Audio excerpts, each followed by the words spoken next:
All right, here we go. Welcome everyone to the final leg of Draft Relay 2026. Today we have exactly any percent as the race for today.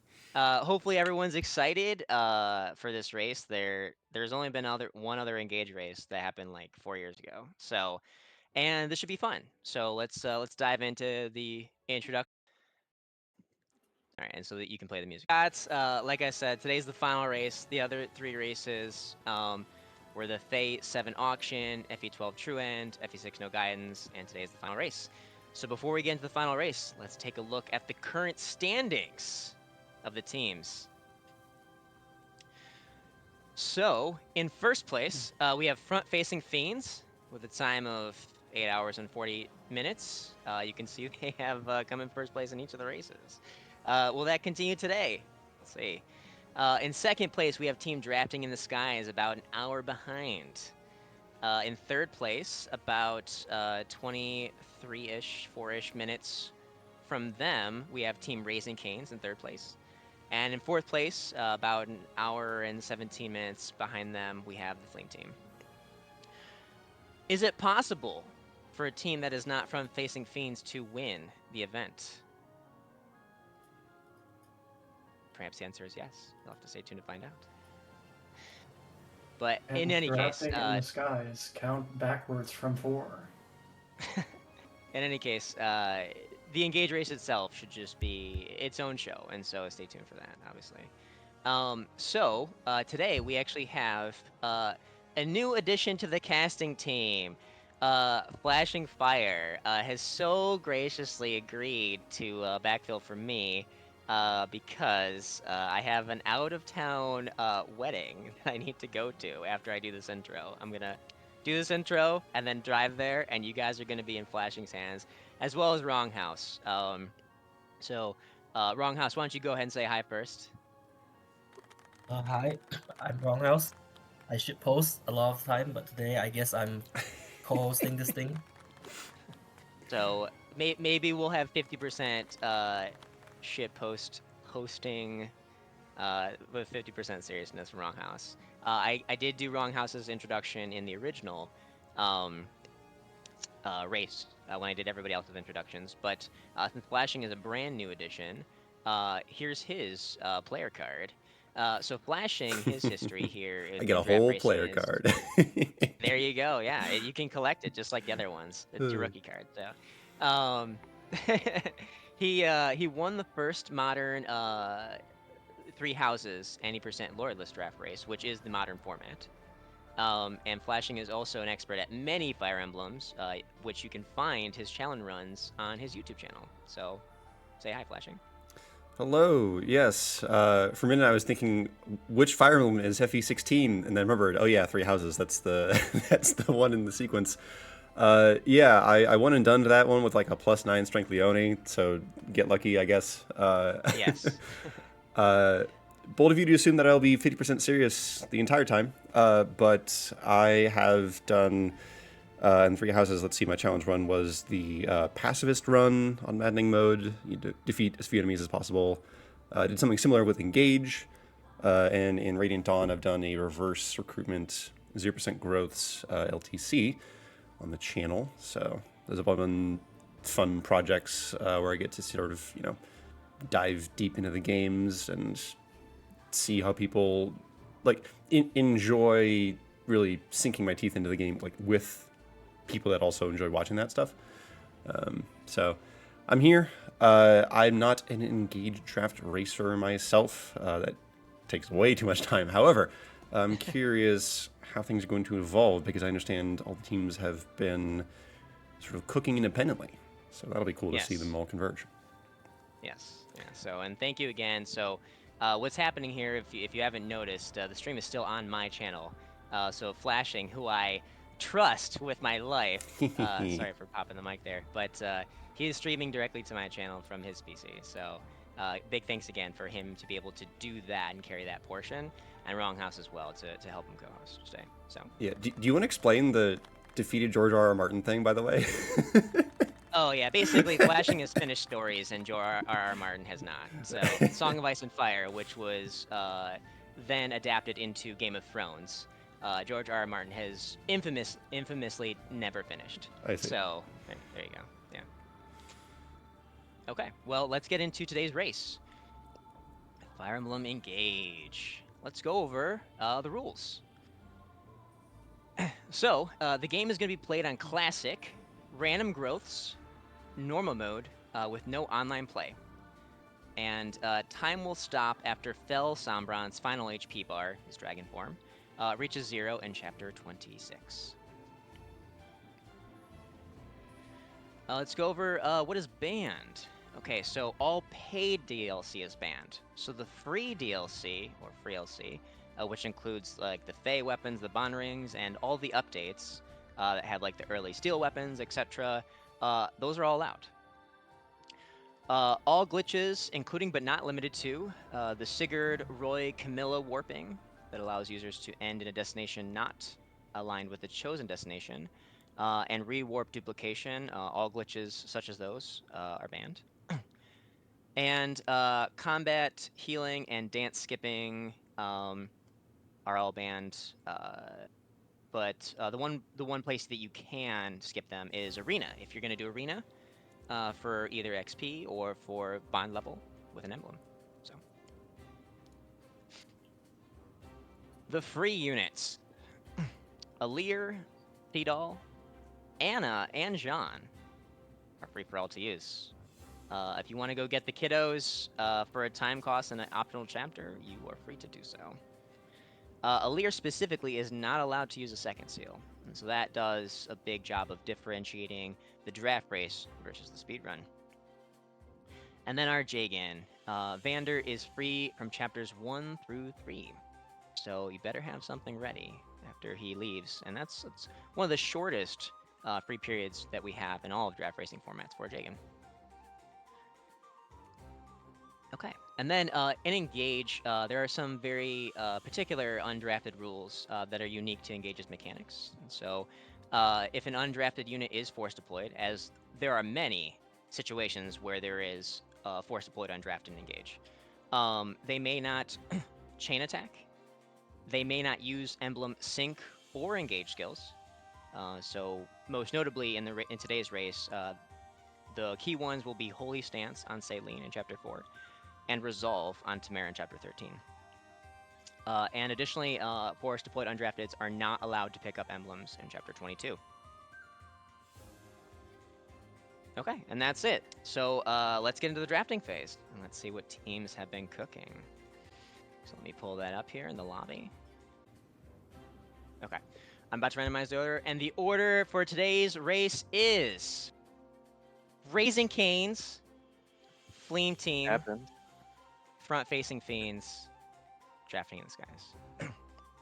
Can we re-roll? We went on fourth again. We always had fourth, man. Except for the first time. For the auction. Maybe today will actually be to your benefit. People who aren't going to be making picks, you guys can go to your team calls. And then the people who are going to be making picks or capturing for their streams, once you guys can stay. If Raising Canes is, you guys ready for your pick? Get out of here, you. I think we're ready, but we should probably just confirm just in case. Okay. Just in case, in like the heaviest air quotes, yeah. Good luck, Mecca. You got this. Yo, let's go. I'll be here in a second. Yeah. All right. So I think we've got representatives from every team here. So with the first overall pick in the 2026 Engage race, Raising Canes, who do you guys select? Hard decision, but I think we're gonna take Ivy. Ivy, number 1 overall. Let's move her up there. Ivy, Crown Princess of Lucia. Okay. Fleam Team, you guys are up. I You would guys know like to your go pick? confirm with my team real fast. I will be Okay. right back. Okay. Gotta go Fleam with the team. Also, welcome in people in chat, by the way. The King, Fried Jammin, Mark the Sunbro. Appreciate you guys' support today. I appreciate your appreciation of Alir not being able to use the second seal. Yeah, I also appreciate that. Or actually, what if I appreciate the appreciation of the appreciation so that we can appreciate Oh, everything man. together? You know? Like, this a dream within a dream within a Isn't dream. that what we're here for? Yes, that's exactly what we're here for. Yeah. Appreciation conga. Ooh, that's so good. But yeah, it is a elegant rule to, you know, limit but still allow the main lord's Yeah. participation. Yeah, and it's like, yeah, because I think the elegance that you're referring to is like just, it's so simple. Right. It's just that. Less messy than like Byleth and Friends. Yeah. Oh god. Yeah, what if Alir just couldn't promote at all? True. Then chapter 11 would be terrible. That's true. It would be worse. Have you heard of Thief? That isn't promotion. I know. He's cooking.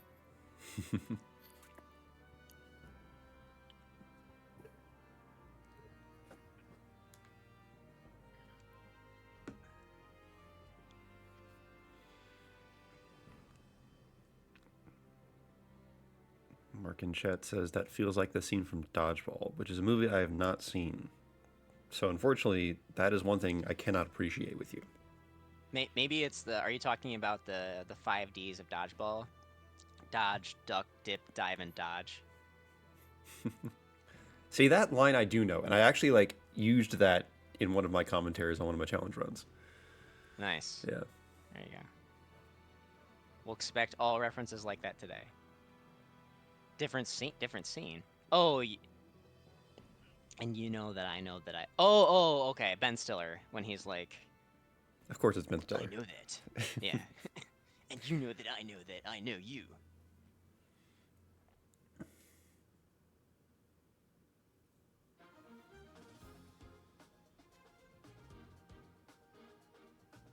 Ooh, so much anticipation for the second overall pick.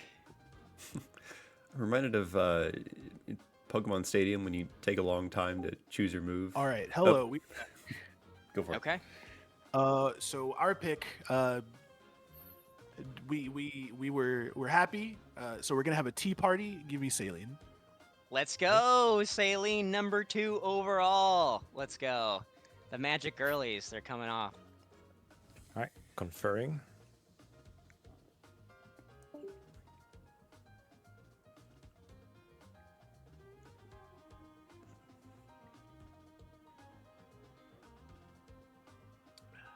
The giant game of telephone. Yeah.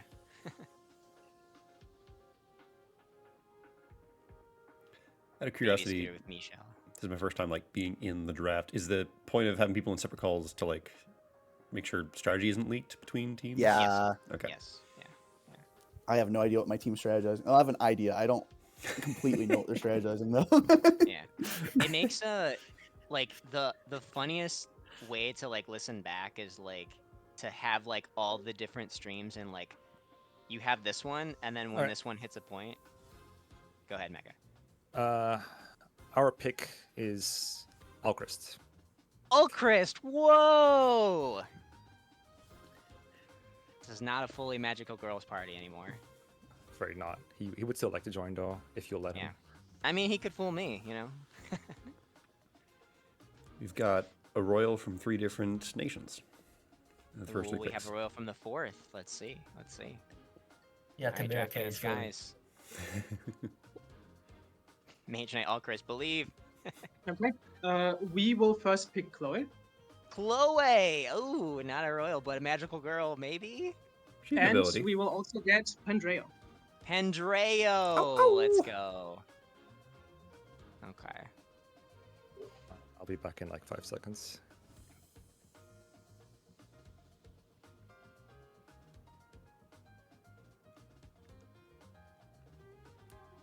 A lot of magic on the board so far.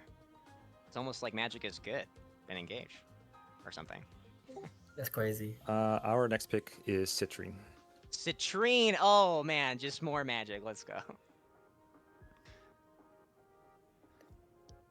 I need 2 seconds. That's less than Mecca needed. Yeah. 1, 2. I should have had the meme Reinhardt face from Heroes. Magic is everything. Yeah. The Joker smile. Oh right, he does that. Okay, yeah. I know what you're talking Yeah. about. Yeah. This is the part where Exalbum would like flash on screen for half a second to jump scare people. Yeah. Absolute citrinema in chat.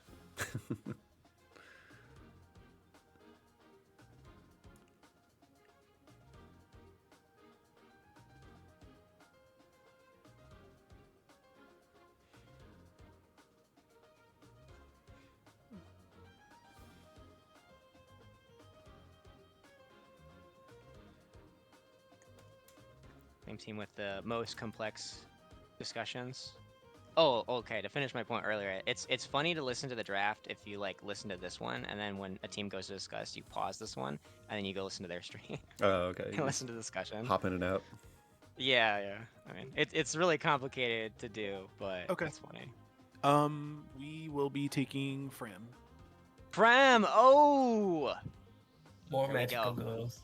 Oh my gosh, just more magical girls. The video game. I have a good idea of what we're gonna draft. I'm gonna confirm. Okay, sounds good. Jade, the new magical girl. She has 2 magic or something.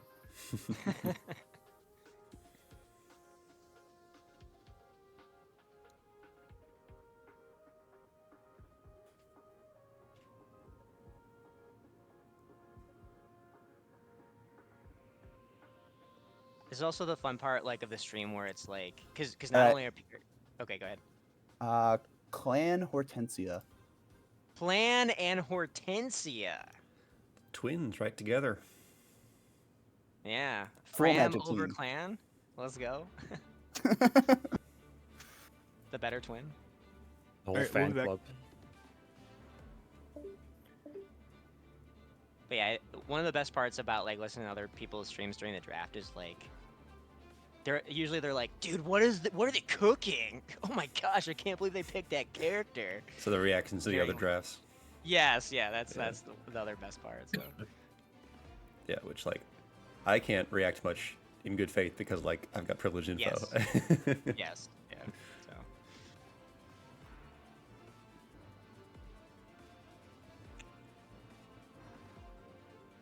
Yeah, and normal on this game, Fried Jammin' is quite easy. You do have infinite time crystal. So yeah. So the difficulty then comes like, how far can you push things, basically. Hello. We will be taking Morbius Mavir. Let's go. What can Morb do for you? Back.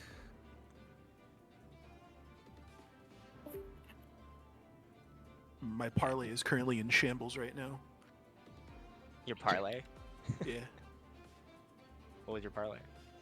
Not this.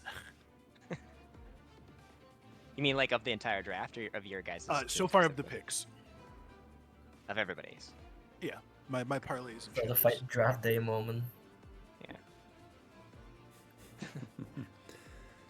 Yeah, I've never played normal myself. I know about the infinite time crystals. A notable change, well, difference, I guess. Change is maybe not the right word, but like the bosses are a lot more vulnerable to normal mechanics. You know, Yeah. on maddening, it's like, oh, you can't break him, and effective damage is not actually effective. But normal, I believe, has no such restrictions, right? Right. Yeah. You can use effective weapons on the bosses in normal mode. Yeah. So. Yeah, and hard, it's a compromise where I think it's effective damage is 2 times weapon Let's- might. Really? Normal mode also has the -20 hit avoid on everyone. Funny flag. Yep, just a universal enemy debuff. Yes. So yeah. So if it sounds easy, that's because it is. But again, the hard part is how much can you get away with, and still go fast, basically. So. Mhm. Yeah, it's funny. The only because I did my engage pacifist playthrough on hard mode as opposed to maddening, and there was one boss where the effective damage actually like helped me. And it was like chapter 23 Zethia. I just had Kagetsu Parthia her down. Nice. Yeah. Nice. Felt really satisfying.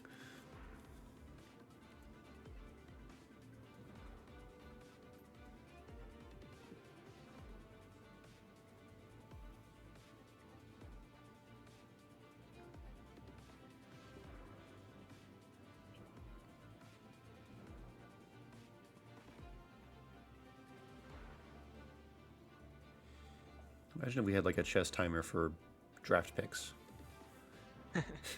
There has always been talk about doing that because the draft Oh, really? takes a while, yeah. But Yeah. it's stressful enough, so. Yeah, we'll see how many times I have to loop my playlist. Yeah, no, I definitely.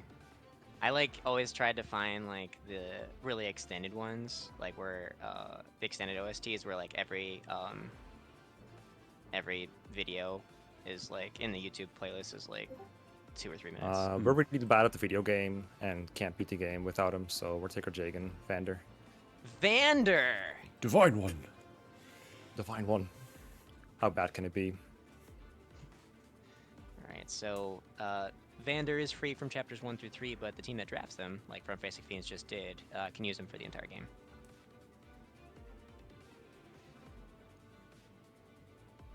We also wanted Okay. an old man on a mount. We know our picks. Okay. We will be picking Vale and then Kagetsu. Fail and Kagetsu. Oh, so good. Alright, you're back. They're obviously going to activate and showcase for everyone the very, very cute Vale and Pandreo support chain. Didn't know they had one. It is clearly, very this is cute. Misericord Harry, right? Yes. Doesn't like every character support with every character though? No. No. That's not Oh. true. I figured that would be a very long amount of sports. Yeah, no. It is. Yeah, Lear supports everyone, and then the regulars have, I don't know, like 7 to 10 supports ish. I see. I We all guess. can't be like my goat Merlinus with 3 support partners. It's optimal. Who's he supporting? Merlin- Marcus? Vida. I think, yeah, Vida. What's the third? It's like Wallace or Milt? something? Wallace makes sense. It's Nino. Nino. Yeah, because what Nino gets like a little steamed bun from him or something, and she's like, "Oh, thank you," That's so cute. but she doesn't understand the concept of anything because she's 7.5. Yeah. Lore-wise, she's not 7.5. I think she's like close to her teenagers. I think it's just like 13 or 14 or something. Yeah, Isn't Jafar also like around he's pretty age? young. He's pretty Yeah. young. He's like in his late teens, early 20s. Okay, he looks like he looks like he should be in his like late 20s. I was like, I mean, when you're a grizzled assassin, yeah. you're Age stressed played out. Like look at Layla. Like Matthew is lucky he gets to look nice. Yeah. But that's because he's not a real thief. Just pretends to be one. Someone says Nino's 14 and Jafar is 19. Nice. Yeah, I So figured there that. we have it, straight from Twitch chat, the most Excellent. reliable source. Love it. Why does Jafar have Gale Force in Awakening? That's that's messed up. You should Because give he your went through assassins a Darkfire, Awakening. obviously. Yeah, you should give your assassins Gale Force. They're swift and striking. They kill someone again. I wonder who he killed.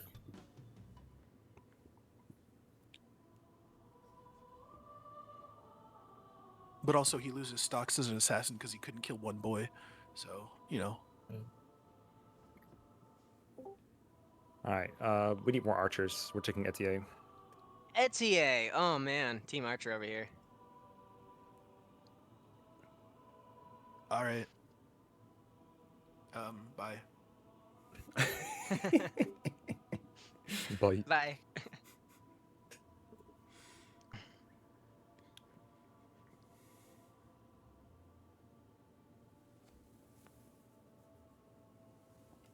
It's gonna be so fun. You know, I'll probably have this on, like, I'll have the broadcast on in the car while I'm driving, just to tune in. Don't crash, Justin. Divine one. I think was it Raisins who said Divine one. No, it was flashing. Divine one. It's also Divine one. Oh, that's really good. Thank you.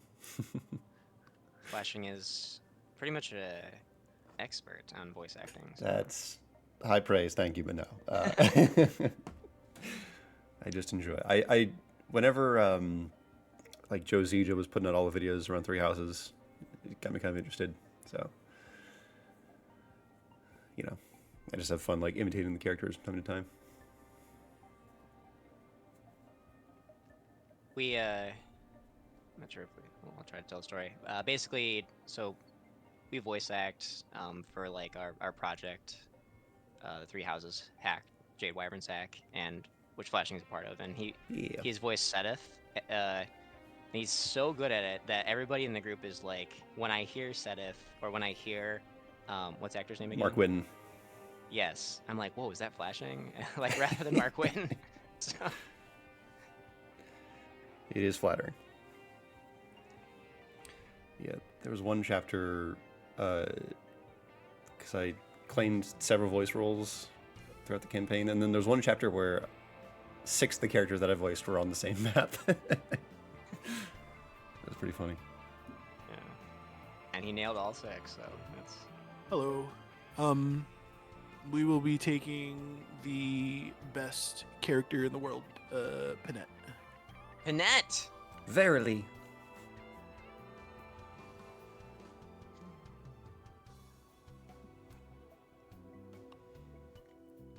To the Canes. And there he goes. You had to go back to the kitchen. Yeah. The order wasn't ready. You think it would be pretty easy just to have like the chicken tenders ready to go. I'm hoping Canes ran out of the cane sauce. That'd be a national Well, they're travesty. gonna bring the sauce, all right. So. Some friends and I went to Canes on Wednesday after a local Smash Bros. Tournament. Hang out, have food. It's a good time. Nice. Yeah.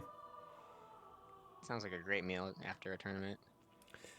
It's one of those things where you don't realize how hungry you can get until you get there.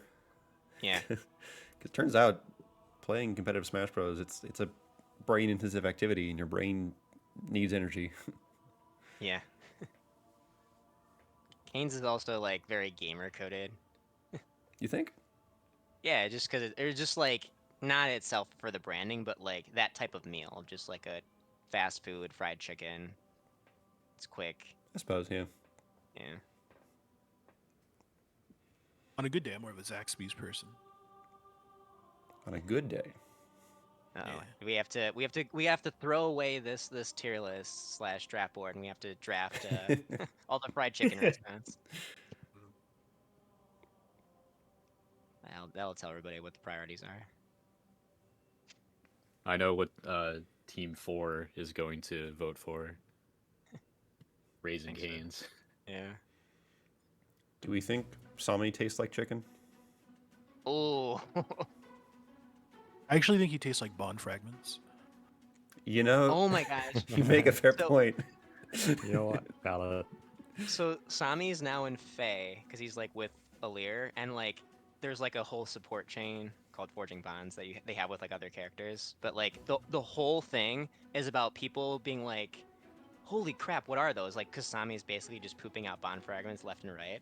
And they're like, wow, these are so, like, they're using them for all these different things. They're like, wow, you're so amazing. It's so funny. I give him just an give orange, the he horse gives the me lore 50 again. SP. I give him an orange, he gives me 50 bond points. It's a fair trade deal. Yeah. Wait, didn't Aaliyah do that when she came into FA? She's just giving out manure in the comics. Oh, really? Oh, in the day of life. That's so funny. Yeah, because you just collect, you know, all the horse manure if you're going around just picking up all the shinies. Insomnial.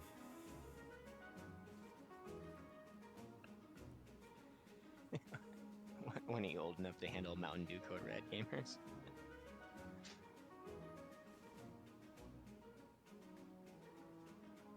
No, the old Game Fuel the first Game Fuel that came out was the best one, the red one for the Horde. Very underrated gem.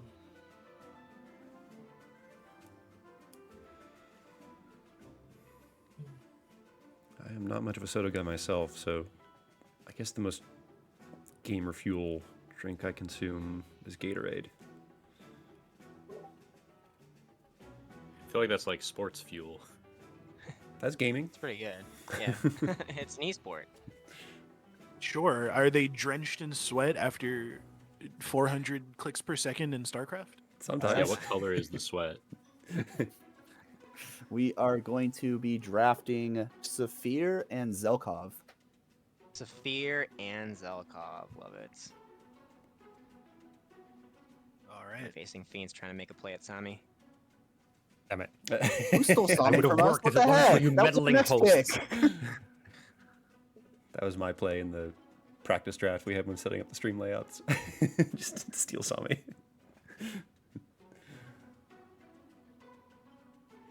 Yeah, I mean, you joke about StarCraft player sweat, but there is at least one professional player who does have like a hand condition where his hands sweat more than normal and needs like a cloth or something to handle the mouse.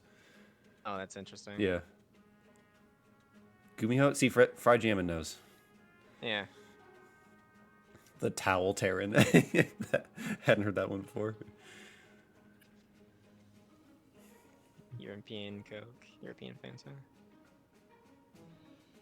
I think I tried European Fanta when I was over there. All right. It's got to be gold, Mary.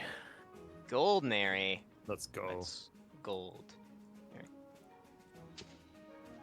Okay. I think my normal gamer fuel is actually whiskey. So. Lit. No, I'm a whiskey connoisseur myself. Got a new chatter, first time enjoying the Gumiho chat. Let's go.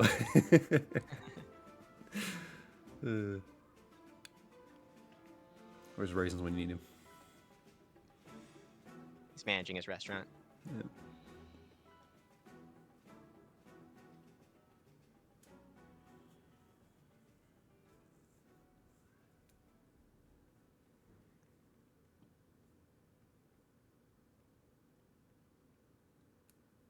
It's like I keep looking at the screen. I'm like, man, Raising Cane's is missing a pick, and no, it's just Zelkov just blending in. He does that on the map too. Yeah. Each game always That's has like fascinating. one or two guys where it's like, okay, I've moved everyone. Why is the phase not changing? It's like, oh, dang it, Soren, just like, come on now. Zelkov or yeah. That happened to me when Merlinus promotes into his wagon, because now you have to end his turn. Oh. Actual stealth. Oh, yeah, true.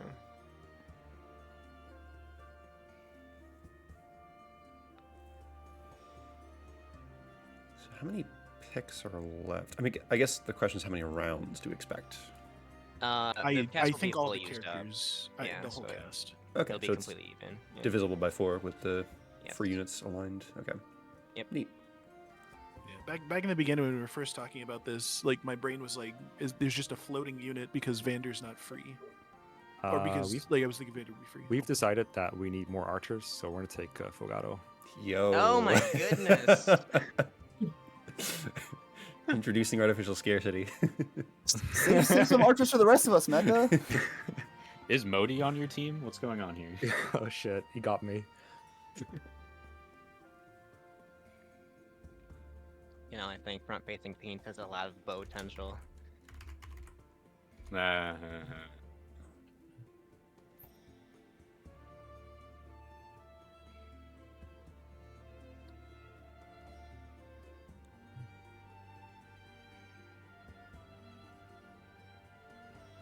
So when I just artificially inject all the bosses with Bowbreaker. That's not even a skill in the base game, is it? Okay. Absolutely not. We have decided. Did Sage Q decided on Temera and Rosado? And Rosado, nice. I can't wait to tell That Grex's. order, which is very important. Yes. All right. All right.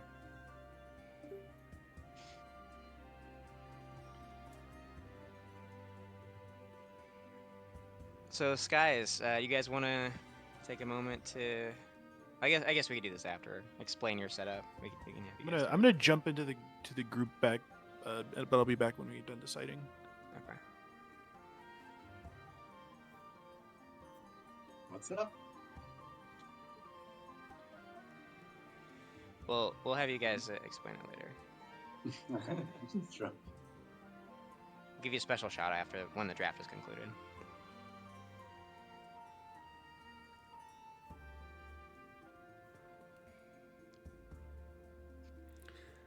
I was listening to the Shadows of Valentia soundtrack, you know, just picking out, or trying to look for songs for the playlist.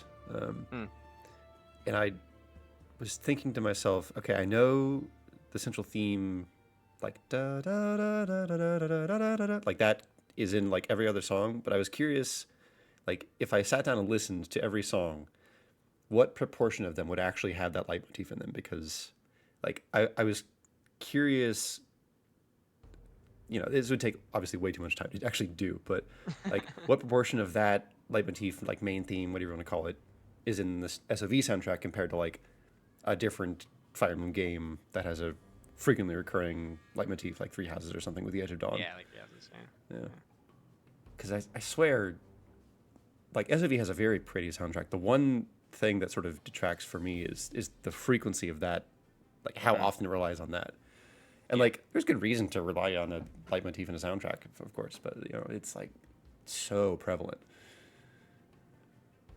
Yeah. Do you have the was it like this sea shanty or whatever, the sea town one? I didn't. SOV. I don't think I put anything of that style in the playlist. Gotcha. Yeah. That's my favorite from SOV. Gotcha. Yeah, I snuck some Xenoblade stuff in there, which is one of the tracks playing now, actually. Nice. Good to know myself. It is your show. It So. is, in fact. Yeah.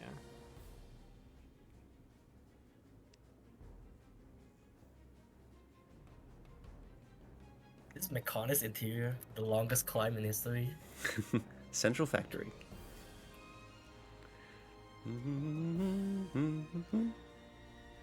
It never ends. It is a long climb. It's a good one, though.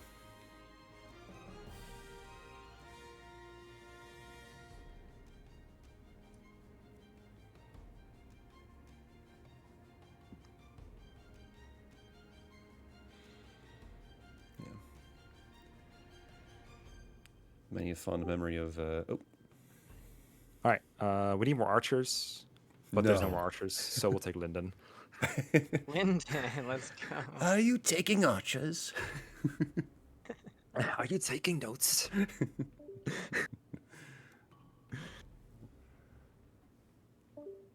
That's not an archer, but that's an old man. So basically, Huh? it's still fulfilling the quota like Vander. Exactly. Oh. I still don't know what quota Alcor still fills, but he'll get there. He's obviously a mage knight. Obviously. Ah, yes, my Mage Knight quota.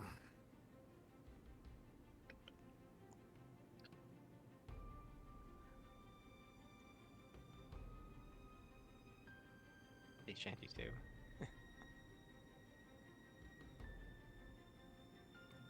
We'll settle for arthritis. Mark. Bro. Please.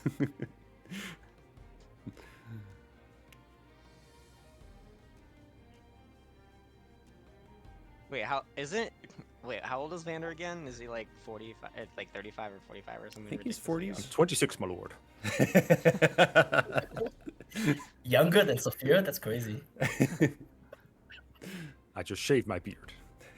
He's actually younger than Clan and Fram. It's wild how he surpassed them career-wise.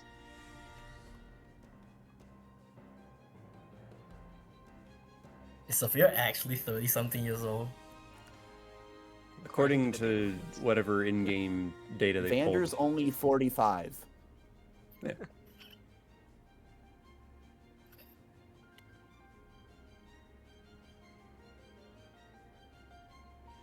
What's the... Vander always reminds me of the, Drayden, that's the guy, the Pokemon gym leader. Yeah. Who has, like, the full, like, beard jaw thing.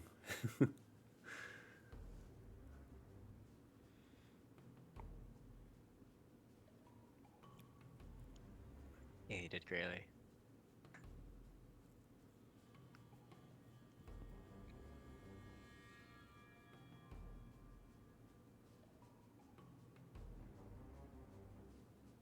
These are the most important picks, the ones towards the end. We possibly get any value out of this trash.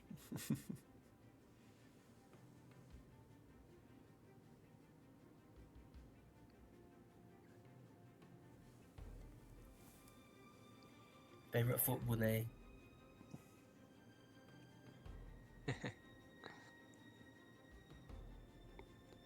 There's actually a secret rule, which is you actually need to activate every single drafted character's personal skill every time they're deployed.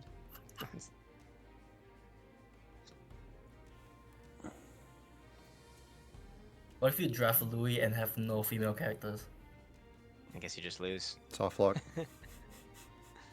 Should have thought of That's that before you drafted him. Or no, the play is you make it to chapter 13, and you just put Tamara and Marin near him, have him take a hit.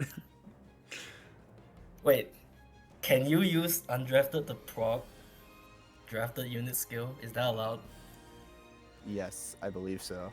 Unless Justin lied to me. Hello, back. You know me, a liar. Go ahead, guys. So we're gonna cook with Bune. Bonet! Yo. Oh, we were just talking about him. I'll You dish stole it my out. pick. What the heck? Alright, I have Bonet to go see what my contention. team wants now. He would have been the perfect chef in the Kane's kitchen. He would have elevated the palate of their menu. You would have cooked. Now we're cooked. I think one of Bunei's battle victory quotes is like, they're cooked or something. Yeah, but it's a selection quote. That's Oh, great. okay. Shows how much I use Bunei. He's serviceable, honestly, in a casual playthrough. I think you just described the entire cast. He is middle of the pack. He serves a purpose in some places on Maddening, but like, I still won't use him. He breaks a warrior on his joint chapter. I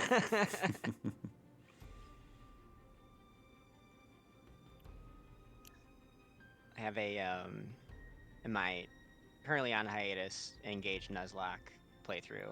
I have Bune. I encountered Bune, and he's my only chance though at getting an enchanter, which I love. I love enchanters so much. So Enchanter do be a good class. yeah.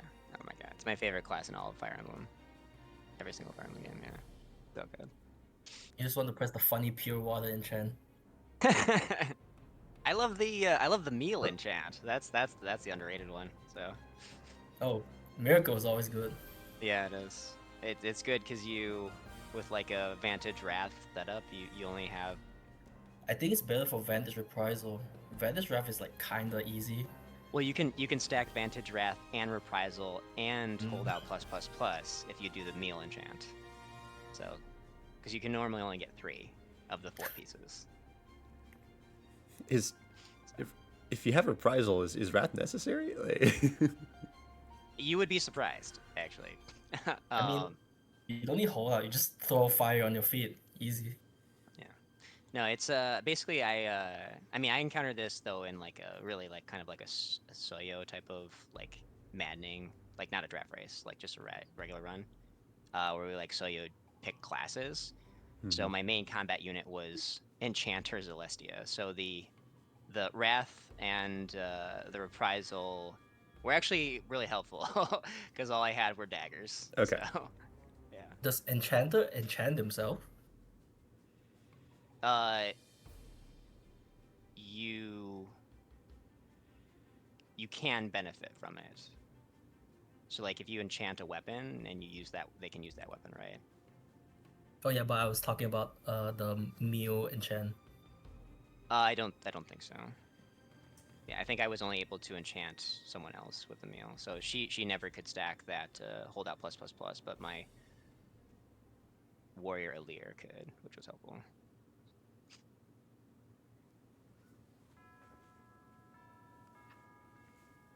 Dagger is getting the +5 The might skills though I is call so plus clutch. plus plus in this game. Yeah. Yeah.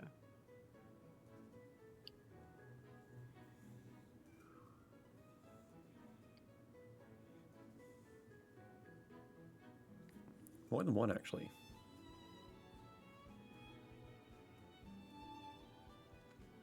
I think the Fell Barrier plus plus plus exists. Like maddening or something.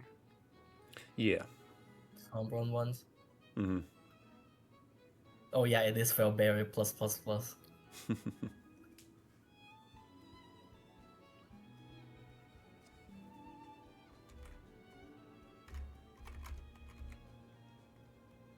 Negates all damage taken by user. That's a good skill.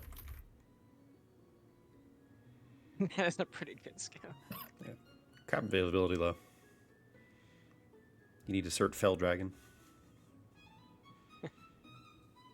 I wonder if the 4 unpicked units that Mark talked about is Boucheron, Louis, Diamant, and Marin. Oh. Because they're pretty alright in maddening. Marin's actually Yeah, really, well, really good. You said actually. Boucheron? Yeah, Boucheron. Defend. He's a backup that doesn't die. Mm. I think you nailed him. Nice.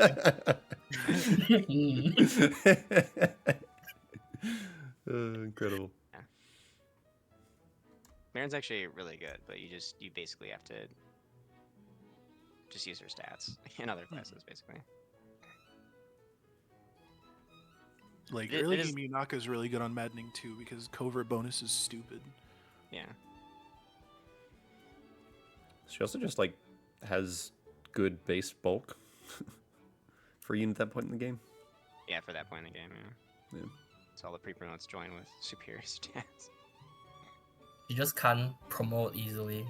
It's her problem. Right. Oh gosh. If you want to get out of thief.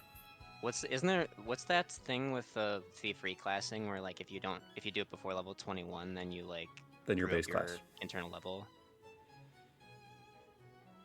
Yeah. There's like a way. Do you know what I'm talking about? Maybe I don't. The Okay, rounding level off where you promote before 20? Is that what you're talking Yeah, about? Justin? it's something crazy where the game thinks that you're like 20 levels higher than you are, and like you just gain no XP. So like you need to get to level 21 before you like do something. It's like you promote into a different class.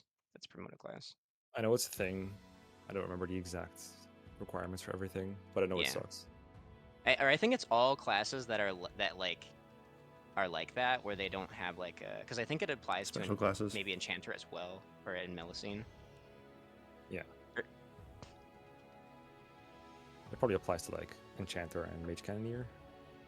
Yeah, I think because I think I had for that run that I mentioned with the Enchanter Celestia, I think I had to level her 1 level in Melusine to get to 21 to avoid it triggering for her before reclassing her. Common 4 Hounds L. Rounds are great, especially when you get them in Chapter 6. Dun, dun, dun, dun, dun, dun. Dun, dun, dun, dun. Or I'm thinking These are Portland. really Sorry. important picks. I should just turn off my playlist and have Mecha by the backing here. Dang. No, let's go back to my team. That's the only reason. I didn't realize the Bonet pick would hurt them that hard. That's actually They're true. reeling. Yeah, we gotta look at the timestamp for when he left. Actually. There's a pipe bomb in my mailbox as we speak. So how long until they start taking penalty time, Judge? Oh man, there's a so where I live, Saturdays at noon they test the tornado sirens, and the pitch of the tornado siren is actually perfectly in tune with the current song on the playlist. That's funny. That's funny. Wait, they do that test every day? Every week. Sorry. Oh, every week. Yeah. Oh, that's awful. Saturdays. Yeah. Well, at least they do it at noon when everyone's awake. Yeah. Is everyone awake at noon? How many gamers do you know that are awake? Raise these games, remember they need to pick. Someone can come. Someone go check up on them. Maybe they're already racing. Maybe they're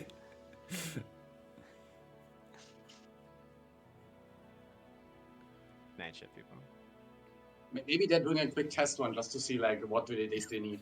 They're checking their growths. You know, if I check out your stream on mute, will I see compromising info? I'm curious about the camera. We don't have a camera right now. Oh, damn it. Damn it. I don't think we would pictures? put a camera on That's great. stream, but we could do one in Discord technically. I don't know if the others would be down. I don't mind. I don't think I would be on screen while I'm running, but yeah.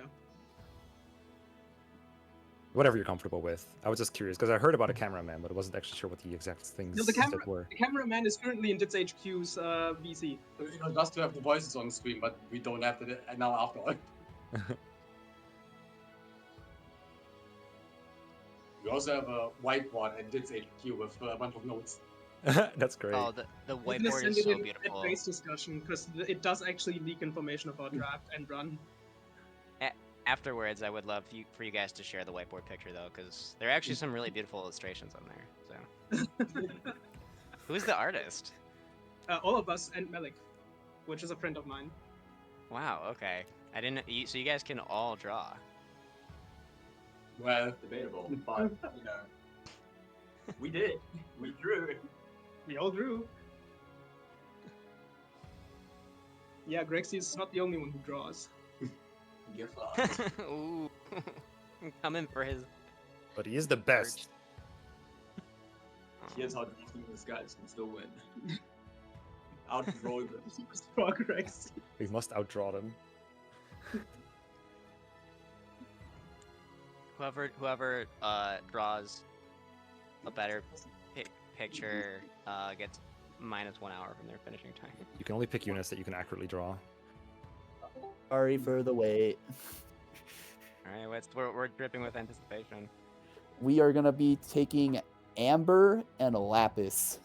Amber and Lapis. There we go. All right. Okay, cool. We were arguing on whether we could take Sami or not. How could you do this to us? Oh, fellas.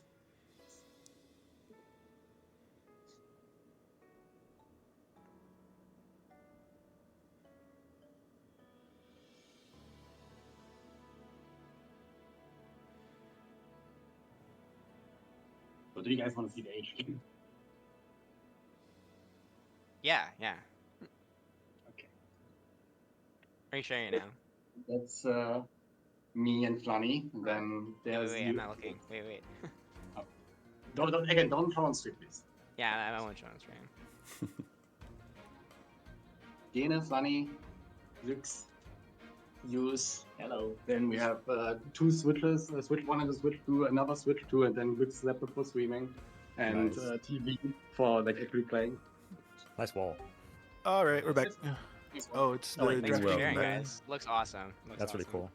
Yeah. Cool. Also, we're going to take Yunaka, Haya Papaya. Let's Hiya, go. papaya. Okay, good luck. Holy broccoli! Who did the art on the wall of the HQ? It's really beautiful.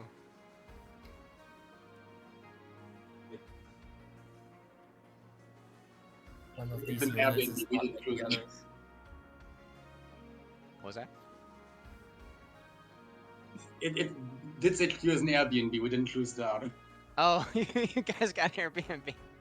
Yeah. That's why it That's looks the so reason. good. Okay, it's not. You guys aren't interior decorators. Got it. Subtle Okay. shade. We should have honestly did that for our team too, since we all like live in the Midwest. You still can. There's still time. There's not time, Justin. Don't lie to us. Well, Loudheart just woke up too. He just woke up like right now. Did you not notice him not in the call for the intro? There, bro. There are like 20 other people. He wasn't here. We were so scared. Oh god. That happened to us with Loudheart on like a stream practice day, but never actually on race day.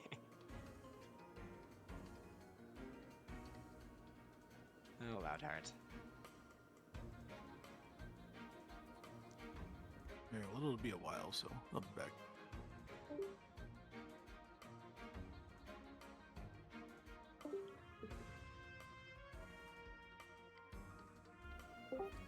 Hello. Hello. We'll take Marin. That's not an archer. It's not, but she does attack at range, so maybe it'll count. You can second seal her into an archer. It's true. Last time, she doesn't have bow rank at base. What time?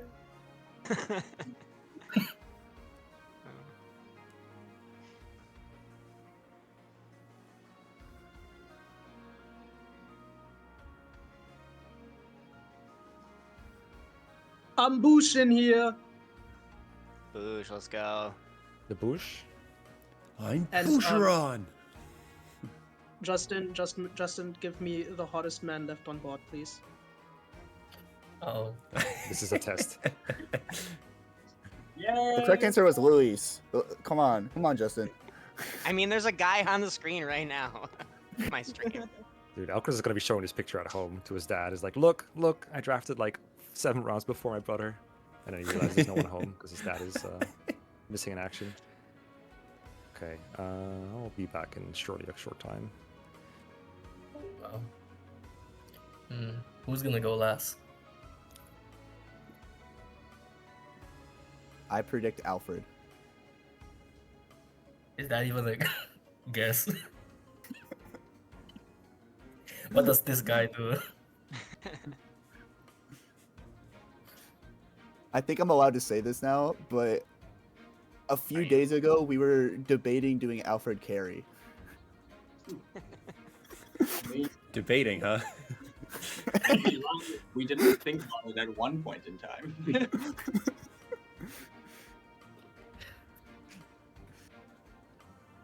He has a personal that gives him.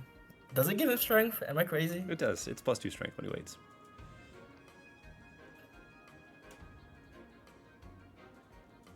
Which I guess means there's a slight pop-up that costs a bit of time every time he waits. I don't know. Time laws. I don't know if that actually costs time or not. I think it's like, man, I was looking at this too at one point, but it's been a while. I think it's like one skill activation is like negligible, but like when you start stacking the activations, it actually starts costing time. All right, our last pick will be Jade. Jade, Yade. One for these last ones was so faster.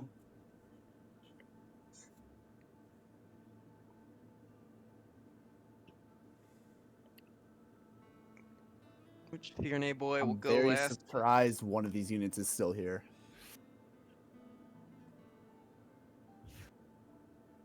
I'm not that surprised. Actually, I'm not surprised too. Yeah. I thought someone would pick up Louis somewhere.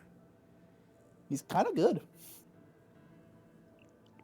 Just get a pre-promote. That works too, right?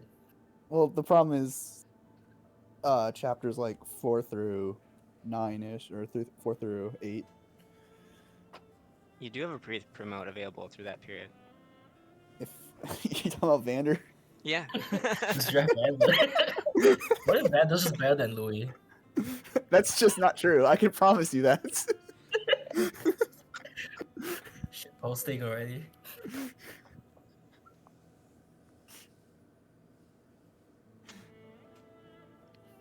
Is this an actual debate over there?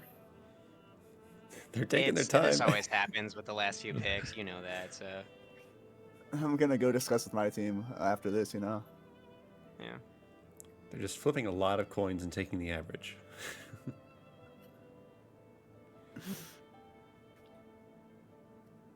They're trying to decide which one they want to stick us with. Yeah, what if it's not actually Sailing Carry, it's actually Alfred Carry? Alright, Alfred. Ooh. Ooh. There we go. And Alfredo. Louis is last. I think we want to take Sami actually, but you know, we'll take Louis, I guess. Oh, Sami's ours. Why was he removed Sami's from us? free for everyone. Hold on. That With was the not new in the rule rules, doc. With the new It's on the powers, screen. we duplicate Zombie and everyone gets him. Zombie for all. Sami for all. Okay, there's your draft. There's the draft. All right. Yeah. So that's the end of the draft, and we'll move into the setup phase. Yeah, I just wanna set the scene for the race itself for Cat as we're about to get started here. All four teams cook their strats in isolation, and wow, some of the strats are quite different.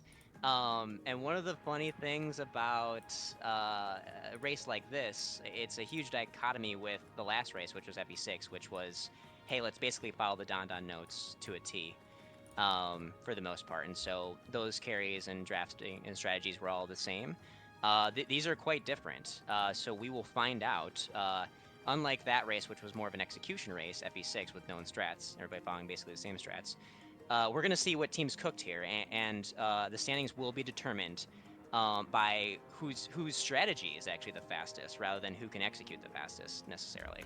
That's still part of it, but it is cool to have a strategy cooking determined race. And so to add to that, I will say that all four teams ended up with their #1 carry, which was always going to happen when you have four teams that have different #1 carries. So we will truly see best on best on best on best, and we'll see whose strategy is the best. So, and who will win this race, but also who will win the overall relay. And here we go. Starting pistol has been clicked. Okay. Should see it on your side. Yep. See timer going down. Okay.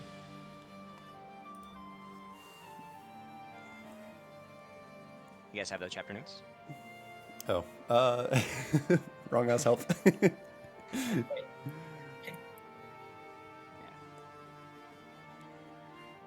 Oh wow, not much delay. Your internet is pretty good. And the race begins. Yeah. And we're off. It does look like the streams are a little desynced. Yeah, that's fine. It's within 20 seconds. Within of each other, tolerance. so, Okay, yeah. Yeah. Settings. Yeah. You think any of them will change camera? Probably not. Yeah. So, okay. Just get used to the Yeah. normal camera. Before I'm gonna head out here in a second, but before I do, yeah, just I mean, there's not too much in the early chapters here to talk about settings, but yeah, just bring up the notes and yeah, just do your best. I trust you guys. Thank you so much, both of you, especially with Flashing, for streaming for me. So I look forward to the show, and I will check in if I have time before I need to go to the reception. So thanks, guys. Doke. No problem. Okay. Now we have notes. And of course, everyone is using the direct control, the not normal one. You know, the default one. the new is bad. Everyone control scheme engage introduced. Yeah. Do you know if that like plays a role in speed, or if one like the classic control scheme or the direct control scheme is better? The default control scheme was good for the speedrun because you had to use it for the slingshot glitch. Oh. You can't do it on cursor or while direct. I don't know which one is which one. I'm gonna call it classic. How's that? Yeah, true. You can't do it on classic. It has to be the new one. Hmm. But otherwise, it's like, you know, Three Houses has that like Warriors mode, right? Yes. It's kind of like that. It's cool, but it's not practical. Okay. And yeah. then chapter 1, killing bandits. Yeah. Thankfully, we got Goodmage in chat saying default was faster for the camera movement with big movements. Okay. Goodmage has plenty of speedrunning experience, so I'm sure I will be corrected many a time. Yeah, so prologue pretty much on rails. Chapter 1, more or less the same. Like, the draft doesn't matter yet. Everyone has the same amount of Yeah, you tools. kill 2 bandits and you wait for 1 turn. Yep. So, do you want to talk about, like, There are some of the there's some different different goals strategies here. between the... Oh, there are different strats? Okay. Well, I say that as in one of them gets hit, the other 3 people dodge tank. Okay. Strat being get lucky. Yeah. Do you want to talk a little bit about like what people's different carries are going for, probably? The small problem is there's 2 types of strategies. One, you use one carry for the whole game, and then the other one maybe is you switch carries mid game. Mm-hmm. Yeah, that's commonly called like the bridge, like the early sort of combat carry and then the later combat carry. The early one's the bridge. There are some potential bridge carries here, like Ivy, Clan into Ivy, something like that, or Clan or Louis into Ivy on Raising Canes. Most others look like just simple carries. But the good thing about bridge carries is, if your carry sucks, you just use the other one. True. You have the option to pivot offward. If they get bad level ups, just use the other one you plan for. So what qualities does a carry need in Engage? So you need to be fast and counter at 2 range. 1 2 range, not 2 range. Mm-hmm. And so this pretty much narrows it down to like Wolf Knight and Mage Knight, right? Wolf Knight, and then maybe Mage Knight / Griffin if you want to fly mid game. Fair. Because the 11 sword, you can use 11 sword and Griffin. So that's cool, but you need magic for that. Mm-hmm. And Mage Knight is also kind of slow compared to Wolf Knight and Griffin. That's actually an issue for some carries. Really? They're too slow in Mage Knight. Yeah, I guess you're mostly enemy phasing, so Chaos style isn't helping much. Yep.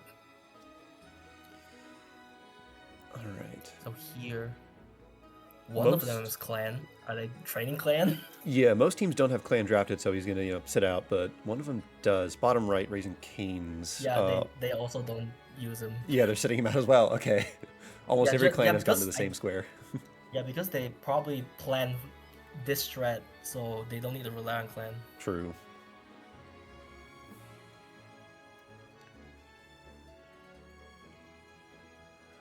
Interesting. Drafting in the Sky is lured out, in top right, lured out Tamara to the left. Whereas most of the teams are fighting her near her starting position. Kill with a chip from Vander and a low star rush, you kill. Mm-hmm. So just make it happen. Yeah, I'm sort of used to the LTC strat for this. I mean, if you bait Lumera out, then Vander's chip is accurate, right? If you don't bait her, then you just bonk her in the forest. Hope you hit. Oh, you're right, because the LTC uses Clan, so obviously 3 of the 4 teams can't do that. Oh yeah, mistake. Now you bait Lumera, probably do it so she doesn't canter into the forest. Well, bottom left has Actually, that no, it's happen. normal mode. As long as Vander hit the counter, you can just load star and win. Oh, yeah. It's not like Maddening where you have to hit 2 hits. Oh. Yep. Is the top left stream okay? What happened?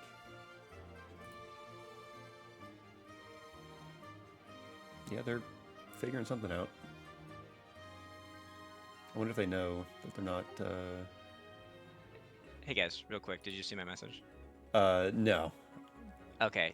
Pop out a windowed projector Pop out. for Rongha so he can react live to what you're seeing, because otherwise he's reacting in delay. I see. Yeah. So if you just go to OBS and you click in your display, you right click. In my display. Actually, Sorry. Oh, okay, right. Okay.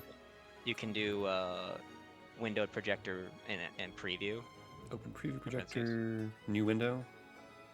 It'll look like I'll send you a screenshot real quick. Or so you got to make sure that you're not doing it. You're not clicking on just one source.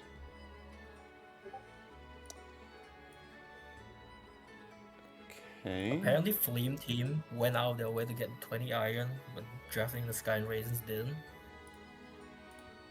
I guess because they have Saline, you can early forge fire if you get some iron. That's cool. And that takes up my entire screen. No, You can just hide. You could just put it behind. If you have it like behind stuff, it's fine. I mean, well, actually, you could just look off of that yourself. You know, right? Sorry. Like the thing is now consuming my entire screen, and I need to figure out how to not make it to do make it that smaller. without just canceling the entire stream. Let me escape. That works. Okay. Okay. Open preview projector. Right. Yeah, window projector in parentheses it says preview. It does not say that exact text on my version of OBS. Okay, maybe mine's older than yours. Just dodge, just dodge the lance fighter with the rapier. Don't get Okay. broken. Now I have it popped out, and now I need to screen share that with Wronghouse, right? Yes, yeah, and the screen share for Discord, it matters how big that window is for Okay. his visibility. But I can put it in the back. Okay. Yes, yeah.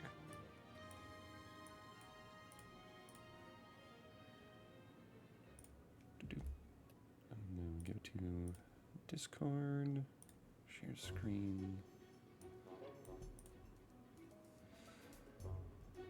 Okay, how's that Wronghouse?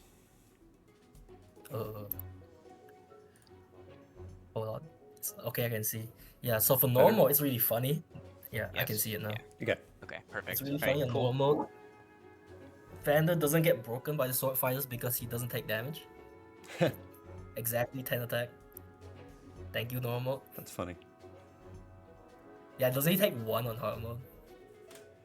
I would not know. Yeah. Oh yeah. I think it's actually just 1 damage, and then he gets broken because they do damage. Yeah. Yeah, so basically everyone is doing mostly the same strat. Alir, Rapier, dodge tank most of the map. Well, dodge tank only matters because you don't want to get broken, right? Right. Alir can actually live hits and heal back with Dragon. What's Divine it called in Speed. this game? Divine Speed, yes. Mhm. I call it Poland because Faye.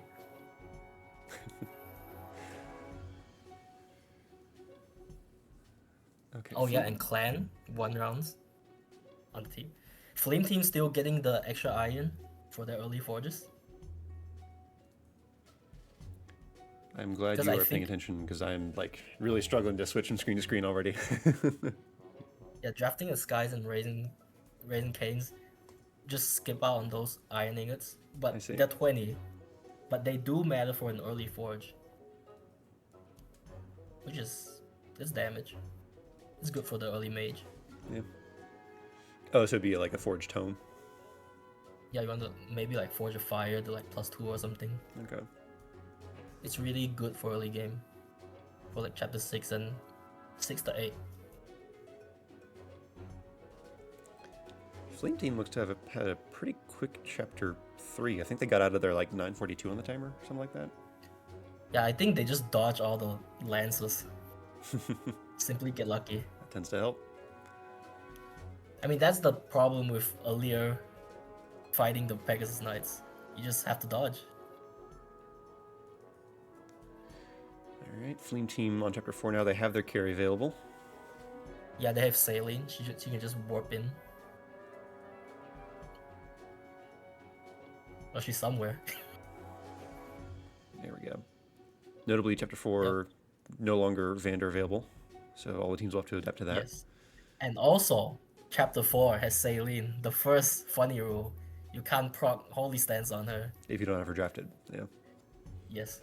So the other 3 teams have to finagle with her, get her out of enemy range. Shepherd her out of the way. Yeah, the other teams look like they don't... They just keep... Oh, Raising Cane's going for the iron.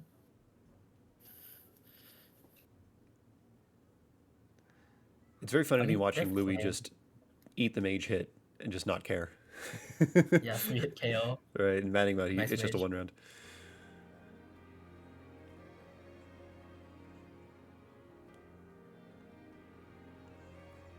What are they going for on this chapter?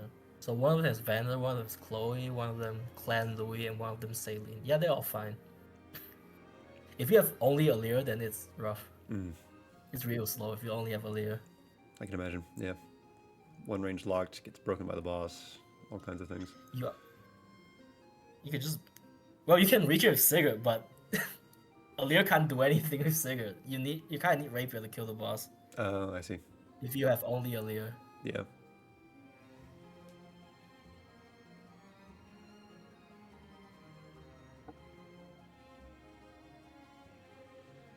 Vander just Iron Axe, hit the boss, like 3 KO or something. It's not terrible. Jesus.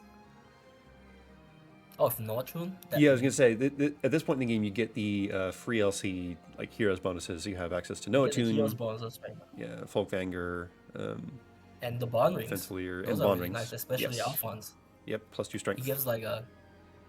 It's +2. It's not like Alir's +3 true damage. Right. It's 2 strength, right? Well, yeah, you, like, for Because- equipping it, you get +2, and then for being adjacent, you get +2 attack.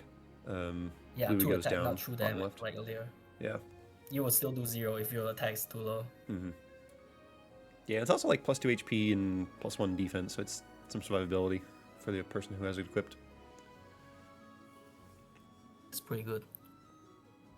The fun thing people usually do is like put Alphonse on Alir for supporting, right? Yeah. +5.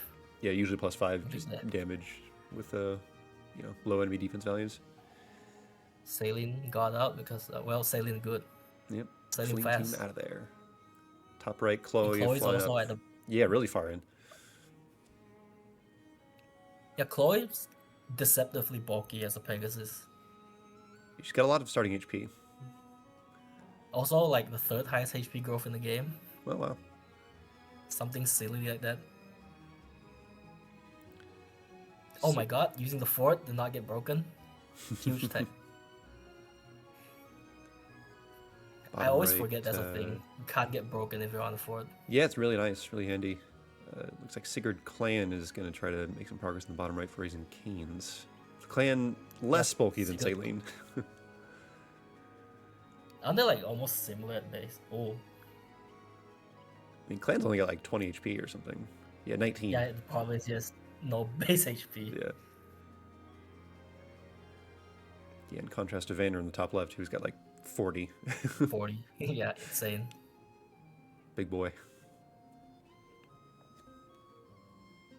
Chloe's bringing the boss. Just bait the boss and then you hit him with rapier later. Probably.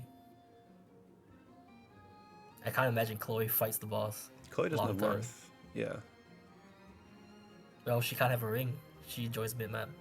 That's right. And Fleeing Team's buying almost all the tonics. One of them each before chapter 8. We're going to immediately use the magic and defense tonics on Saline. And HP, okay. Yeah, because this is kind of the hardest map. The hardest the map early for game. chapter 8. You only get one of every tonic and you can't forge it. Forging and engraving will let you increase your survivability by a lot because you get Sigurd engrave. Mm-hmm. And also after this chapter you can arena, so that's also like avoid +10 for Marth inheritance. Yeah, bond rank, stats, skills, all become accessible at a much faster pace. Yeah, so this is like the kind of the hardest chapter, but maybe chapter 7 is also kind of hard. You Well, can cheese it. Yeah, we'll see like the kinds of things that are required for chapter 7 later. Yep. So okay, so Flame Team just send Saline in. Yep.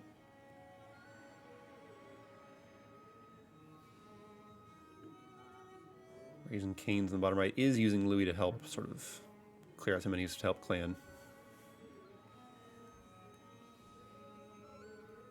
What is Fiends doing? Oh, right, they have Vander. Is that? Can you guys hear that? There's something outside my window that I like playing music. I hope that's not too distracting. No, my cough is probably more distracting.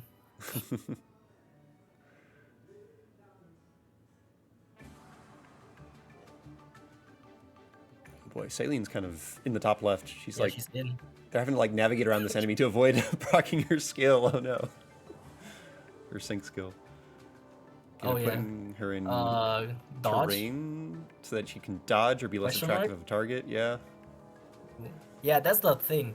You can't proc sync skills, so there's two specific units, Saline and Temera, where you'll see these funny scenarios where if you're too slow, they probably proc the sync skill and you eat a penalty. Hmm. And how much is the penalty? How much time? I think it's 5 minutes. Oh, okay. Don't quote me. Successfully distracted the hand axe cavalier away from Saline. Did fun facing fiends, so good stuff there.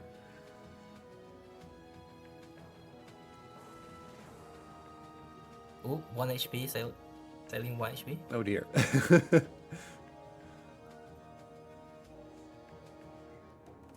That's with all those defensive tonics. So yeah, this is a pretty hard chapter if you're just going straight in, because, you know, we're trying to go fast here. Yeah, can she end the map here? I guess they're trying to dodge the... Oh, they dodged the 50 on the boss, wow. Easy. And they're out. Not bad. Just get lucky, Lamau. And here we see, yep, Chloe, Celica Chloe going in. Oh, Raising Cane's already switching races. Yeah. To Loudheart.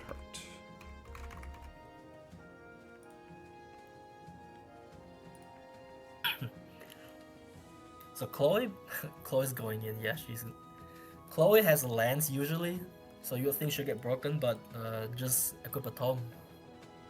With Then you don't Celica. get broken. Yep. Yeah, I guess we've seen... Have we seen both teams warp Ragnarok in so far, right? Yep. Drafting and Fleam. Lets you get in, and also with tomes you have good counter, as long as you have good magic, right? Mhm. If your name isn't Louis or Vander. They can probably do well, but they probably have secret strats because they have axes, not lances, so they won't get broken. Interesting. Sky's put a leer on the column tile in the bottom left to help just sort of Just farming. delete these enemies, yeah. Yeah, you want to Allure to at least get level 10. By this chapter or a later chapter? Well, no, not this chapter. Okay. Hey, it's normal. I don't know the funny HP curve. before the Sombron event. Interesting. They echoed on Because you want to promote for Chloe. chapter 11. I wonder what the echo was about in the top right there. Yeah, I Maybe to think set up just 2 miss kills. Flame Team like engraving the tome. Mm. That's gonna make Saline much more survivable now with the Holy Engrave. Yep, plus 20 from the engrave. The plus 20 hit avoid compared to enemies for normal mode. Can help out a lot. Just low enemy stats in general. Yep. You could just dodge tank on open ground. Oh, the It's kinda fiends funny. are solo Illyring chapter 5. Ooh, yeah. I've seen the practices. Okay. They've like done this. It's doable.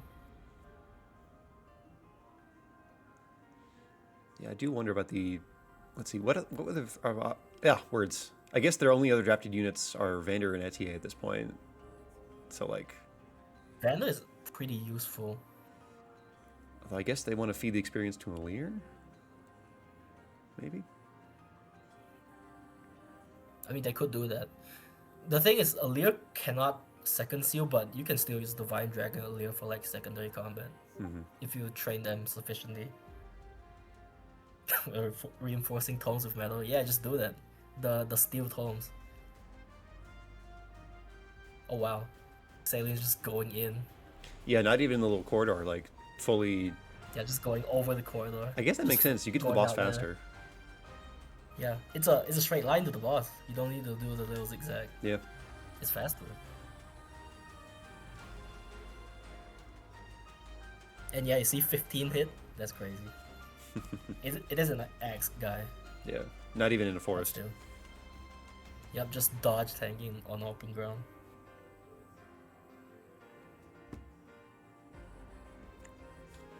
You say that, chat?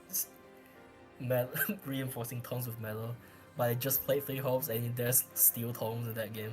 Yeah, that's what we call hardcover. Mm.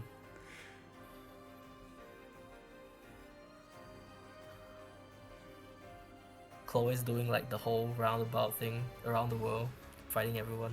Yeah, she in is the throne room at least. clearing out the full enemy brigade up there.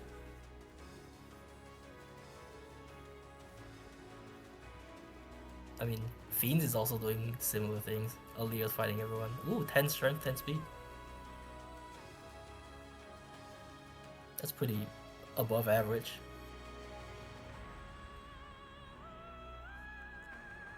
Sky's Alir up to like down to 4 HP over there, but I think she'll be fine. There's like some chain I attacks. think Nice they've crit shown us from some Chloe. videos, right? Some Chloe videos where she just barely lives everything. Everything's calculated, don't worry. Okay, trust. Yeah, now they're engaged, so they can Sailing's at get the the boss HP already. back. Yeah. Of chapter Wait, 6. is the boss even there? Doesn't the boss like walk like 2 steps backwards or some silly? I think on normal he stays on the heal tile. Because I think on maddening he moves different. Yeah, into the fog. Okay, Oh, yeah, there he is. he's just right there. Yeah, We're just out here one dodging. Yep. Yeah, fire plus 2 holy. That's pretty good. That's a pretty good Sailey. Yeah, 12 magic. 11, 12 speed. Yeah. We are in random growths, right? Yeah, we are. Yeah. Important point. Should be. These stats don't look... Because I only play fixed mode most of the time. It's just fun to not think about the random level ups. Mm-hmm. Yeah, I sort of vary it depending on what kind of playthrough I'm doing. But Fleam is out of there. Out of chapter 6. About 24:10 on the timer. Yeah, that's the good thing about early game mage. They have like the best early game, but you have to transition them. Nice. And I got so mad with Mage Clan. Oh my goodness.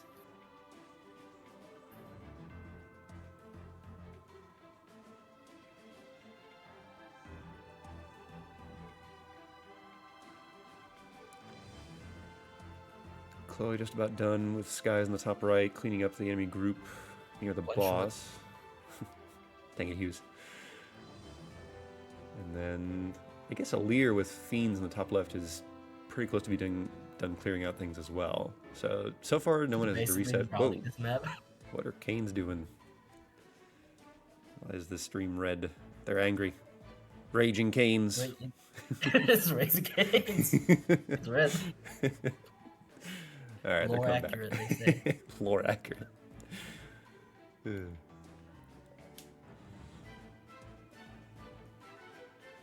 Okay, chapter 7. Here's the funny. Are they gonna do the funny?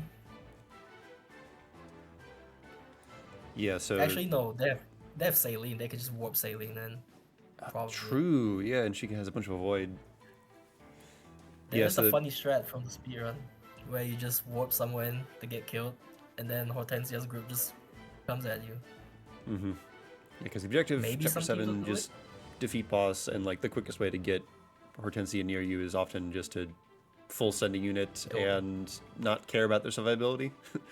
But if your Yep, carry can do just- that, then you know. Yeah, just play the game as if you have 7 drafted units. Right. It's probably a viable strat because you could probably roll compress enough. Okay, Chloe taking on Neluce in the top right. Doesn't quite one round like Saline did, but you know, still pretty decent magic Yep. stat. Because Chloe doesn't Chloe's class doesn't have good enough magic right now. She does have good personal magic later, so potential woman. She's actually good though. Like she's fast. Oh yeah. Has good magic. Has good bulk. Yeah, her She's personal magic growth is probably great. she's a pretty good late game, but you have to go through this like mid-tier early game. Because Clan and Saline, they're like really good early game. Because they just have good magic, decent speed, have tomes, innate tomes, so you can like forge them. Those are good. Gwynpage in chat is talking about Hortensia's AI about, which is kind of odd. Yeah, so what Hortensia wants to do is she wants to use her engage attack at 1 range on an enemy, and if you just position a unit at 2 range, she won't come forward. But what you can sort of do is you can position a unit just to the left of like the Martial Monk, which is within 1 range of where Hortensia could move, but the space is blocked by another enemy, and that fools the AI into thinking, okay, that's the proper range, so I'll move, but then I can't actually occupy that tile, so I'll just do a regular 2-range attack. But looks like that's not quite how things are going on the bottom left yet. Well, because Saline is not a flyer, so she can't directly get in range. The Warp Ragnarok isn't far enough. Right. Okay, now she's getting in range. Well, that, now she'll get all for 1. Right. Which presumably she just, tanks. But it does help if you kill to... everyone, then the all for 1 isn't going to do that much. Yeah, if you defeat the enemies that would have contributed damage, then it, less damage.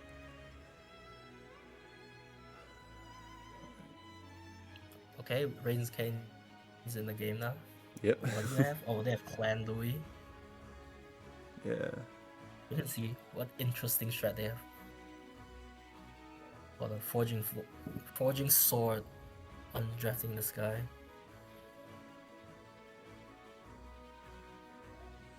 Yeah, I can't pronounce that word. Folkvanger? Is it Volkvanger or Folkvanger? Yeah. Yeah, either one close enough, yeah. That's a good sword for earlier. Yeah, it's only got like 6 weight. Heavy. So, yeah, compared to like a steel sword, which I think has 8, it's relatively light for its might. That's sort of the main benefit of the hero's weapons, is the ratio of might to weight. They're like kind of expensive to forge early game though. Yes. They require a lot of steel, which you don't have much of. And some silver, right? Mm-hmm. It's not like an insane amount. Oh. Driving this guy is getting Canter. Canter's a funny skill for draft racing. Like, obviously, repositioning yourself is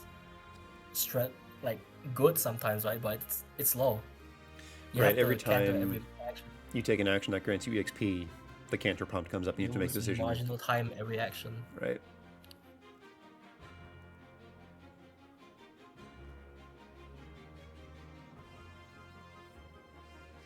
Fiends in chapter 6. Yeah, go for it. Oh, because she's Chloe, she can just fly over the gaps. So they're doing Marv Chloe. Wait, no, that's Marv Alir. I'm blind. Yeah, the Fiends have Martha Lear there with Yunaka backing up, and then I'm on blind. the top That's right, not they're still Chloe. training Okay. Chloe. Yeah. It's Yeah, 2 a.m. the engage, yeah, they read less distinctly, for sure, when they're engaged. Yeah, when they go into the PC forms.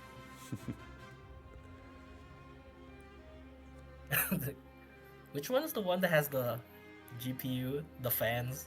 Is it cavalry? Oh, I think it is cavalry, yeah. The GPU. The GPU is great. A lot of horsepower on that GPU. We probably will see some if... Wait, actually we'll see a lot if some of them are doing Wolf Knight carry. Ooh. Fiends Divine pulsing back for some reason. I guess they're picking a different target. Fiends... Oh, they only have a Lear here, right? Because they're still not bringing Vander in ETA. Yeah. I have some suspicions on how they'll go those units will go. What's... Oh, they're doing Clan on Raising Canes. They're doing Clan Celica. Is that Celica? Oh my goodness. The resolution. Yeah, I can't see what emblem that is. It's a little fuzzy, and that is, I think, just coming from the YouTube stream source. Yeah, that's Celica. I can see the red hair. Okay. Yeah, so they... With Inspiring to just barely kill the boss. Interesting. Not the boss yet, the enemies. Well, when the boss comes, he's gonna get. Oh, okay. During that combat, the Because +3, base clan doesn't +3. have enough magic. Base clan and base sailing, they actually can't kill the boss straight up. They need inspiring or magic levels. And Melutri's here. Dodge Okay, yeah, easy. you're right. Perfect Exact kill. 1 round. Yep. Yeah, with inspiring. Yeah, they've sort of I got a guess tag team Chloe's just situation going farming. on, whereas the other Wait, teams what just ring use does 1 Chloe unit have? in Chapter 5 Celica. area.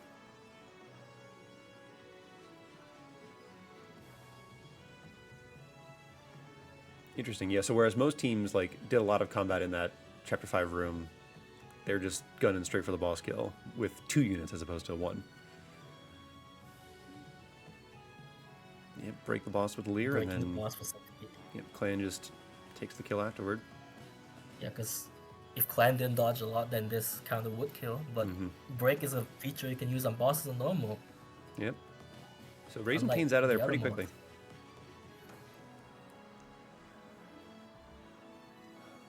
mods. Celica. There's a lot of Celica here. Everyone is Celica. Yep. Warping is good, turns out, right? Pretty good. Warping's good. Magic is good. 1-2 range is good. It's all good. Flame team is forging Dawn Liberation for dodge. That's a feat. Yeah, because 40 avoid is good if your earlier isn't It's good, a right? lot of For avoid. mid-game. Yeah, and there are Yeah. plenty of like forest tiles around, and You can either like train your earlier, or you can barely promote earlier. It's interesting to see what the players would do. Would they just train earlier to be like a mid-tier secondary unit, or barely 10-1? yeah, do they invest in them longer term, or is it just kind of eventually benched?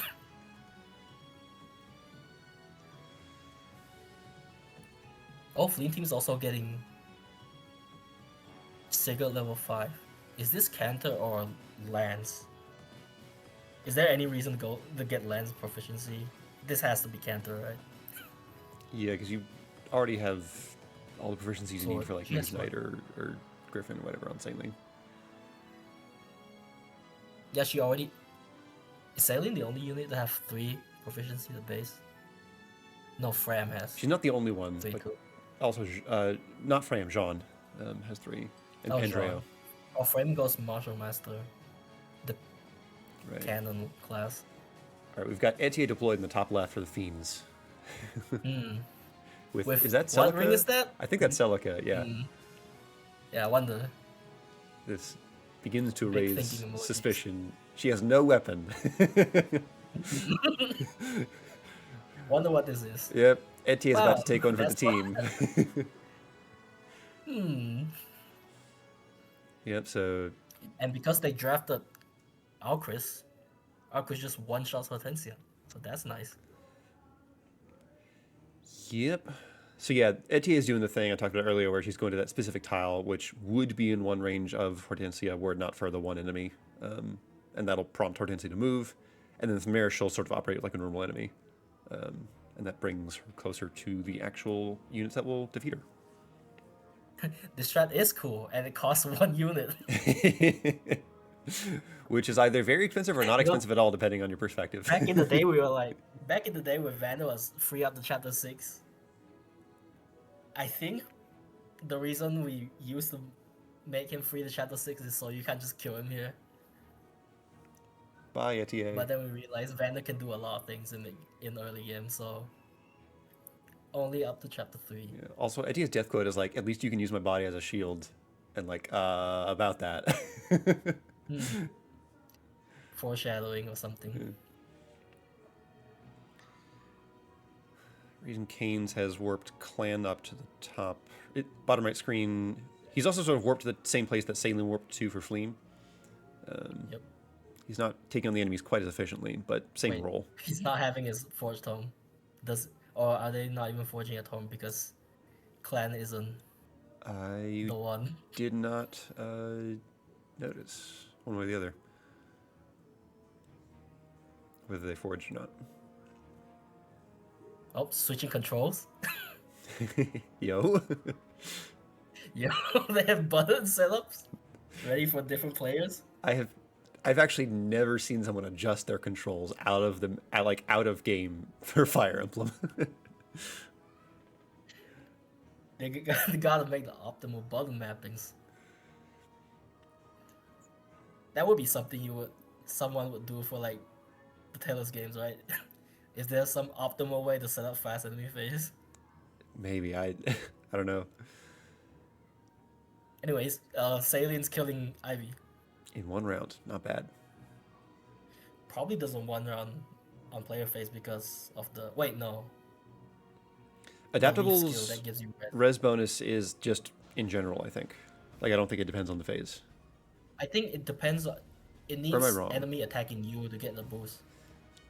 Oh right, because it does like switch your weapon on the phase where you're receiving the attack. That's right. Yeah. I think my funny strat for this is you kill the Wind Mage and use the Wind Tome. It's stronger than your Forge Fire. Oh, they're doing it! Hey, look at that. Hey, I know a thing or two. This is why we pay you, Rongos. Wait, you guys get paid? You're not getting paid? Okay, yeah, Flame Team out of there. the clutch Wind Tome. Oh my god, look at the conga line. Yeah, the top left, the Fiends have invited the whole Brody Illusion squad, I guess. Oh no, she's gonna shoot Alquist. No! Yeah, Alquist with the steel bow and the covert towel just doing the archer thing. Yep, so enemy phase and then he'll player phase, and that's just Hortensia done with. Wonder how many kills Alquist is gonna get like this. It's not like the next two bosses are also flyers. Yeah, that'd be 2A, crazy. right? That'd be way too convenient. Yep. Alquist good. That's what Fiends are trying to prove. That's why they drafted him round 1. Because he can do these early kills. And he's like, not even bad. He's a decent stat line for carry status. Ooh. I think O'Lear's pretty low in the bottom right for Canes, but might be just out of danger. Okay, a longbow archer there. The longbow guys here. Yeah, has walked around like the bottom left of the map. You know, I did my clan carry. The worst part is the hammer guy is here. Oh my god, I messed up. I mean, he's probably not far behind. Yeah, it's probably like 2 turns behind me. Okay, next racer will be Jean for Skies. Let me get that. Flame is in chapter 9. Now we have Micaiah with the funny reward.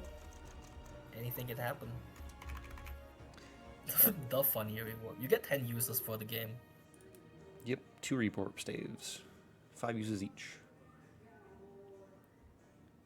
They are pretty good. Is it Jean or is the pronunciation different? Which you know? one? The racer's name. I think I say Jean.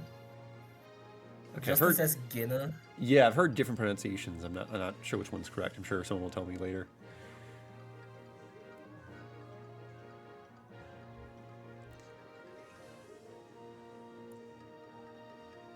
Override on Alear, getting EXP. Yeah, we've seen Sigurd Alear a couple times there in Chapter 8 on that And right Alchris. side. Ooh. Alchris Celica. With the Celica. Yeah.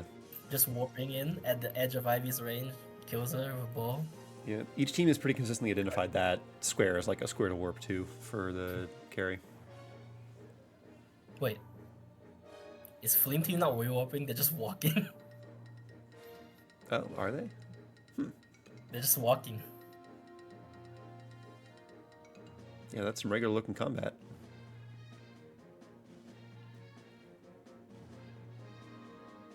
Nope. Loudheart has had to rewind. I missed what happened. But it looks like they're having to make some decisions there, because both of their units are low. Clan's low, Lear's low. Boss has 2 HP bars still. So they're sort of buying time here and healing up. Apparently Justin said refresh the stream. Oh, refresh the It stream? might help the quality. Let's check that out. Fundraising. Yeah. I've got to click on one of many windows. Refresh.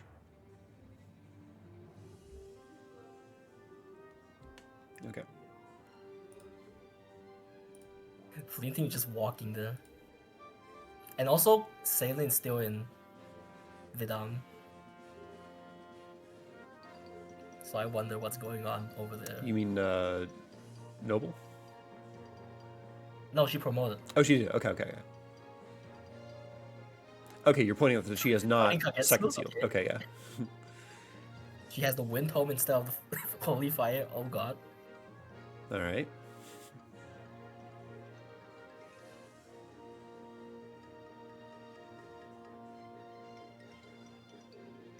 Wait. More chapter 7. Are we gonna see another funny? Yeah, Chloe's prepped No. with. Chloe... She's using the Chloe talisman. has Okay. She's just gonna fight. Okay, yeah. Normal chapter 7. So they have 8 units. Yeah. All right. Kane's makes out of chapter 6. Makes out of the scuffle. I think my stream is not. Yeah, let me adjust Just a little the. Yeah. The alignment. I'll bet when I refreshed, it did something that changed the orientation or something like that.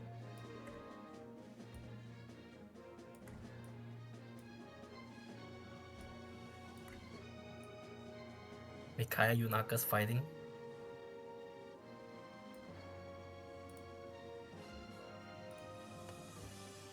With this strat, Fleeing Teams has saved 1 rework, so it's interesting to see where they're gonna use it. Yeah, like you said, 10 uses throughout the game, a limited resource, one that will have to be planned for. So perhaps different teams will evaluate the time saves differently.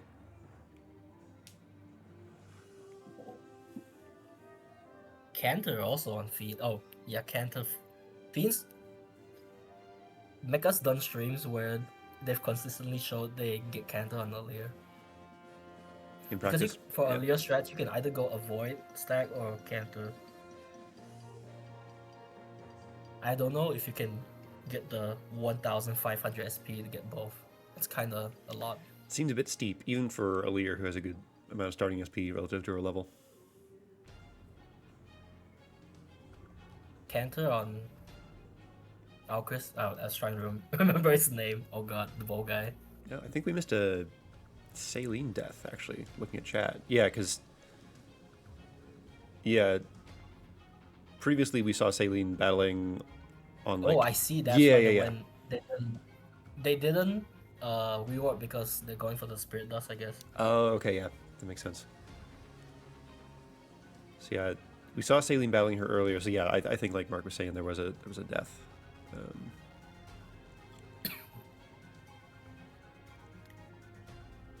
Ooh, Roy. For the Bond rank. Because Roy's a really good combat ring in late game. Yep. He gives you a lot of stats. Tons of stats, tons of strength in particular. Pretty good for a physical carry. Advanced. Really, this is a useful skill. Yeah, Skies looks like they didn't... Oh, wait. Who is... Oh, Alir Sigurd is getting full sent in the back. Interesting. Huh. Yeah, because you can... The problem with Magic against Hortensia is, you know, she has res. She has res. It's gonna take a time. Might as well throw a physical unit out there and just bonk her.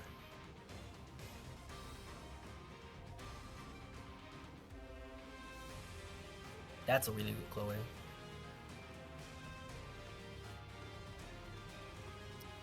Kane's is also in. Oh, there it is. Clan Celica. He's a carry, right? Why does he have 21 HP? Oh god. Yeah.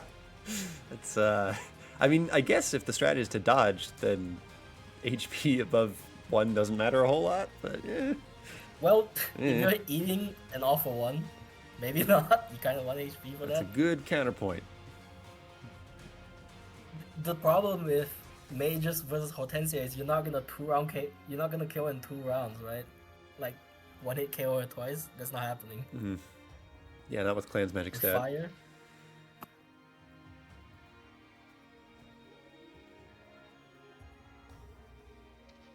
They're just fighting up there. Yeah, Skies are just Everyone's fighting. in the mix. Yeah. But you know, it's normal, they survive. Mm-hmm.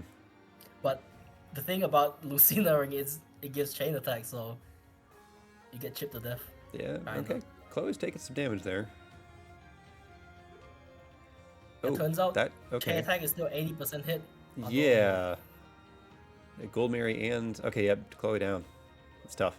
That's too many. Yeah, Gold Mary and Lucina. That's rough. 11 Sword and Flame. They're doing magic hype. carry, maybe. Actually, no, I think I saw Steel Dagger.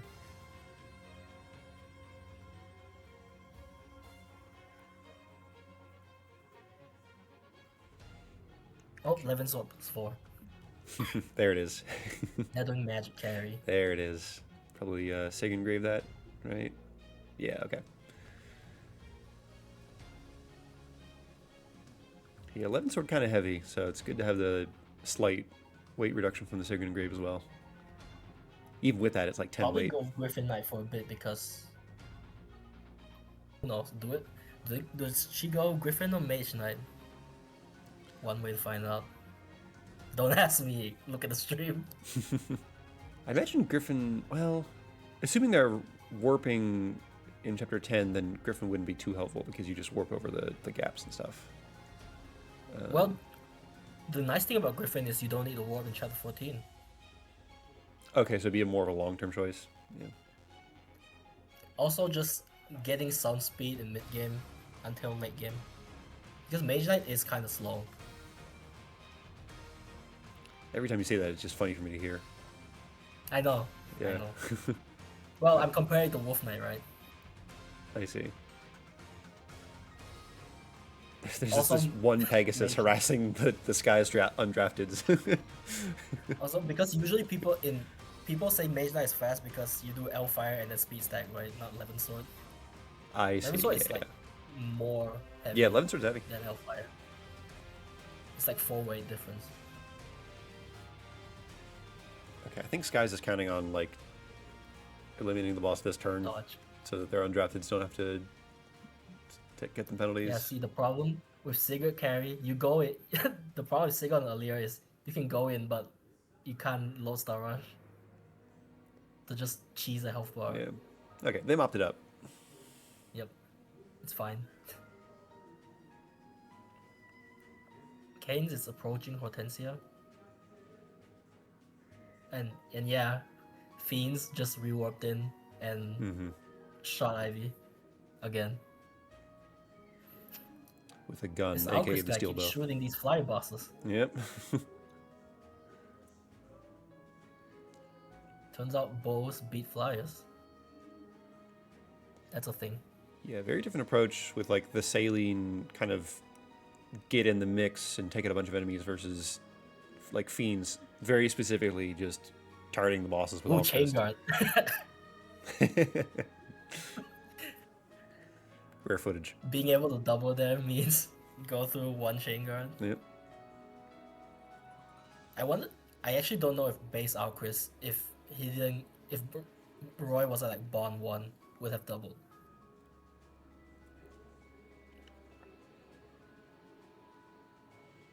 Alright.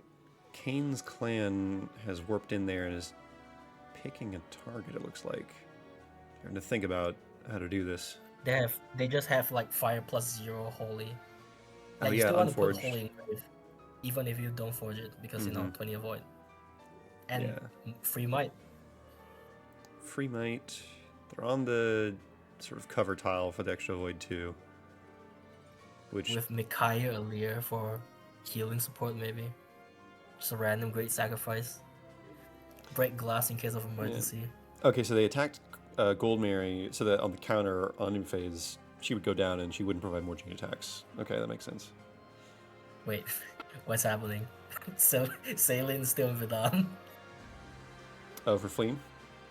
You expected a reclass by now? Yeah, I expected them to reclass, but who knows? Maybe Vidam has the sauce. Maybe I am not a knower.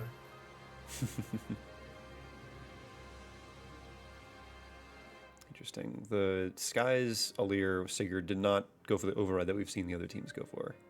They're breaking down the wall. Okay. Oh yeah, level up Roy for the sword proficiency. That's true. Alquist has bow only. Right. I imagine you also just do that with Leaf, right? Wait, what's Leaf Leaf's actually, sword is one of proficiency his later proficiency gives.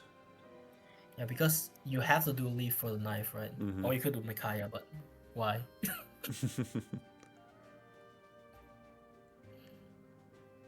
That's crazy talk. Doing Micaiah. There's Wolf Knight Sword is Alquist. on level 8 Leaf, so actually if it's probably more efficient doing on Leaf if you want Sword and Dagger only, but I think they're doing Roy because spawn levels give stats. So Skies is Who knows? using a Leer to bait out Ivy, is what it looks like here, instead of warping a unit in with Celica. With the Marth engraved Folkvanger. Ooh, are they gonna? Is she gonna one range herself? Oh, that'd be interesting. Yeah, use the mage to block the 2-range option. Hey, look at that. Ooh, That's clever. got him. 15 damage, still not one drowning. But, you know, that probably, I guess... Oh my god, look at this slow. This Astral Storm on Sailing. Yeah. It's one by one. Why Yeah, is when it the so enemies... slow? Yeah, because they don't have, like, the engaged versions of the attack animation, so they just do, like, their individual attack animations over and over again. It's really funny watching Pastelier do a Lodestar Rush, too. She just does, like, the regular, like, overhand chop, like, 9 times. Yeah, Clan has some speed issues. I also found out the hard way of doing, like, one test run with Clan. I hate this guy now. Okay, Sky's trying to put together this Ivy kill. Looks like they're gonna go with... Oh, now she... Sigurd Oh, first. adaptable! Swap the Basililands! Yep, Pull this emblem! she gets doubled. What a fool! Masterlands is one of the weapons of all time.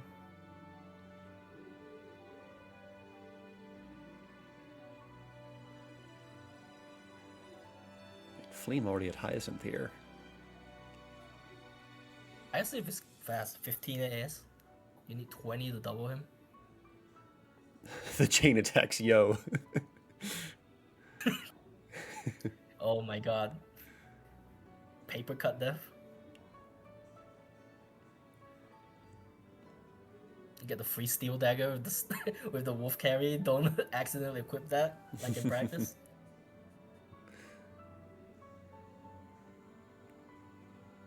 This Chloe looks like Energy she's drop leveling from pretty well. Bulgari.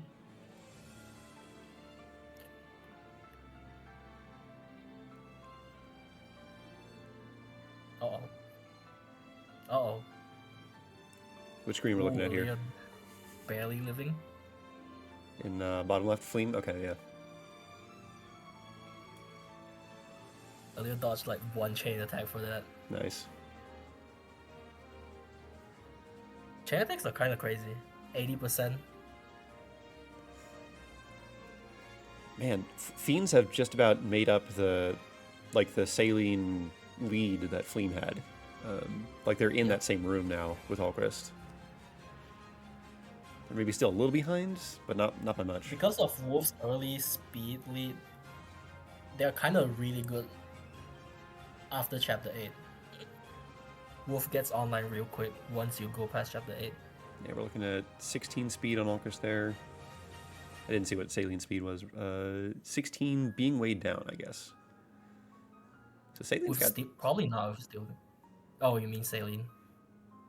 Yeah, Saline's got the 11 sword equipped, and she has 16 speed, even so.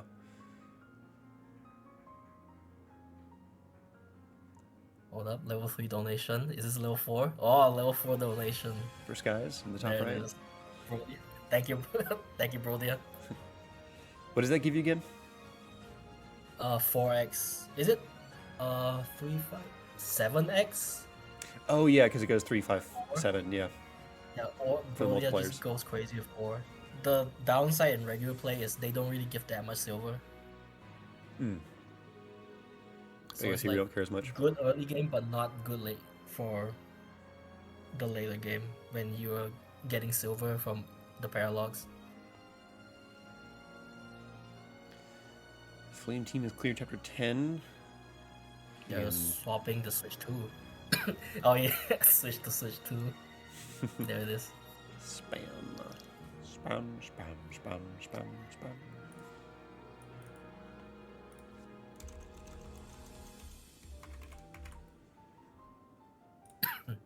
Chloe That's with the leaf. wrong... Whoops. What is this?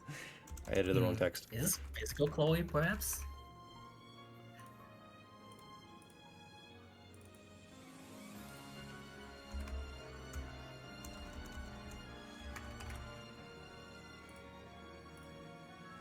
Build +3. Okay, now we're cooking with gas. Yo, build +3. Build +3 is speed +3, but earlier. Yeah? If you constantly get weight down. And I missed it. Which character is getting that? Chloe. Chloe, okay. Then it's probably magic. There's no way you do build +3 Wolf Knight. Okay. What if Chloe just starts getting build levels? You never know. Fiends out of chapter 10 in about 1 minute behind Fleam. So pretty close there. Sky's prepping for, what is that, chapter 9? Or did they already do chapter 9? Fleam? Skies, I'm sort of like gauging the relative positions in the race. They're in a preps menu, I can't tell which chapter they're in. Sky's beat chapter 8. Okay, yeah, they're prepping for 9. Kane's about to get out of 8 here as well. Usually you want to prep after chapter 8 because you get second steal and stuff. Yeah, a whole bunch of shop options to unlock. The problem is you don't have your ores yet because the usual strat for these fast runs is you get the chapter 8 money and you donate and get the chapter 9 ore.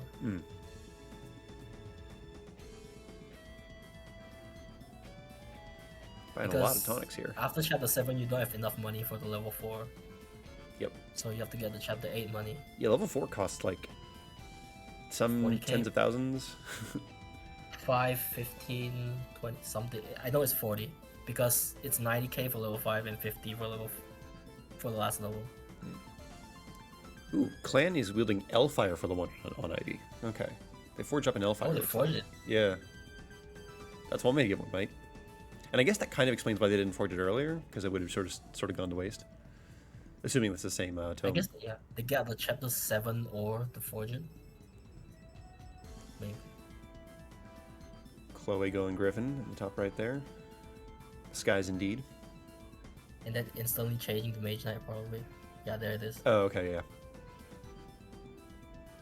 Yeah, okay, Because... so default promotion to Lance Griffin and then Sword Mage Knight, yeah, okay. Lance Griffin. Yo, Flame Lance? Yeah, hidden tech. Why does Flame Lance exist? For Royal Knight. To debuff Mavier. Actually, no, you use Flame Lance because you're playing Manning and you're trying to hit the funny heroes. Oh, the triangle adept heroes.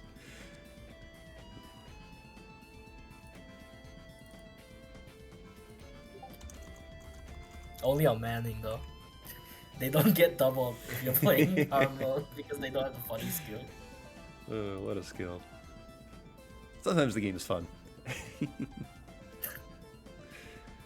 It's like when you play Conquest Chapter 10 and you're not playing Lunatic, so Hinata and Oboro can't reach you because they don't have move +1. Okay, we've seen Chapter 9, one team rewarp, one team just kind of hoof it. Oh, no, because Saline is a... Sorry, Celica. Yeah, you have Celica, She just warped. warp Yeah, yeah. So, curious what approach Skies will take. Skies and Kane's sort of in the same menu here. And they both have a Lyran and Mage Knight deployed. Almost at the same time, so we sort of get to compare apples to apples here, which is nice. Yo, Cavalry Warp Ragnar, you get +2 move on your warp. Yep. 12th tower warp range. Both of them inching forward to start, not going for anything crazy turn 1. Fire. Yeah, interesting. Chloe using a regular fire tome, Clan using the Sacred Engraved L-Fire. Does Chloe have a second engraved weapon? I guess that. It's on weapon sword. Okay, yeah.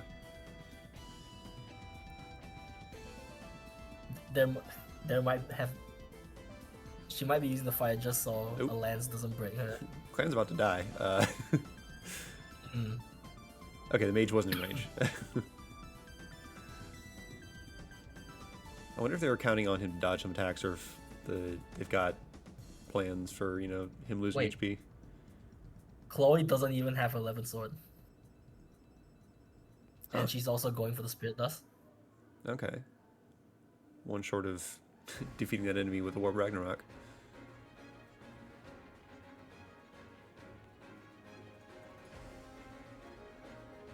They're all warping. Yeah, look at all these mage carries. They're all going the spirit dust route. Only Fiends didn't go there because Fiends is doing Wolf Knight carry. This is a magical girl run. Interesting. So whereas Fleem got Canter on Saline to canter into a forest tile after the Warp Ragnarok, looks like Chloe. No, yeah, she's mage, so she's grounded. She just warped directly to a tile with the forest. She has a GPU. It's whirring on all cylinders.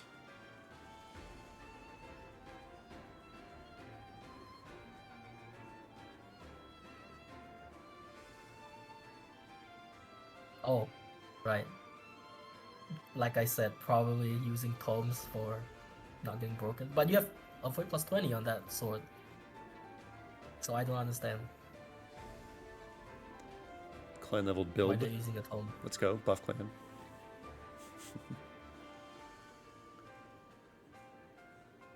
Echo. We're gaming now. Huh. Using Echo so you can chip the second bar. That's pretty cool, actually. Have you seen the funny lunatic Duma kill strat where you echo him twice? Echo kill him. I have. in Yeah, two I'm actions? aware. Yeah. Yeah, okay, so. And that's Ivy. Yep, low HP, but it was planned out very well. They're out of Chapter 9. Clan is one rounding.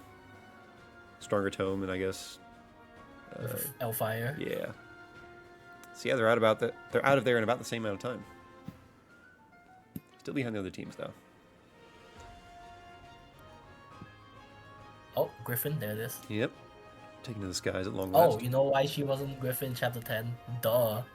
You wanna get shot by that bow? Oh yeah. And I guess the mystic bonuses. No, well, I'm not sure if those mattered. It probably is just don't want to get hit by that killer ball. Yeah. Oh, Canton. Good skill.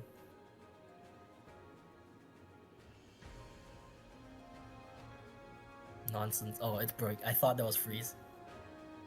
Oh, is it a different staff on normal? Does Evil Mikai have freeze here on Manning? Or Yeah. is it just fracture? Yeah, I on can Maddening check. it's I have the page open for this. it's I have freeze. the page open so I can check these things.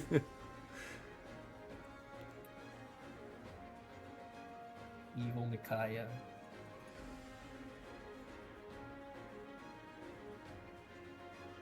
Oh yeah. Wait, Evil Mikaya has freeze and not fracture. They just swap it. It's fracture on normal and freeze on the other modes. Okay. That's kind of cool. Fleem actually used Saline's personal skill to heal Learmore with a vulnerary. Yo, personal skills. Yeah. Do we gotta tick that off the box? Hit the funny bingo. Yeah, so Lear does have to actually escape to win the chapter. Ooh, she's taking some hits. I guess no, she'll be able to vulnerary like down next to Saline next turn. So even like as long as she's not dying in one turn, everything's probably fine. Fiends is also in 11. Wolf Knight going in. Okay, and they We're have actually Lear. killing Evil Roy. Yeah.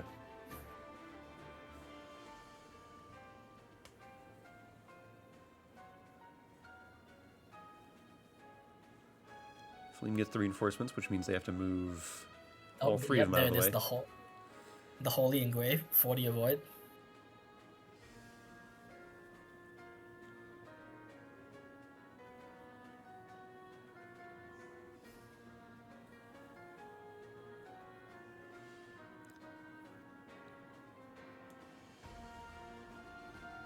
Yep, everyone playing chapter 10 is just gonna warp over the wall Mm-hmm.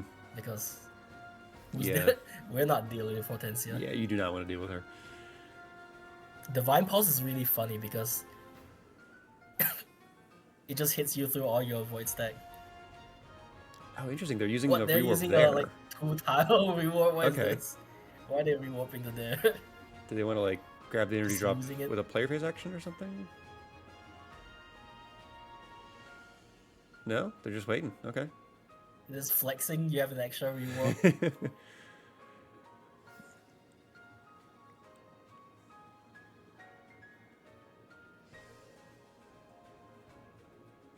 Might as well.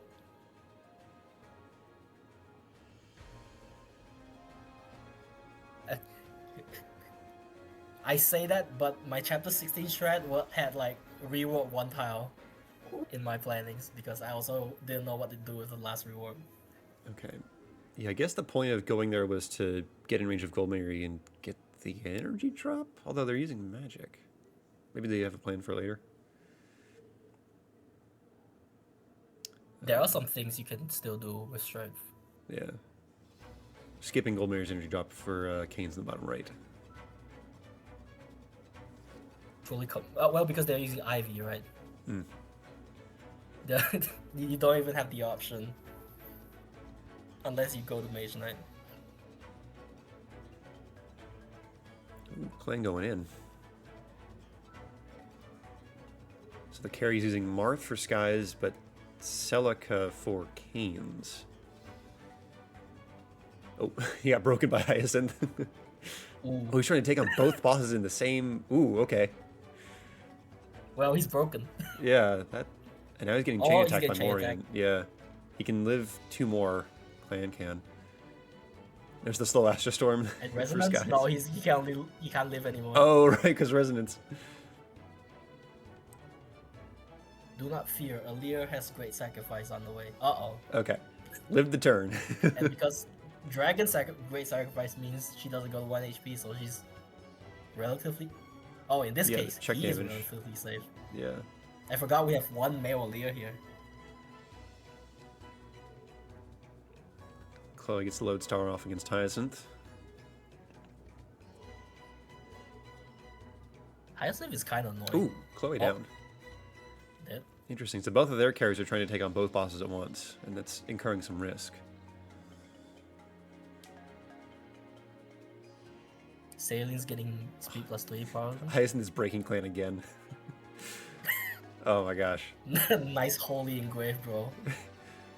He's sort of working through the generics, but yeah, the bosses are getting stubborn, and like, Alir doesn't have any, like, Alir has spent great sacrifice. Yeah, you only got 1 heal.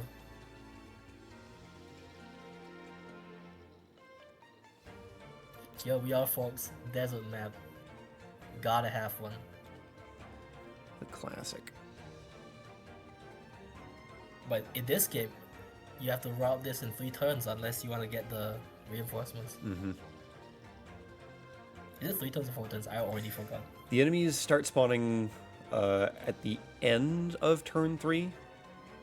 So you do want to route in 3 Normal turns. is turn 4. Oh, really? So you can route. You have to route at the turn 4 player phase. Okay. I think it's a turn stricter in at least Maddening then. On the other modes. Yeah. Okay, Clan is barely living. He's having to heal himself now with Fighting in Vulner. middle. Yeah. He has dealt with Morian at least. Morian. Yeah. Wow, that's crazy. He won round Hyacinth. When he finally didn't get broken. I guess the Forged Delphi or the Engraved Delphi is doing its thing. Oh yeah, they're playing on Switch 2 now, right? This is Switch 2 section. Nice. I forgot. Yeah, do you want to talk about the Switch 2 sort of ruling? Yeah, because some players have Switch 2s and don't have access to the Switch ones anymore, we've made a decision that Chapter 11 to 19 can be played on Switch 2. Only these chapters.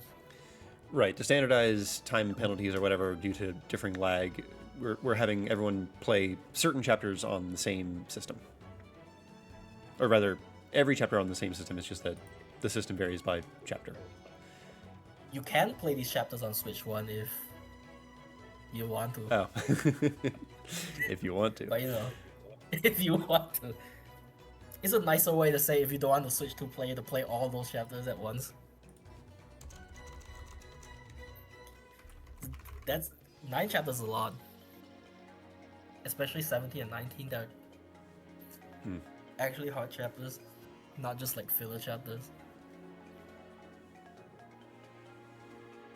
Yeah, here we see Flyer carry just go over the sand and kill them.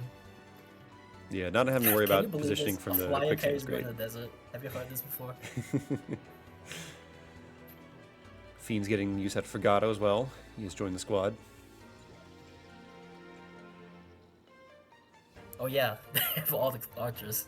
Yep. And then there are a couple.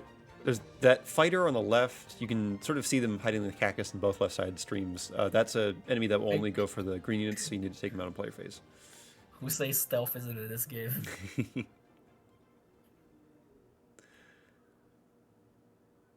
He's hiding a plate side. Oh! Oh, no fun.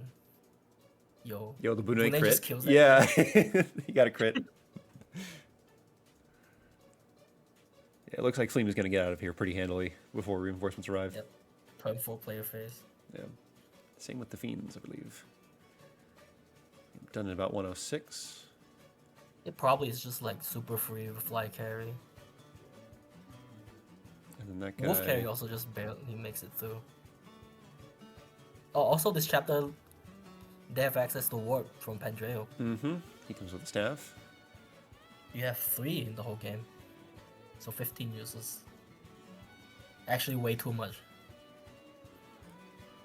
And Fiends are out of for there draft racing purposes. slightly ahead of Fleem. Like 20 seconds, so not really a lead, but they have, again, regained the time. They've caught up with the early mage team, is what happened. Fleem team here showing us the clutter that is the tonic section. Why are they separated in this game? You have 1 billion tonics at the bottom. Yeah. They're using a lot of tonics here. Okay, 13 is what they're prepping for. Okay, yeah, 13. Yeah. Who has Tamara?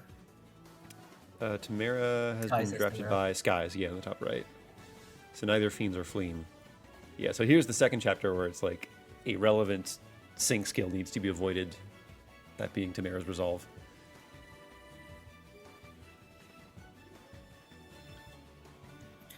Which she doesn't incur immediately, it's only when she's like at 75 or below percent HP. Yeah, she has to go below 75, then see a round of combat. Right. So if you just see 1 round every turn, you can keep healing. That's allowed. By the way, the torch in Lear's inventory, I believe, is the torch that she picked up from chapter 6 in the Wait, top can left. undrafted use healing items? Am I making that up? They can, right? I do not know. Do Yo, not Frame quote warp. me on that. Your Fram? Yeah, Fram has warped Saline forward. Finally, Fram usage. Yep. Yeah, first instance of B rank stays being a relevant unit quality that people were drafting for in round 2.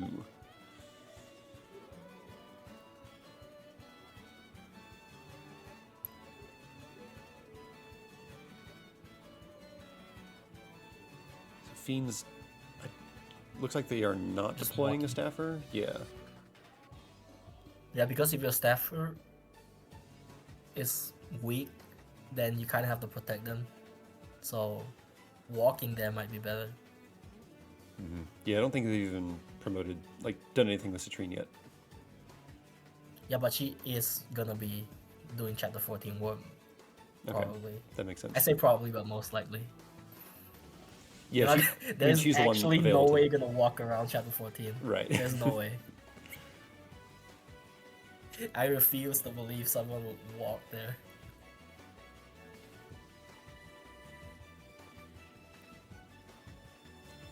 Skies is on to chapter Yeah, 11 after having transitioned racers to Hughes.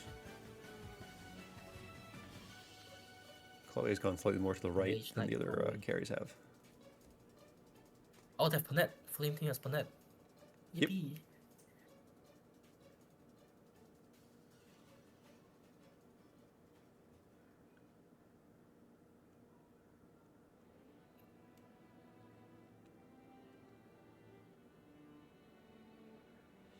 Yeah, so Saleen's just flying over the water section instead of going through all the sort of congestion and junk in the center of the map of 13. Flyer's good, more at 11. Can you believe a flyer is good? They can move through. Say it terrain. ain't so. Tell me more.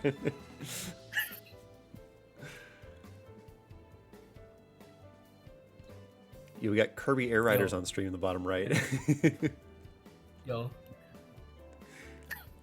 Raging Possibly a Canes better again. game. They're red. Wait, is that? Oh. Damn, Saline still has 9 defense. Just dodge. Yeah, Griffin defense is nothing right Dodging about. gives you infinite. Oh, Astro Storm. Oh, gaming. 9 the times bosses. 5? Wow. That's a lot of damage. That's way more than I thought she would do. Yeah. Yeah, because Saline has strength. Yo, she got hit by the Wait, is that smash. optimal? Did they want that or no? Wait, is that planned? I mean, she's fine, it looks like. Okay. Not enough. I thought she would then counter the boss. That would be. Yeah, that'd be That would be hilarious something with the up. killer bow. Yeah, these bosses are famously inaccurate. I don't think they're gonna pull like any hit on Saintling. Could be chipped to death by chain attack if you're not careful.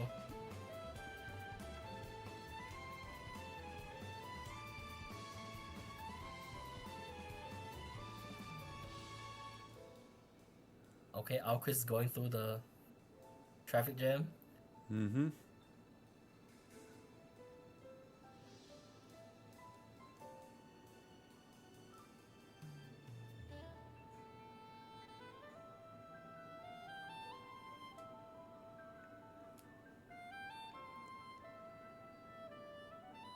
Zero hit. Yeah. Oh, goodness. 6% Oh my hit. goodness. Chunks a leer with the One- steel one, great two. axe. Lives on 1. Blasted. Yikes. Fleam is already out of chapter 13. That was very, very quick. That was very well done. At 112. Divine Dragon Promo. 17 speed earlier. Jesus. Above average, I guess. Mm-hmm. So probably gonna... Yeah, I think they've reclaimed the lead over the Fiends. Because Alquist, again, is having to sort of wade through the center. It's a back and forth. Okay, the Steel Great Axe misses that time. Alir lives. Got him. Yep. Oh yeah, Kagetsu gets to do some work here. Clearing out the way for Alir Skies. Exits chapter Yeah, 11. and kill the guy. Yep. This guy does have good stats, but he has no ranks. Absolutely no weapon ranks. Yep.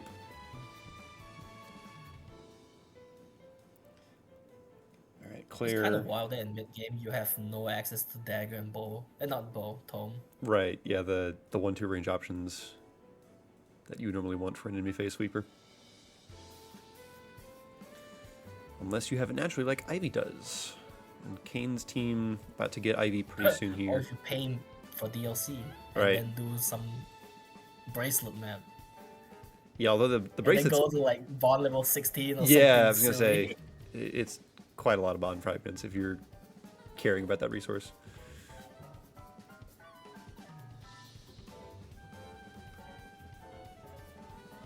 Alright, Alquist has made it to the bosses. Oh, nice.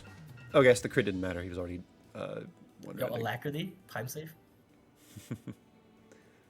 Although, what's the... Okay, yeah, they just miss input. They're not actually trying to divine pulse. Oh yeah, the Saline just. I didn't see if Saline got warped or just like flying up there. She probably just flew. Yeah, why would you? Yeah, she warp? hasn't like gone especially far ahead where like a warp would help her reach on this first turn. Yeah, she flew. Yeah. Yeah, she's taking care of the... Dog, enemies. yeah. Yeah, we got a flyer. We're gonna fly. Yep.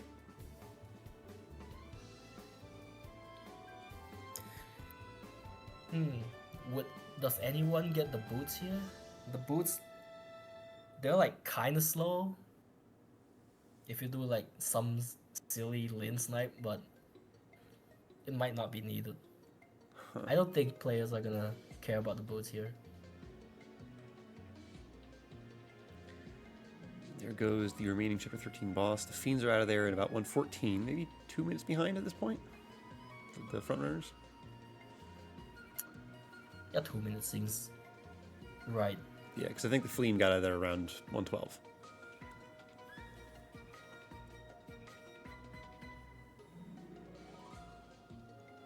Zephy not getting one-rounded. Big defenses. Oh, Hortensia's doing a funny. Yeah, she proc Divine Pulse on the earlier Fracture thing, and then that one she just hit. So the High Priest is living a bit longer than normal, perhaps. And then here comes Funny Marnie with the Hurricane Axe and a Dream.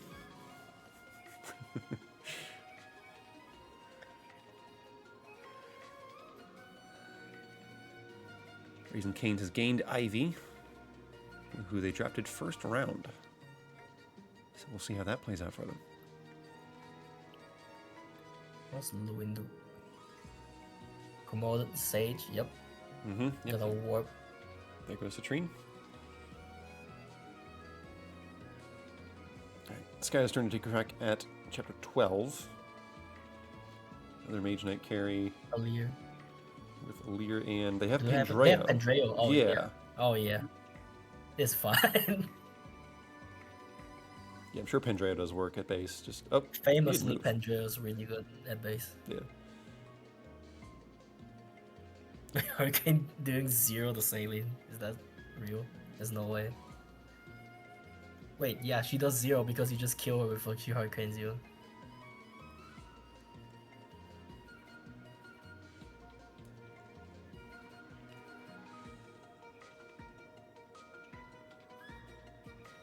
There she is. Hortensia. Divine Pulse. Divine Pulse. Breaks you. Breaks. Yeah. Yeah, I've seen this so many times in practice. Lewin, Divine Pulse. Nice sword there. Yeah. That's funny. Because she has Divine Pulse, that's just 50% chance to just hit you. 50+% chance to. Oh, is it Divine Pulse Plus? She's Divine Pulse Plus. Okay. Is it 50? Yeah, Divine Pulse Plus is 50 plus luck. Regular Divine Pulse is 30 plus Yeah. luck. Yeah. Yeah, you're probably not dodging.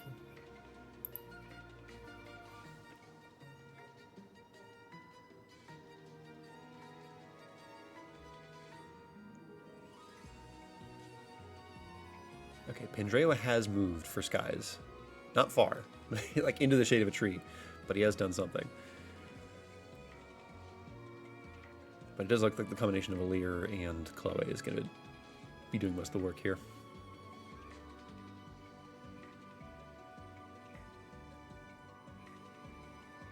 Oh, Alcris down. Ooh. He got warped. Forge for Ivy. What did it forge? Elf. I mean, we're gonna see on the map. Is it L5 or Boganon?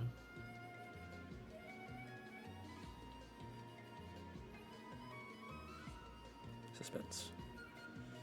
Okay, what happened to Alchrist here? Okay, he gets hit by a 17. He's just fighting on the main entrance. Yeah. Okay. Just killing those guys before they go towards Alir. Oh yeah, the good thing about Wolf Knight is you don't get broken by Lewin. There we go. Although Lewin is that one cavalry effective? It's dragon effective. Dragon effective. That's right. Yeah, so you don't have to worry about it. Does it. the funny kill a leader if you're not careful. Just one shot you. Right.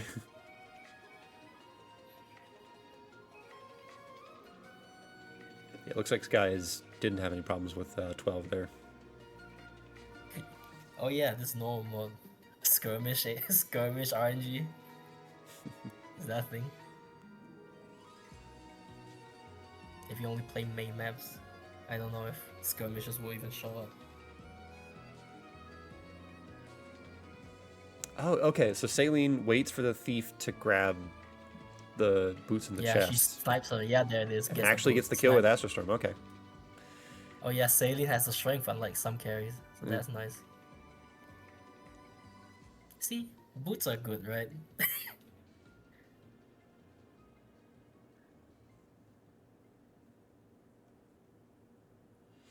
And Ivy has Bolganon +1. Ooh. Bolganon +1 with the Is Lucina that engrave. Lucina engrave? Yeah. Even more than Sigurd. And you're more than Yeah, compensating for the 30 might. 30 avoid. Yeah. That's a really good engrave. And we're throwing some stat boosters her way as well.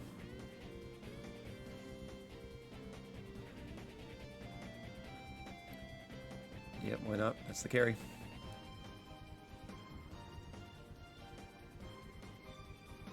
Unlike Fleem, she probably does not have the strength to snipe with Killer Bow. Probably.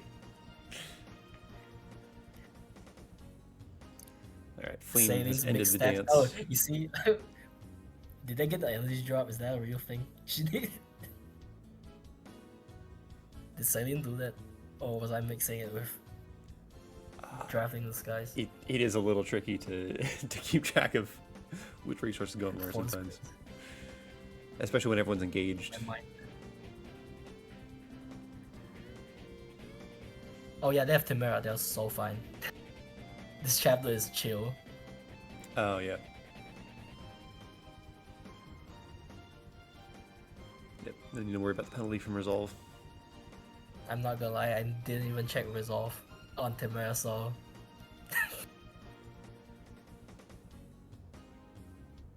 Who's checking if Resolve procs?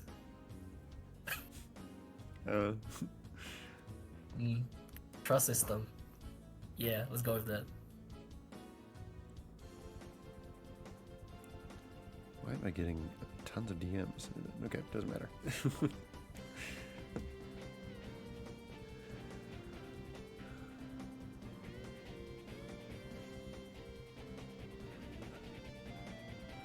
Yeah, so Ivy just gets to fly around and defeat everything all the time, is what it looks like. Which makes sense. Flying good, Tome's good. And they still have Clan, too. So they have 2 combat effective staff magic access units. probably won't ever matter. Her own... Like, she's not gonna rewarp herself somewhere, maybe. Maybe she could do that. Could be making that up.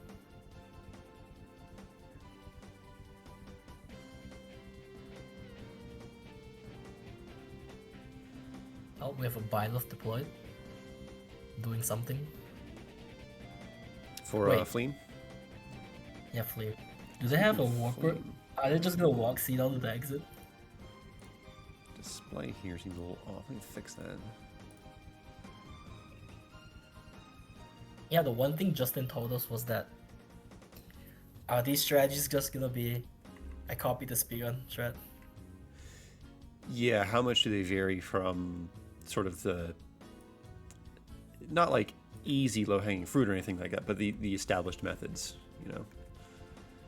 Yeah, because we don't have black screen here. Right. No black screen emblem here. We actually have to watch animations.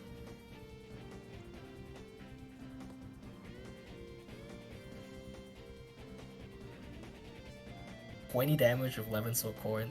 Corin, okay buddy. Earlier. Watching too much face.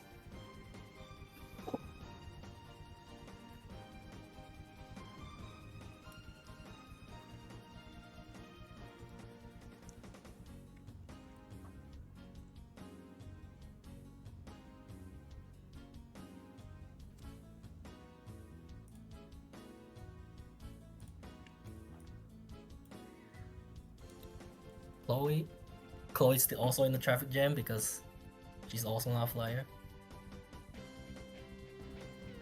Gotta get a drink, sorry. Yeah, I suppose I am curious if Ivy will also take the route of just fly over the water, like we saw I imagine earlier, so. right? She probably drives by a bit so that... Actually, no. If you don't open the path, then those people are not gonna come to Temera. So you probably just go through the water if you can fly. casually one-shot an enemy. Okay, so what's happening in Chapter 15 with the fleeing team? They've got Seedall dancing for Panette is doing some... Okay, so Panette has Byleth. She's doing some auxiliary combat. Yeah, Saline has... Looks like he's just kind of flown ahead, yeah. Oh yeah, they're gonna warp C though. Like, it makes sense. You're not gonna walk him through this hallway. Right. You have slower than your Cantor Griffin carry, yeah. Oh yeah, with Cantor, she's not catching up. Yeah.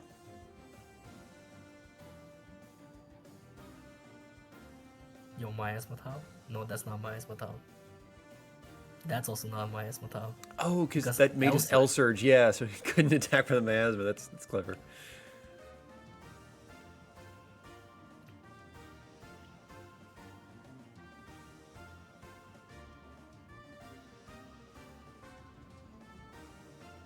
Oh, Ivy couldn't double Sword Master.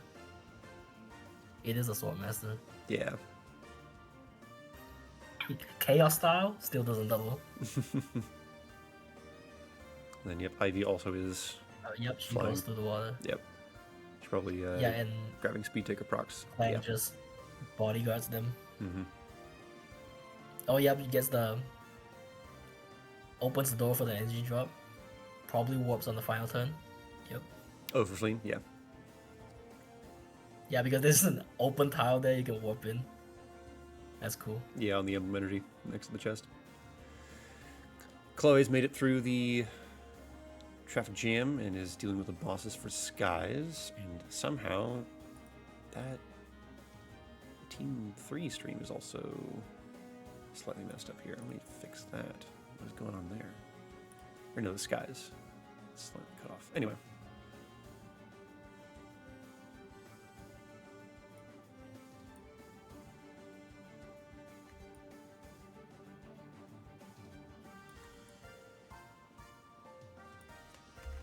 Fiends is walking somewhere. I don't know why Elia's there.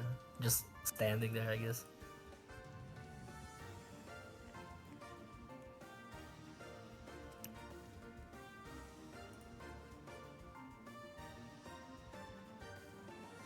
Salient opens the door, and then do you see warp happening now?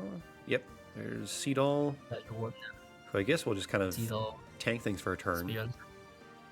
Yeah, because you just do this strat, you put the ice down, yeah. Okay, the yeah. boss is gonna do a funny and get out of the way. Okay. And then the final turn you can warp in for the energy drop.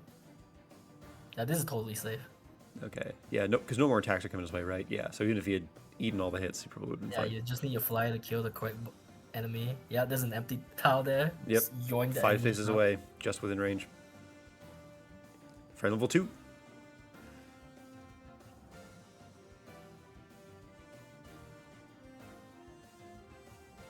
Wait a second. Escape.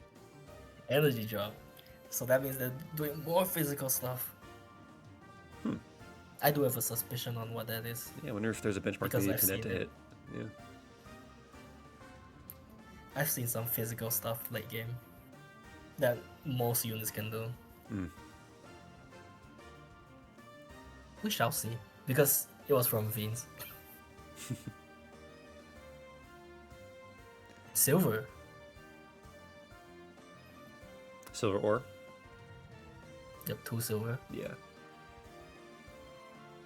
Ivy is dealing with the Chapter 13 bosses for Canes, so she's probably going to make up some time for that team.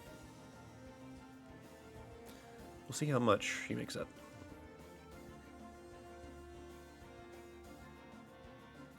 All the teams are going through the game pretty fast.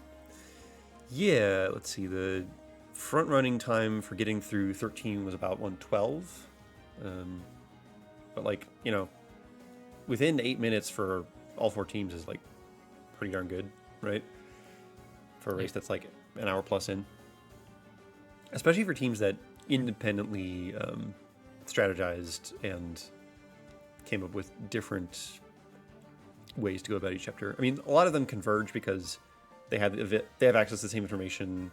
They can all reference speedruns. They sort of know what makes a good carry, and they know that warping is strong. And also, such, you can't but- get that creative, right? Right. You're gonna 1-2 range and then do key spots to kill things. But they have like pretty different strategies. Yeah, there's a good amount of variation in the early game, especially. But yeah, the carries have all been placed on the board and sort of solidified into 6-move, 1-2 range units. Fiends just routed that energy drop room instead. Oh. That's fair. I guess that works. Yeah. Yeah, but instead of they just went and grabbed the energy drop themselves. Oh, with the carry? Okay. Yep, there it is. There it is. Look at it. The seed all work. And I think they're going to do the same thing, right? Yeah. I don't know who came up with this in the speedrun, but it is a good strat. Yeah. It's totally safe. I think. I've never died here. It has to be totally safe. The numbers right? look like they cannot kill Seedall, yeah. Oh yeah, you don't even need to kill, you just walk through. It just give you a path. What a video game. Nicely done. Okay, good bitch.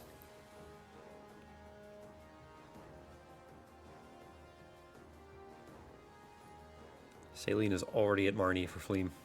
He just flew. Oh, didn't grab silver. We had enough forges.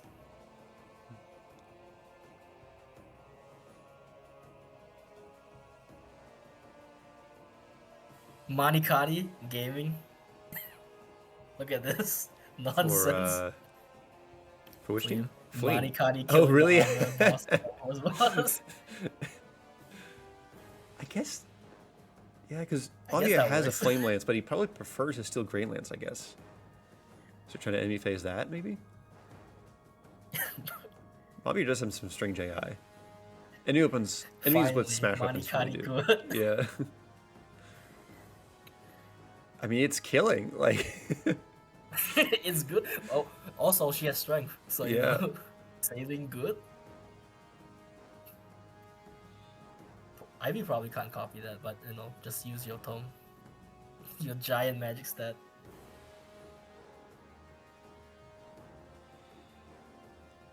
all right. Saline with the sword is up against Hortensia here, and okay, Hortensia has elected gonna to break her instead of attack.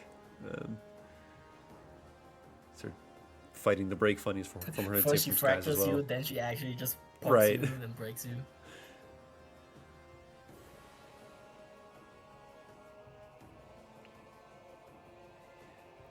Fleam out of chapter 16 in about 132.30. Keep that in mind for comparing the other teams. Going into the burning village. What's the name? Fearnay Floorport.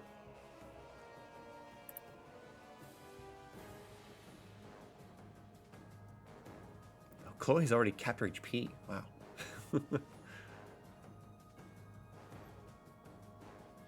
Cool Seraph ropes will do that. You know, you make a good point. You do have access to Get 2 one serve from robes by this Lelouch point. and then the one from chapter 13. Yep. Makes a lot of sense.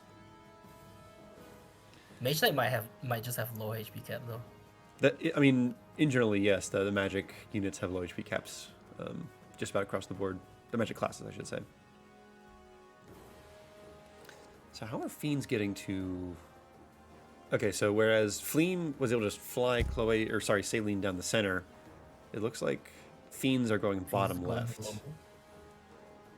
Yeah, which makes sense because the early tides do allow you to move pretty far in this direction. I don't see any warpers right now. So not using any of those staff Have we only resources on this seen one chapter. boots acquired in these runs? Right, because we saw the Astrostorm from Saline. And so far, I haven't seen... Chloe does have Lynn equipped. But... No, it just went straight for Saline, looks like. Or sorry, Hortensia. Gosh. Small woman magic staves, you know what I mean. Person, Yeah. magical girl, yeah. Yeah, I don't think I've noticed Ivy from Kane's do any Astral Storm shenanigans either. Although she has Ike equipped, actually, so she can't. If she has Ike equipped, that means someone else can have Ivy. True. From downtown, Yeah. maybe. They have to let the thief make it all the way there, though, so they might not be doing that. Well, I mean, if you snipe them, then you also have to let the thief get there, right? Right. 20,000 is a far distance. That's what I'm talking about, yeah. If Oh, you you're go talking all about the like way a to the covert right. snipe? Do they have Yeah, any covert? covert They snipe, do have you just hit Zelkov, them. that's right, yeah. Okay, yeah, I see how that comes together. They let the thief get their covert snipe from 20 tiles instead of having the carry do it. Okay. Yeah, Zelkov Oh, that has is lit. Zelkov. Yep. Does he have the damage to do it? I mean, if Saline did. I mean, why else is he deployed? Yeah, why is he here then, if he can't do it? Right. Oh, we're doing some arenas on Fleam. Chapter 17 prep. Hmm. It could also just be the prep for the rest of the game. Yeah, just use the Because they have opportunity. Go Mary. There's the Spirit Dust on Saline. No, you don't need Go Mary for Chapter 22. You can just use Mavier. He just does it.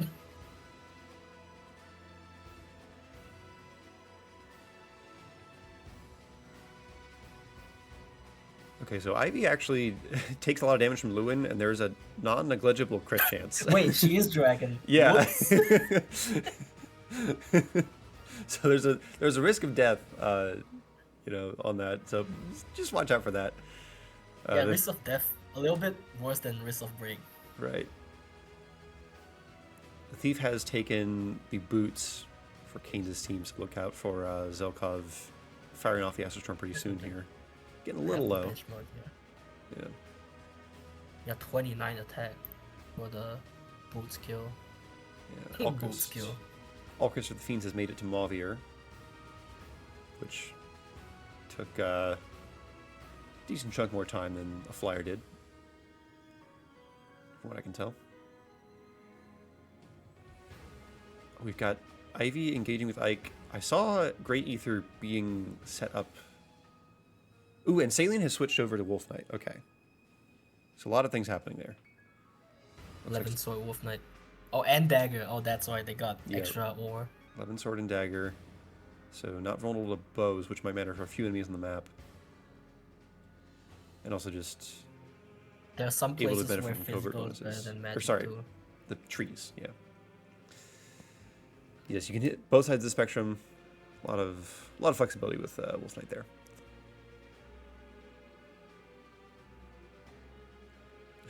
Ivy double grasping voids a poor fighter. I'm sure it has damage. Yeah. Does that waste time? I don't think so. I think the animation for like one skill proc is about the same speed. Alchrist makes it through Marnie. I didn't actually see how that combat worked out, whether he just punched through with raw strength or if there was some special tactic to it, but 137 out of chapter 16. Chapter 16 Marnie is easy because no Roy. Oh, that's right. Yeah. You just hit them with the dagger. Yeah. And 2-round KO. Yeah, it's 17 After where double poison, you probably it can be 1-round worth KO. planning specifically for the Marnie kill due to Roy giving holdout and just the high defense. Oh, is Fiends transferring? Looks like it. Changing players. Yeah, the timer's paused. Yeah, so 16 a pretty. Oh, there it is. Zelkov. He's Oh, sniping. yep, he's got to pick his target. Get the boots. Give Get the me boots. a target. Oh, okay, never Oh, mind. We're taking next turn, I care of this guy first. Oh, this is spur attack Alir. Yeah, there's the damage. Oh. Then Yo, I guess we I'll set it heal up, and stuff. and there it is, spur attack Alir. Just like we said so 1 hour ago or something like that. Many moons ago.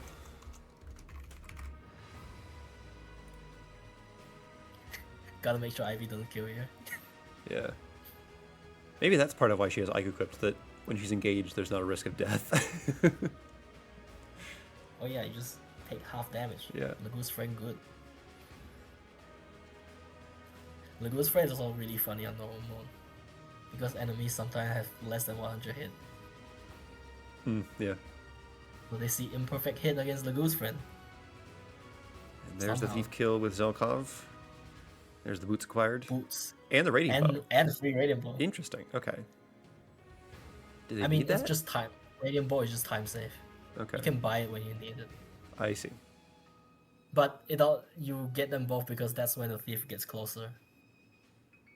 Oh, is the If you want to timer snipe for... in the chest room, it's quite far. Hang on, is the timer for Kane's not going? It's stuck on screen, yes. But Can you they check? Let me check the splits. Oh, it's because they're transitioning. Okay, so the timer, they paused Oh, the I timer see. and then the stream delay meant that I didn't see that until... Okay, yeah, we're fine. Yes, Justin did tell us this. Yeah. I hope they know that they're displaying some Discord messages on stream. I'm sure no one's gonna zoom at it. Yeah. It's too blurry to see anyway. So Kane's team got the boots. Fleam team got the boots. Flame team got boots. Did Fiends get the boots? I don't think they did they? I can just peck at the carry real closely. 6 move. Okay. What if they just forgot to use boots? That would be crazy. And then I Can did not imagine not catch using the whether Sky's got the boots or not. I'm pretty sure they didn't because Chloe has 6 move. Yeah, you're right. Okay, Alir is taking on Marnie for Fleam. Is that just... What weapon is she using, I wonder? I guess Saline already probably had a go at her.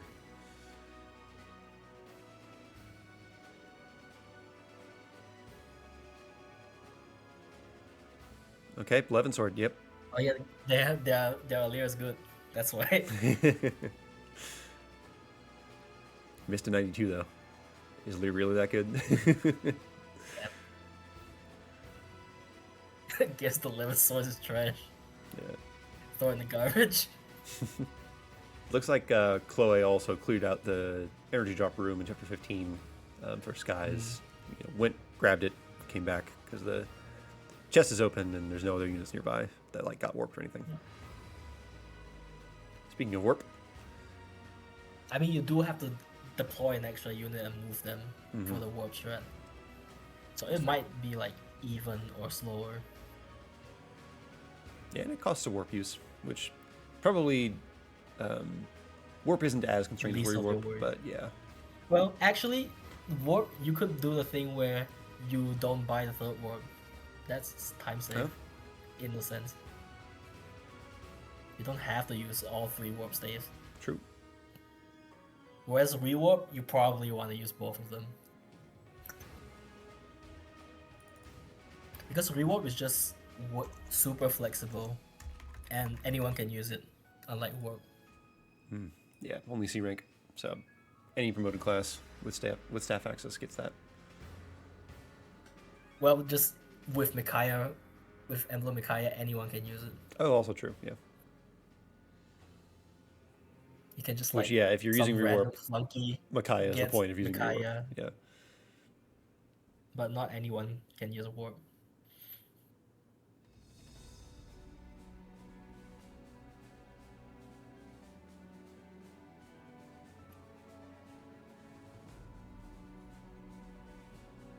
Is Monty still alive? That's crazy.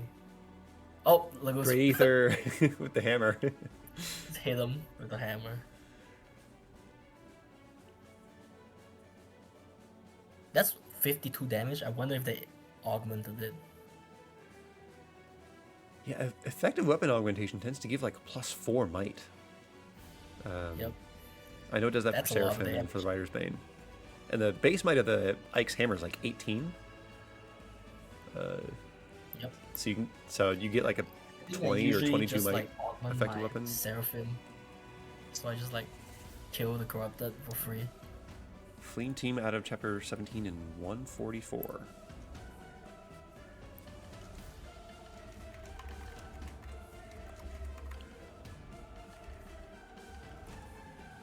Oh, it could also be Dragon Great Ether. Doesn't that keep adding damage? It adds damage based on how many hits you take when you're doing the charge turn, including chain attacks, by the way. Ooh, Yeah. that's juicy. Yeah. So if you have like Corrin's pair up and you just take a bunch of chain attacks for no damage and then you unleash extra power. Would be kind of funny. I've seen like a clip of going to the top left portion of the Marth Paralog with all the heroes and with 11 swords and tomahawks, and just like setting up a really nasty Great Ether there. Pretty funny. This game lets you do really funny stuff. Yeah. So in the top right, skies. Yeah, Chloe's grounded, so they're using Pandoria Warp to get across the shoal. Oh, but she's still somewhat in the shoal, so she can't move that far. Right. So they're going through the center as well, which is a more direct path to the bosses on the whole. What's Alir doing here with Byleth?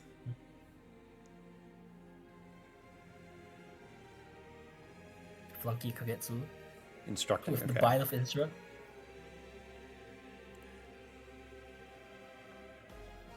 So Chloe takes out the center. I guess Kagetsu takes out the Pegasi coming in from the bottom.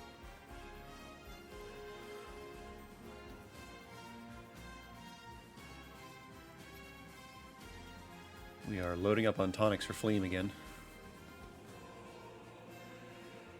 And a couple... Oh, that's like 3 second seals. Okay. Buying things one by one is game design.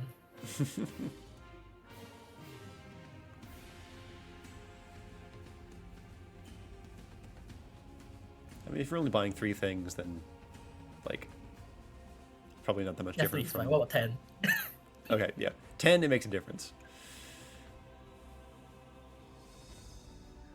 Ooh.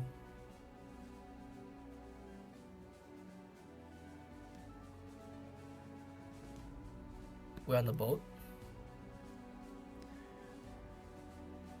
On the boat. So it looks like... Okay, the way they're getting speed wings is I guess they're sending in Gold Mary.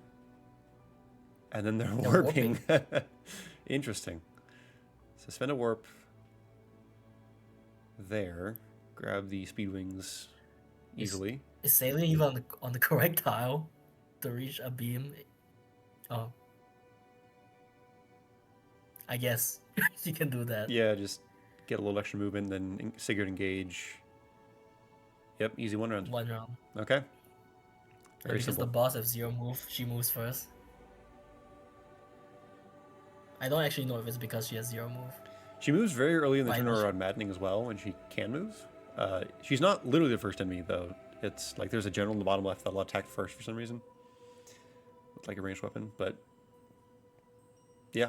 She moves early enough, you can just send your unit to get the speed wing. Yeah. Over and done with very efficiently. I expect most of the teams will have a pretty efficient strat like that. Fiends with the Alir with no engraves. Yeah, Not we even get to- a holy engrave. We get to see Alchrist. With the Armor Slayer? Yeah. And they've also deployed Citrine. Okay. The Fiends have.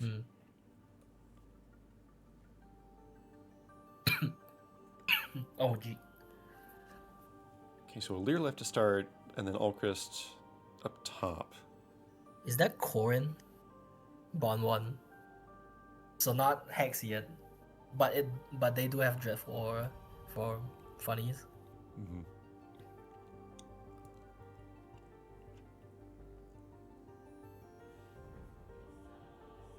These guys are sort of having to deal with incoming enemies in the starting zone as they send Chloe off toward the center.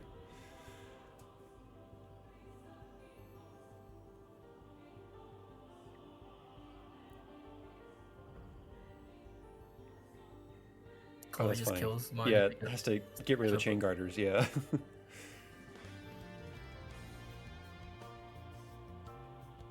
Chain Guarders like meme until they do something bad. They do something really annoying.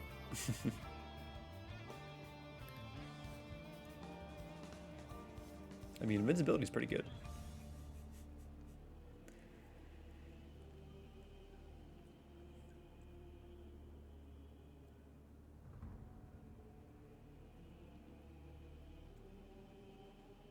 Citrine barely lives. Citrine I don't know combat. what's Let's go. happening there. That's like a base promoted Citrine, isn't it? Just surviving a berserker. Why is she here? But I guess she like is good enough to help Aaliyah for these jobber enemies. Yeah, and I mean Marnie exists. That's probably one of the reasons.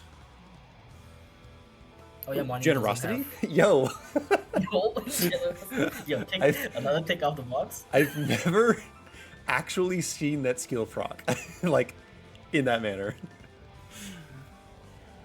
That was wild. Ooh, Alchris down. Yeah, Gris just hammered him. Okay. Bit of a setback. Mystic. Oh, okay, gotta retry. Okay. Setback for fiends there. Ooh, retry. Yeah. Yo, rescue? That's a staff. Sure is a staff. Rescue Sophia. And talk to her so no green face.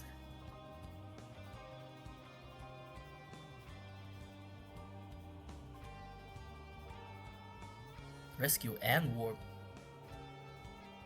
Okay. Fran pulling double Yeah, duty just here. going in. Oh yeah, because Saline it doesn't fly anymore, so she needs a bit of help getting up there. She has Corn equipped, Dragon Vein Oh yeah, she's to get rid of water. miasma. Ah, look at this Interesting. perfect formation. I check your checker, my checker.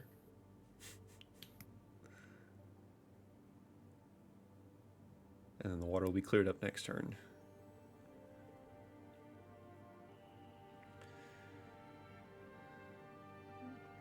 Okay, Fiend's trying again on chapter 17.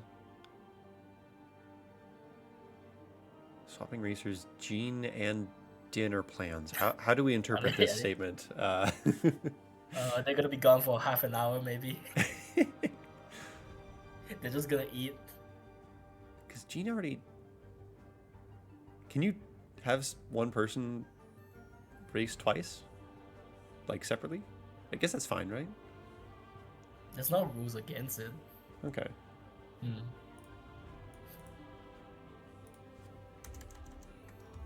Surely Justin is watching the stream right now. Alright, I will assume it's Jean next.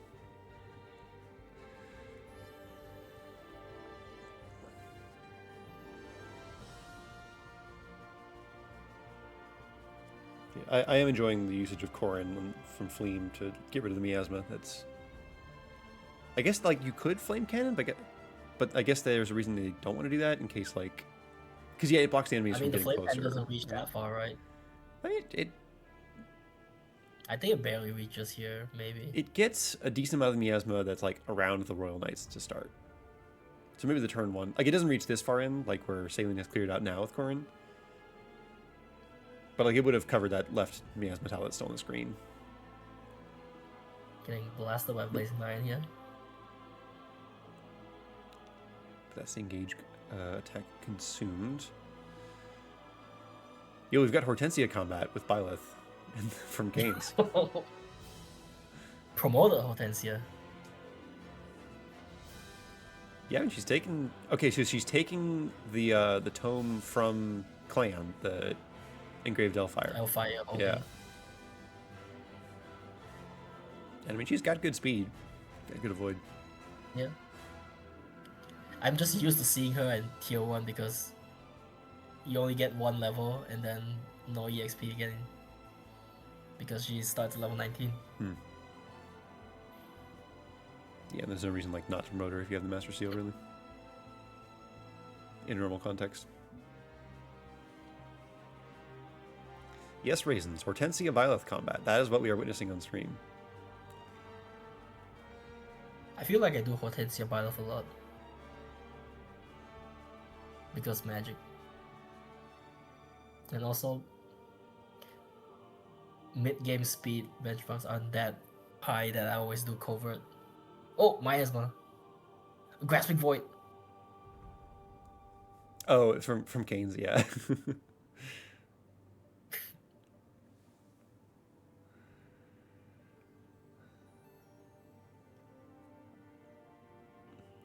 Yeah, that... What is happening on Fiend's screen? We're going through the fire and the flames. We carry on. Okay. We're creating artificial flames, I guess, to block other enemies. Interesting. So Alchrist has dealt with Grist by this point, is what it looks like. Huh. Yeah, that reset was unfortunate.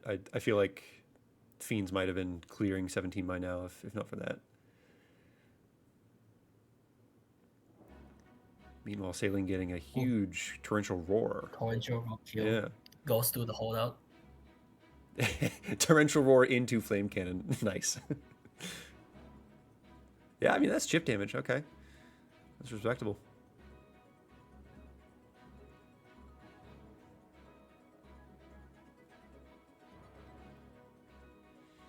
Yes, the Fiends are going straight up the center. Have you seen the other way to beat holdout? Engage attacks? No, not that one. There's another technique to go through holdout. So you know, Emblem Camille has a funny skill. If you crit, Sort of. then after combat you do 5 damage to the enemy. Oh, okay. So DLC, yeah. That is not something I am quite familiar with, no. That's the funniest way I've seen you could go through holdout with. Yeah. Here's the Seed All Encore. We've seen each team do this with the ice. And they didn't uncover the energy drop room. Okay. I mean, Ivy. Yeah. But I mean, Ivy's not the only magic carry, and we've seen other teams grab it for maybe other purposes. No, the thing is, Ivy just cannot use physical weapons in her class unless you swap her out. Right, I'm saying apparently there's no useful energy drop on units besides Ivy either.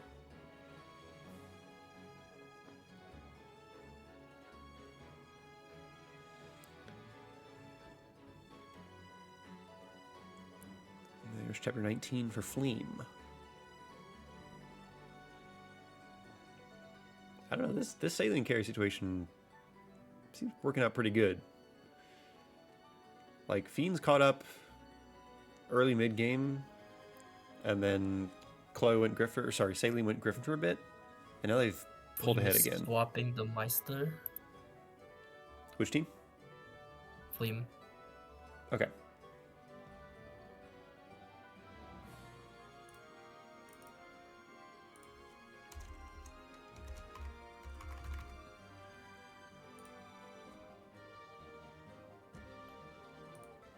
Go. That we have another flying carry, just gonna fly to Ivy, yes. Flying to Marnie. Mm-hmm. Oh, we're gonna fly and warp. Okay. We're gonna get real far. Oh. Yeah.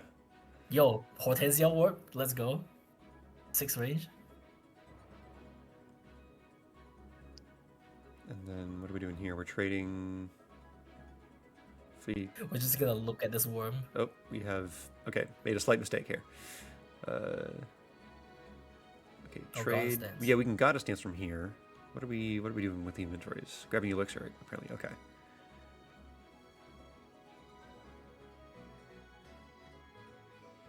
Yeah, because Hortensia can warp again, right? Oh, or not. Okay, getting out of range of the worm makes sense. Also, that would be another warp. Biblical greed. And then Rosado is offered as bait. Yeah, that's really far forward for Ivy on turn 1. That's pretty awesome. Yeah, she's gonna reach Marnie on turn 2 enemy phase.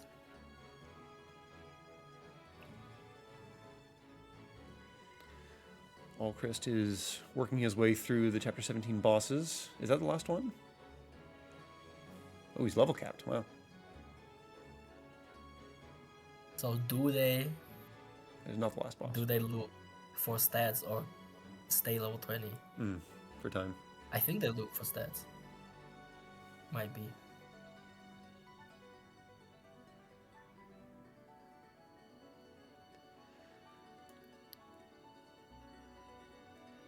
Yo, Master Lance 0 times... There are 4 zeros in counting the 0 times 2 in the combat forecast. Master Lance sure is a weapon. Sure is.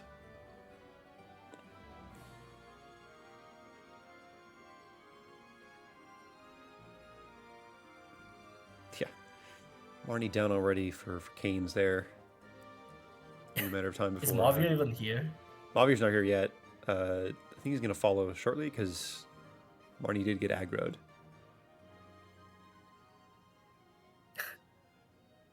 Hurricane X against Flyer. JK, it's a mage.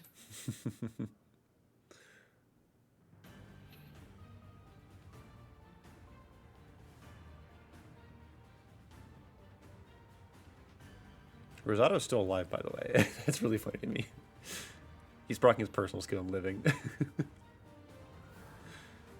Okay, there's Mavir, and actually was within range, so Ivy gets to take him out on this next player phase. Mavir finally.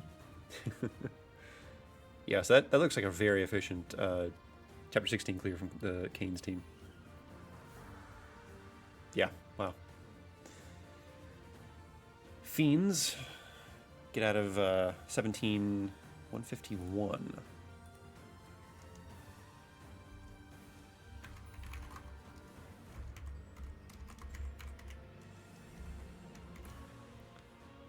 So from that benchmark, around 7 minutes behind Fleeing team.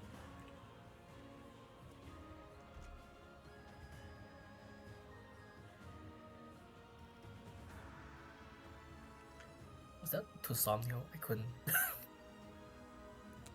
Yep, that The Fiends go to Somnio already. going to Somnial. Oh, yep. They're doing something here. Arena. Oh, cafe. Donation? No, bond fragments. I guess they're doing their late game prep.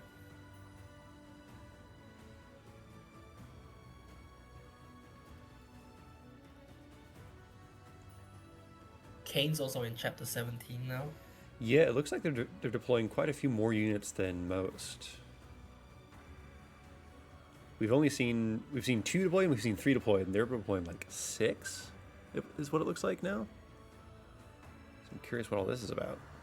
Salient is kind of owning with magic into physical. No, magic into magic and then into magic and physical. And then sniping. Yeah, she That has a thief. ton of roll compression, yeah. Yeah, just don't get stat screwed.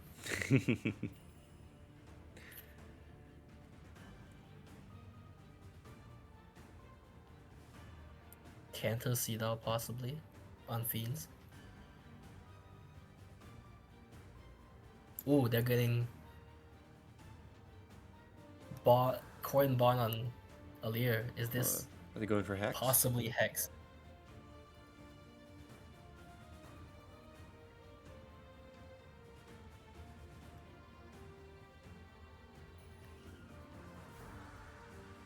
Wow, that is a giant team on Kane's side. Yeah, I'm curious. Okay, Yeah, so makes Ivy's sense. going up the center, getting Dance, so she can fly right over the flames, probably deal with that sniper if I Ooh. had to guess.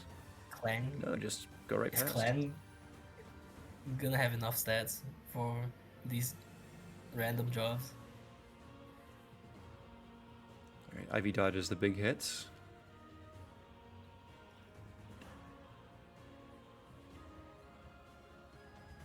Oh, she What is got to dodge 2 snipers this turn. That's more Hex. hilarious. Double Draconic Hex is this? Yo.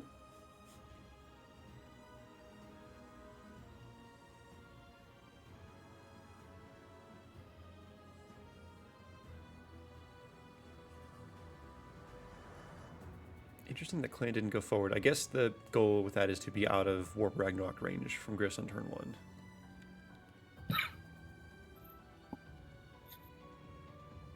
And then Zelkov Ike here at the bottom. One running Berserkers.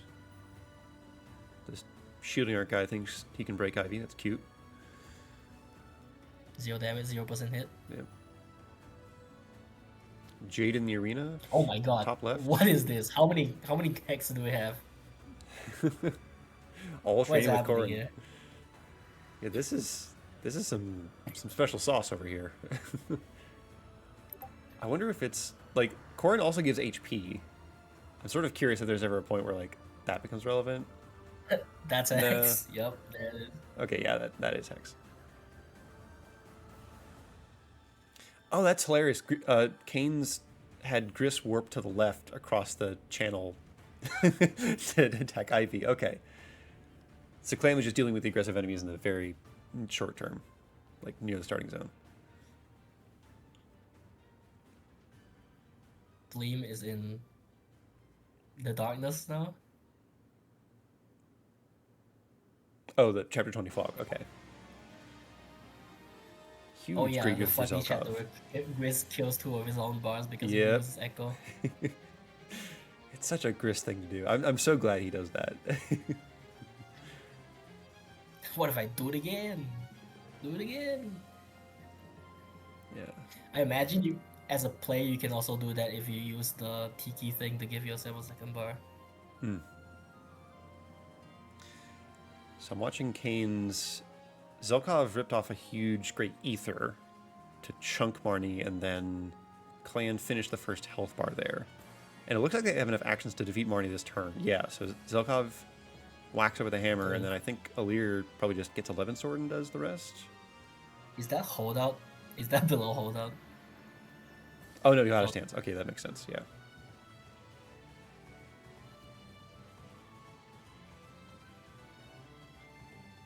Up, Gris gets bombed. Yep.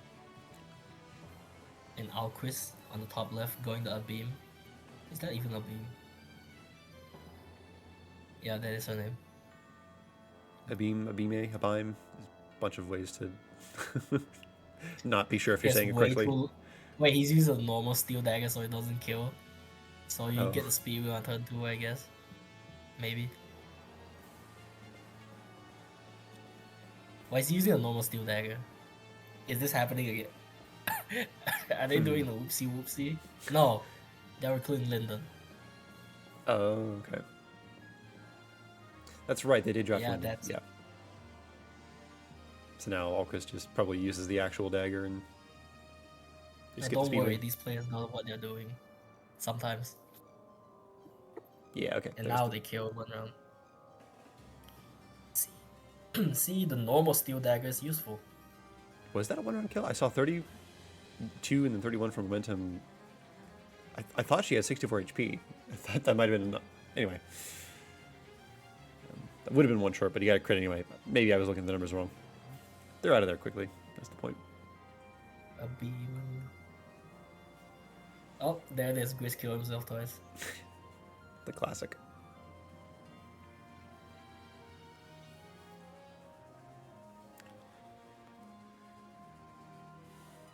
A beam And at then- 64. Yeah. So 32 plus 31 would not have one-rounded. Although I guess you'd Whoops. X first in any phase anyway. Oh yeah. Well, it's possible for enemies This is to a jump whole through water. operation. Kane's Yeah. doing a whole operation down here.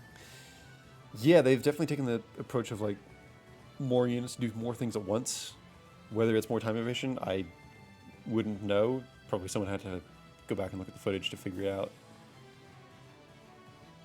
Yeah, then in contrast, Skies has drafted or deployed Alir and the carry, and Chloe. What? We're getting Anna now. We're getting Anna. Okay. All right. Anna Huh. is free. She and is. she is easier to get than John because it's not a route map. Yeah, This makes me slightly concerned for Anna's well-being in the future. Yeah, she probably is just gonna be like, does something in endgame. Needs a warm body, aka the Velt kill, or Possibly. Bylov. Yeah, I guess if your plan requires 8 units and you lose one in chapter 7, you need an 8th unit They again. did lose 1 unit in chapter Yeah. 7. Yep. Oh yeah, Anna's right there. Just kill the boss.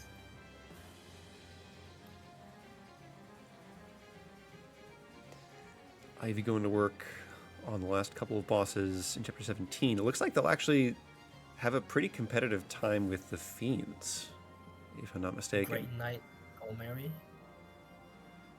422. Wait, no, what? What's she Great Knight for? Don't you have Mavier? I guess more flunkies are good. Yeah, you get like cav bonuses for like Erica, you know, Twin Strike if you need that. What does she have? Byleth.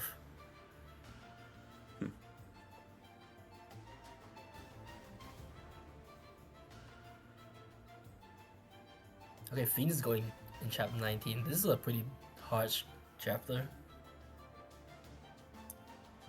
It's not hard as in, like, it's physically hard to go through. It's just Marnie's annoying with Roy. Yeah, also... So we want to, like, tone down the annoyingness somehow. Right. Yeah, we're seeing the double rewarp usage in chapter 21 for Fleam. I would expect most teams to do this. The big question is, does anyone get Spirit Dust? I'm gonna say no. That's too many bars. Yeah. On Grizz. Spirit Dust by killing Gris, yeah. It seems like a not worth detour. Torrential Roar with Roy.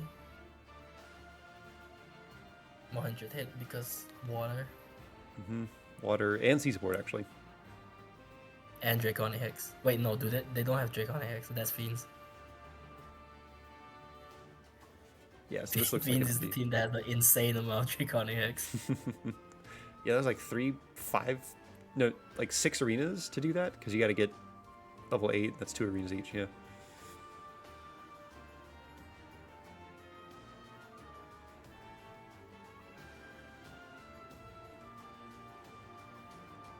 I guess everyone is rescuing Saphir because green unit combat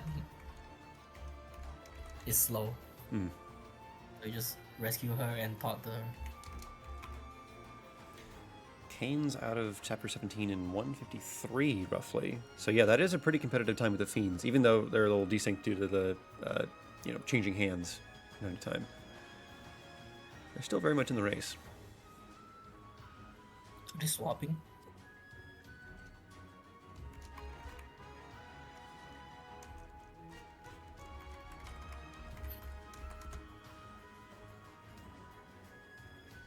Ooh, our quiz is staying level 20.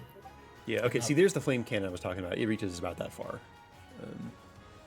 So it covers a lot of the same area that they were, that Fleam was using water tiles on.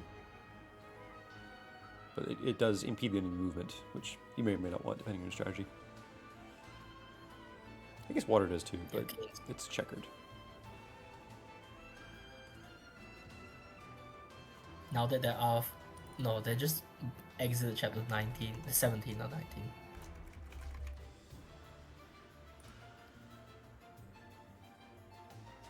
Yeah, I didn't even see Fiends do 18. No, they just walked up. Fiends did the Linden recruit. Oh, okay, yeah, you're right. You're totally right. I thought I didn't see them because it was so quick. But in fact, I did, and I talked about it, and my brain forgot. We were debating if the crit was needed. Right. Gosh. There's so much happening, like 4 streams, and this is my first time doing commentary on a draft race in general. So I very much gosh, if I had to do this alone, I don't know what I'd be doing. Yeah, thanks for being here. Justin did mention this, a lot of times he would be explaining something really cool and then see something else and oh my god, there's also something cool happening over there. Right. Looks like the Fiends had to rewind for some reason, because I'm seeing them do the flame cannon again.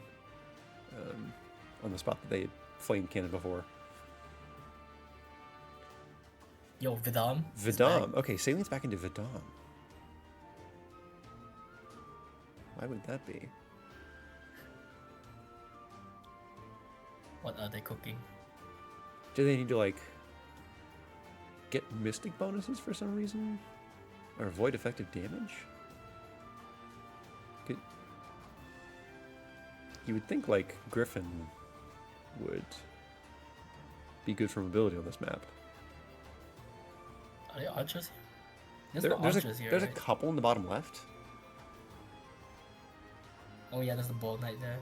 Mm-hmm.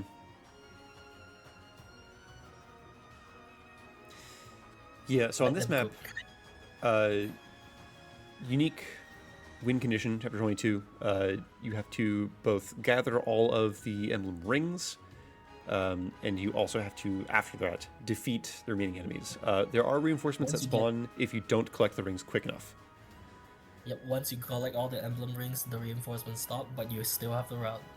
Mm-hmm. Yep. And Great a night, Go Mary. draft race rule here that was mentioned a while ago is that undrafted units cannot collect the ring from the map. So if you want to collect rings faster, you either have to like move your carrier around a lot or deploy some more units that you have drafted. We already see a warp from off here. Yeah. Yeah, that is just Vidam Saline coming in. Oh, is it for the weapon access, maybe? Because Wolf Knight doesn't have tomes. But this Bolganon with no avoid engraving on it. But they still have like zero hit. Watch it be like she needs all sword homes and staves somehow. Yeah. Get a reward herself. That's the flex reward slot. Great Knight Golden Area taking no damage from the heroes.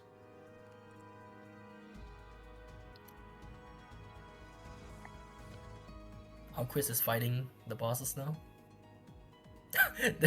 We're looking at screenshots.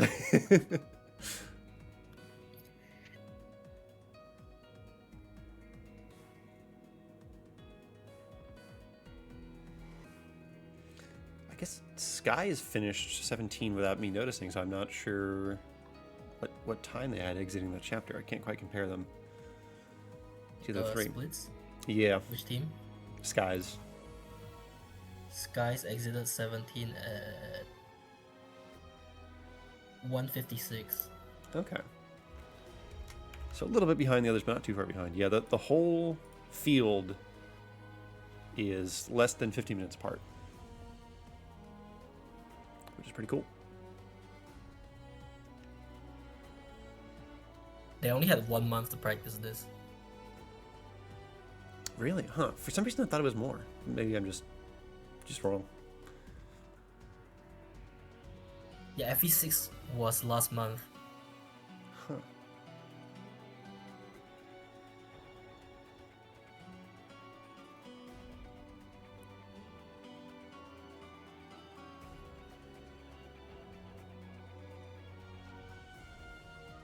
Alquist is still fighting the bosses. Yep.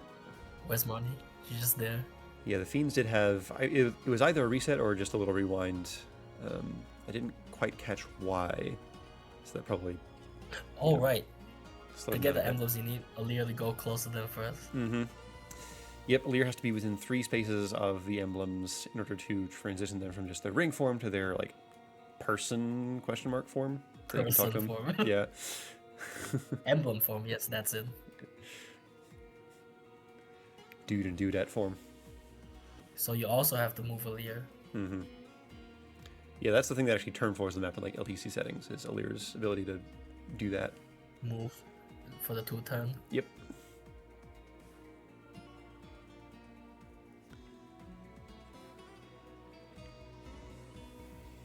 And yeah, we're seeing Skies do pretty similar. Absolutely decimating a beam. Yeah. Chapter 18. Same idea. Sigurd, send your carry at the boss and just go to town. Blast. Did they get the speedwing? I didn't quite catch it. Well, Chloe probably doesn't need speedwing. Probably not. Yeah. It's just for avoid. We are promoting Amber for Canes. Interesting. Why are we promoting Amber? I guess they have designs about the speedwing. I think he doesn't have enough stats in base to do endgame. Okay, Let me he check his stats. grabbed. Interesting. So they're Yeah, using Sigurd. wait, he has good enough stats. So they chose to grab the Speedwing with Sigurd, and then I guess they're doing a little, dance chain to get Ivy over there. Because she's a flyer, not a cavalry, so Sigurd doesn't give her the same range. True. Well, you can just go in deeper. The little scoot as they count the squares are cracking me up.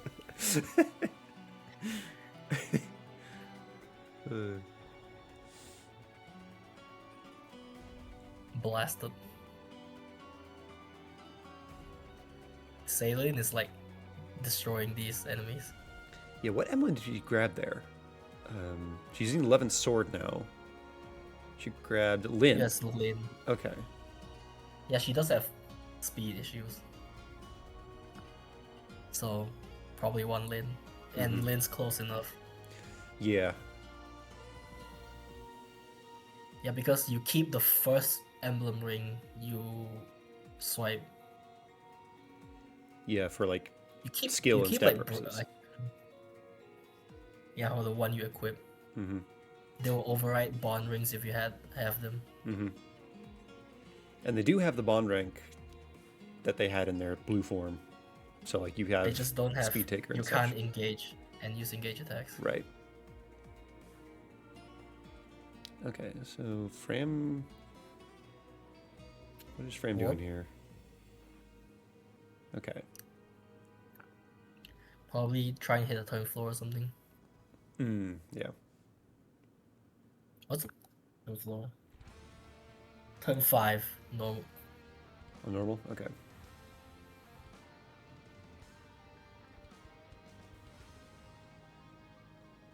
Well, it's turn 5 on every mode, but normal just has less reinforcements. Right. Turn 5 is when the reinforcements start spawning, if you have not picked up the rings by that point. Yeah. Which is relevant for my pacifist run, because that's how you minimize the kills on that map. It's by picking up the rings quickly enough. Your worst enemy, a route map.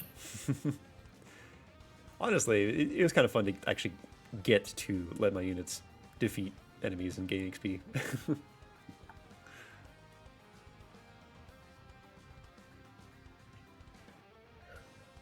Oh, Chloe. Wait. Go ahead. Yeah, Chloe is doing the funny thing, the funny strat here. I've seen some video here where you fight in the corridors, so Marnie cannot fight you at one range because Marvia is stuck at one range. Oh, to avoid getting like engage attacked.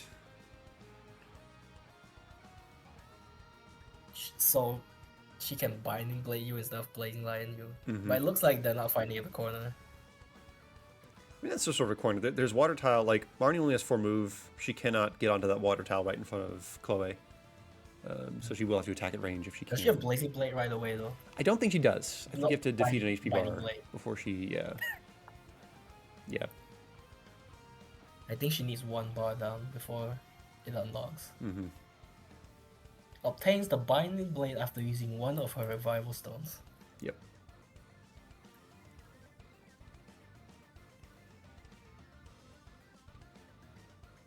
Whoa, she can use blazing lion every turn once she revives. That's a mechanic I don't know. No. Yeah, most bosses like The more you alternate know. every turn when they can actually use their dark engage attack. Apparently, when after she revives, she can just use it every turn. All right, Mavier is attacking at range, so Marnie will be able to get in there at melee, unless something changes. That's a blazing lion. Yep, that's a lion, Lion. but not a blue lion. Important distinction. That's red.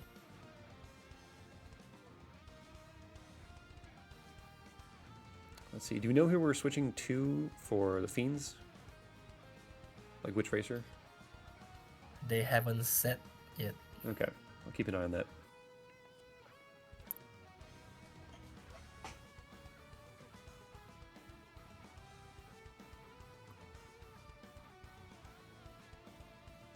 Ooh, Marvia obtains Thani. That's a tome.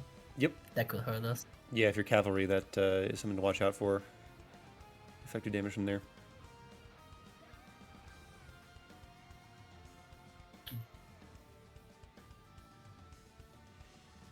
Okay, looks like some reinforcements have spawned in for Fleam. Yeah, those two. It's just those 2 thieves. Right. Pretty manageable amount.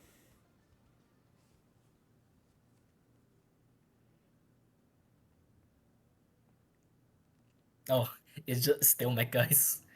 Oh, really? Okay. So They're people just switching to the switch different one. software. Okay. That's hilarious. Switching to switch 1. A punny guy. Yeah, so Gold Mary's been able to pretty much take care of herself. And then it looks like just for Fleem, Saline sort of swept down through the map, and now they're just doing cleanup. So the combat was pretty much handled by their carry and one secondary unit to the top where the carry Yeah, the couldn't left be. side. Yeah. Top left is like really out of your way. Mm-hmm. And that's all the rings, and they already had defeated the enemies in a 7-turn clear for Fleem. Chapter 22. Okay, and now Skies has arranged the formation you were talking about, where Mavier is in front, blocking off Marnie's at the Marnie, back. yeah, from doing melee attacks or engage attacks.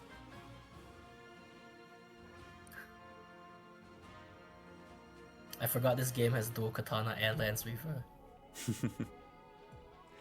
There's a lot of overlap with the engage weapons and the sort of functionality. Like you've got Binding all the 1-2 range swords at level 15. Yep, you've got the 1-2 ranged weapons, you've got the couple of reaver weapons, you've got like the 4 or 5 variations of the rapier. Do we count Brave Lance and Master Lance? I'm talking about swords. So Those yeah. They're their both on own- level 10. Their own special little play group over there in Lance Land. We have all the rapiers. There's only 3, I think. Yo, Mavier Flame Lance in the arena Yo, Celica? with What is Celica. this? Are we getting Is it going to resonance? Sage? Hold. What are we getting here?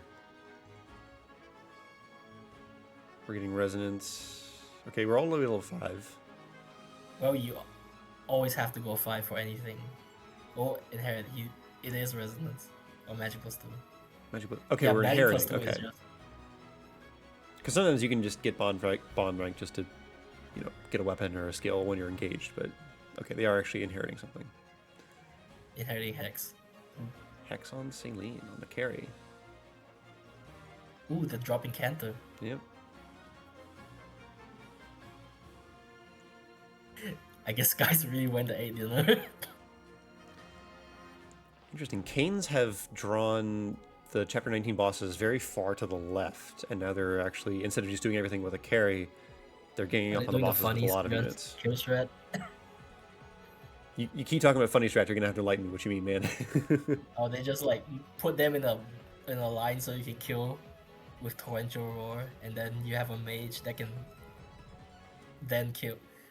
No. Okay, think. Let me brain think. You use a mage to chip Marnie to 1 HP, and then you torrential roar so you can finish her off and stick her in place and kill her next turn. They seem to have led with the Torrential Roar. And Ivy is wielding Sigurd's Rider's Bane against Mavier. That's interesting. What? Huh. Yeah, this is a much more involved strategy. Now she switched to Bolganen. They keep doing involved strategies. Yeah. And like the positioning looks good. Like they're not fighting in the middle of all the enemies that are gonna like attack an enemy phase, so that's something. Saphir. Chipping in with the Tomahawk kill on Mavier's HP bar. And then do they have a Byleth? Yeah, okay, there's Byleth. So I guess they're just doing everything in one turn, which this might be faster. I didn't see how long it took them to get to this point, but like, I don't know. It's hard to judge in the moment.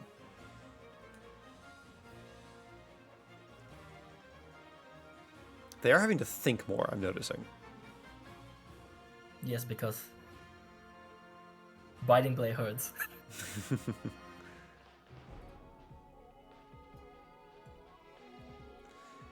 Fleem is advancing to chapter 23.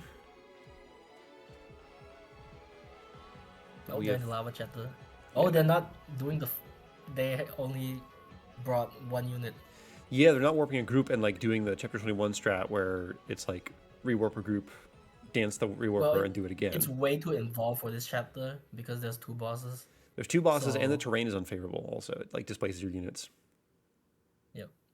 So the main strategies I've seen are either you just warp 1 carry up there, or you use a radiant ball and just kill Celestia with Astral Storm. Yeah. You just nuke her across the map and they start walking towards you. It's very funny. Yo, we're lining up a Hortensia quadruple hit to get through holdout on Marnie. That's hilarious. Oh yeah, that's the other thing. If you have a magic stat, then quadruple hit does a really good damage. Yeah, and then they also with put Allier's true Divine damage. Inspiring. Yeah, that's pretty awesome. That Okay, is a component of the spear and shred. very entertaining have chapter magic. 19, if nothing else. Yeah. Yep. And you don't have to deal with a lot of miasma and Blazing Lion. You just need like almost a whole squad. Oh yeah, chapter 19. Oh, I guess it's time to switch to Switch 1. Ooh, Allier has gone down for Fleam. We've got Kirby Air Riders for your viewing pleasure on the bottom right, in case you got bored of Fire Emblem. Is this the equivalent of Subway Surfers? Yeah, it's in the right part of the screen.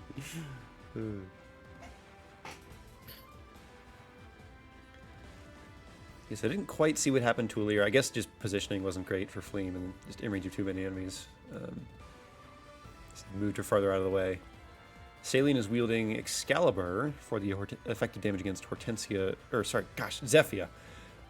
who evidently wants to use George the Sword and thus is doing no damage.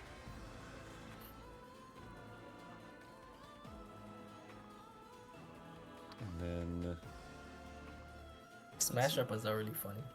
You know, I used to think Smash weapons can never miss because of the horrible tutorial. Okay, we've tried to tell you to used smash someone off a tile. we've used Why a would you ever rewarp do that? to move Frame and Mavier out of the way in the bottom right corner. That's pretty funny. This Grizz kill is going splendidly. Just a 2-round KO. Taking his time.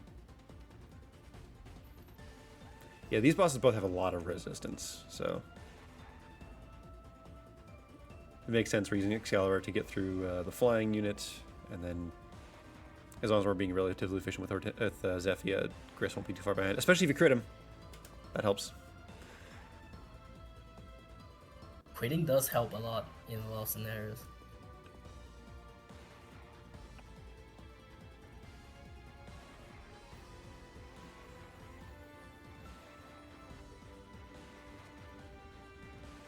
The Holy Engrave, not Holy, the Dawn Engrave, Allier, hanging on dear life.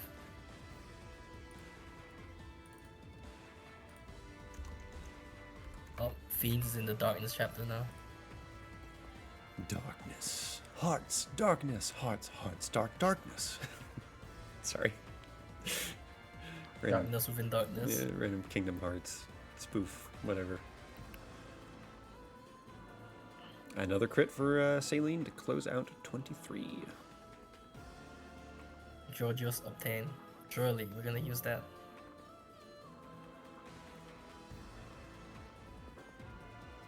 Oh. Klux is in the desert for some reason. That doesn't look like the right save file.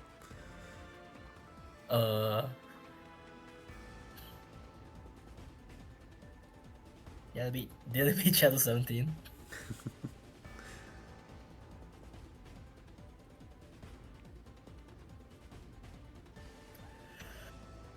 Okay, so the strat to reveal Gris.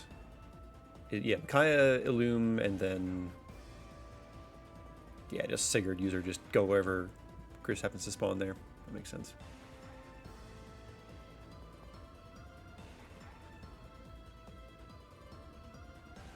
Yo, Vander's deployed? For the Fiends?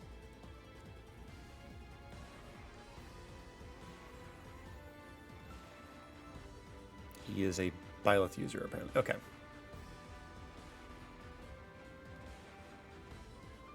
I mean, yeah, the only thing you need for Byleth is a movement stat. And you're good. Divine One. I can move.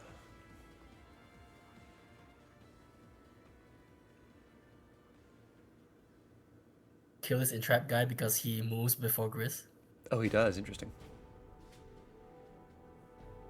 And if he entraps you out of Gris range, that's not good. Nope. Then he can't do the funny echo.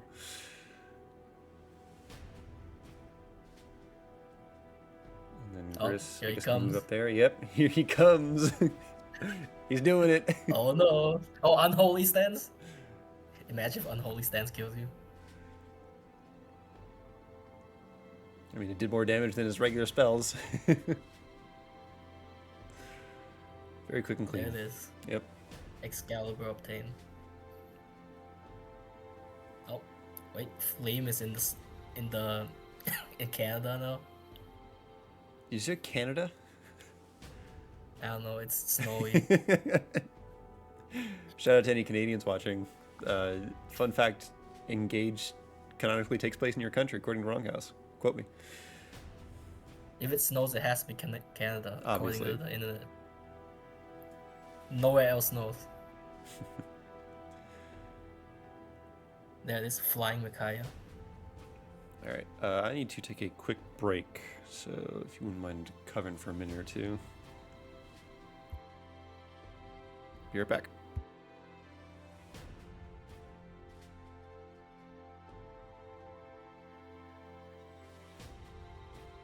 Ooh, Engage Plus.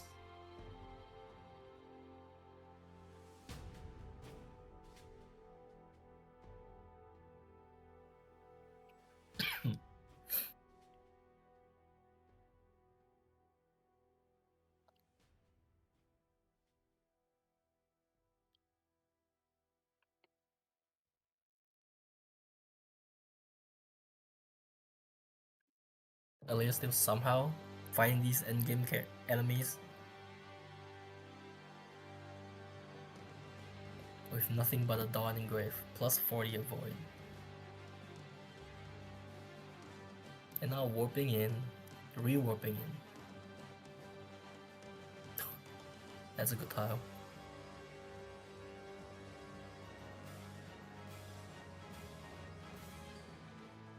A dance from Cedo into another reward.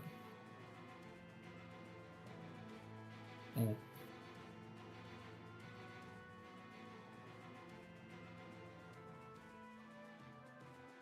Yep, Dragon Blast. A Dragon Blast should always kill with your carry, because you should have stats.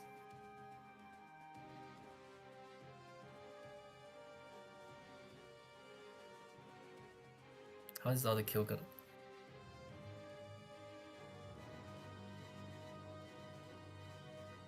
Dragon Blast always kills with a Leer with a strong weapon.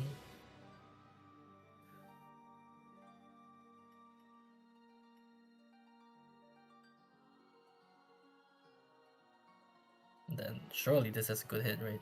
Ooh, good hit rate. Bond Forger.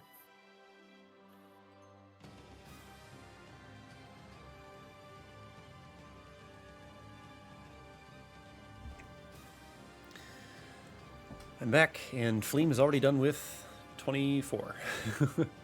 Yep, I did a good Engage Plus. Ooh. For a Bond Blast or something else? You don't need Bomb Blast for Pasilia. You just Dragon Blast kills her. Oh, okay. She's like, because she's Fell Dragon. That so you do makes sense. Damage. Well, she's not Fell Dragon. I guess she is Fell Dragon this. Yeah, because she's red. Yeah. Because like I did the math. 0% Aaliyah promoted Aaliyah 0% growth can just kill with a Silver Blade Dragon Blast. It's so funny. That's really you don't funny. need stats for that kill.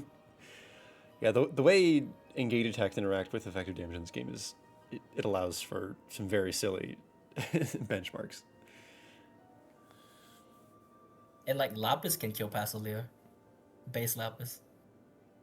Okay, Swordmaster. That's not technically base. I was gonna say Lapis, you need but, like A rank swords with a Silver Blade. Yeah. You just load Star Rush, Jojo's, it just clean kill. Yeah. I love that sword. It's so funny. 32 might weapon. It wouldn't be as funny if there wasn't stupid odds like low Star Rush. True. Because like you don't see the other great weapons being as funny.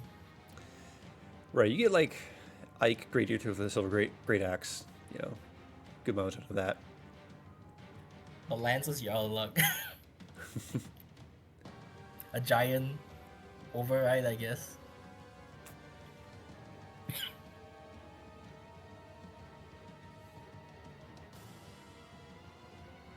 You know, sometimes I think the developers might not be thinking about Blade's interactive Lodestar Rush.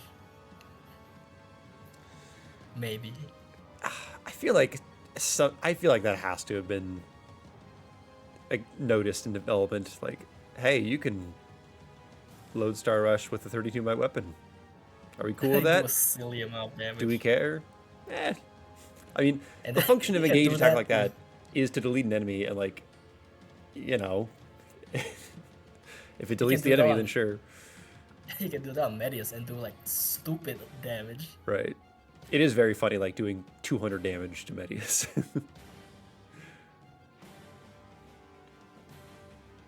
Alright, how many rewarps Oh, does they're going Fleam the right have? side? Fiend's going to. Okay, you're looking at Fleam Fiends. I see, I is see. Doing the stand-up rewarping. They're probably doing Engage Plus, so Engage Plus for the hit rate. Oh yeah, they are Engage Plus. Yep, and that is the last rewarp, it looks like.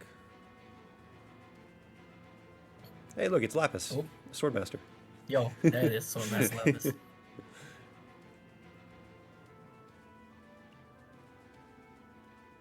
No, Sage. Warper. Anyone can be a Warper. Oh, okay, yeah. No fun. Rip. Build level on Boone, get hype.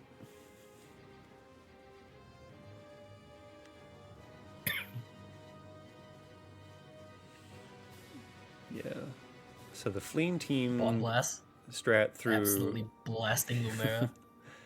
yeah, the Fleam strat through 26 looks, or sorry, 25 does look pretty standard, like with the Warper group there, and then dance, you know, get enough actions to defeat the boss with a group. So I am looking more at the Fiends Chapter 22 clear, which is very different. What just happened? Wait. The funny, they warp Alir out of the way. That's really funny. Okay. Because it's the only way to get Alir out of the way, but still provide bomb blast. Wow. Oh, just kill. Just punch. Okay, yeah. Brave magic weapon, good. Okay, that was very entertaining, actually. I was about to dismiss that as like a very standard clear, and then we saw like the tiny warp, and that made me chuckle. A flex at the end. Right. But now they're out of stays for endgame. They gotta buy us new warp stuff. Yeah. On the Fiends end, it looks like they're having the half-second time loss. Yeah, it looks like just Allchrist is like doing the combat here, whereas the Fleam team Not even a secondary, just yeah, like the Fleam team had all the Goldmary reinforcements. handle some of the left side enemies, whereas Saline went kind of straight down. But here we're having to sort of stop. Yeah, wow, Oh my the God, Steeds the already Thieves are spawned. here. Yeah. Okay. Interesting. It looks like they're sort of having Oh, to think. Fleam did the funny. They did the mistake. They went to world map instead of Somnium. How will this That's affect not the where meta? endgame is at.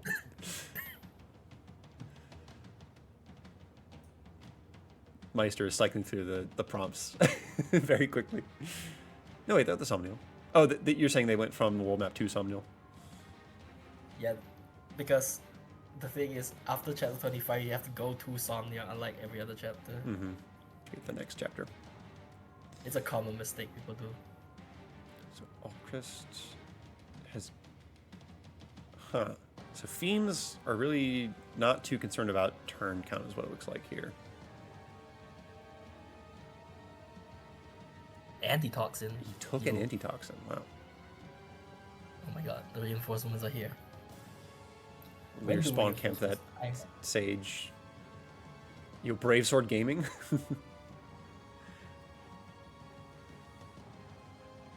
There's only 3 rounds of reinforcements on normal. Oh, really? They don't do the infinite from the bottom? Infinite is manning only. Huh, okay. Today I learned.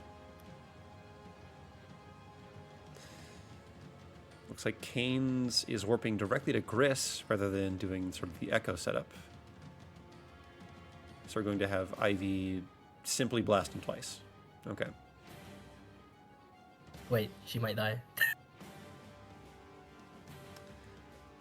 She did get hit. There is a chance she dies here. If she doesn't dodge this, she dies.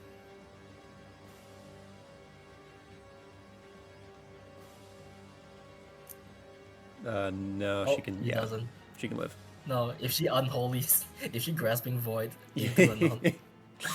Yeah, non-trivial chance of death there. But they're out of there.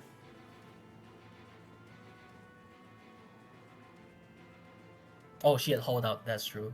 I'm stupid. Oh, because Roy, Wait. yeah. Does hold out work if you get hit by unholy stance below the benchmark? I would think not. That doesn't. But That's it's not a scenario. right. But it would be get hit by unholy stance first, and then take Gris's attack, and then counter. Right. So you're holding out against Gris's attack. But when does the HP check happen? Right. Right. Is it on the hit, or at the start of the combat? I think it's at the start of the combat because it turns everything 0, right? Could be. Yeah. But you survive enemy attacks. I don't know if it would counter because like engage attacks get through holdout. I don't know if engage skills get through holdout. You cannot die that round of combat. Can't die. Okay. Thanks, reasons. With normal means. And would Camilla be like, yo, what if poison strike could kill you in phase?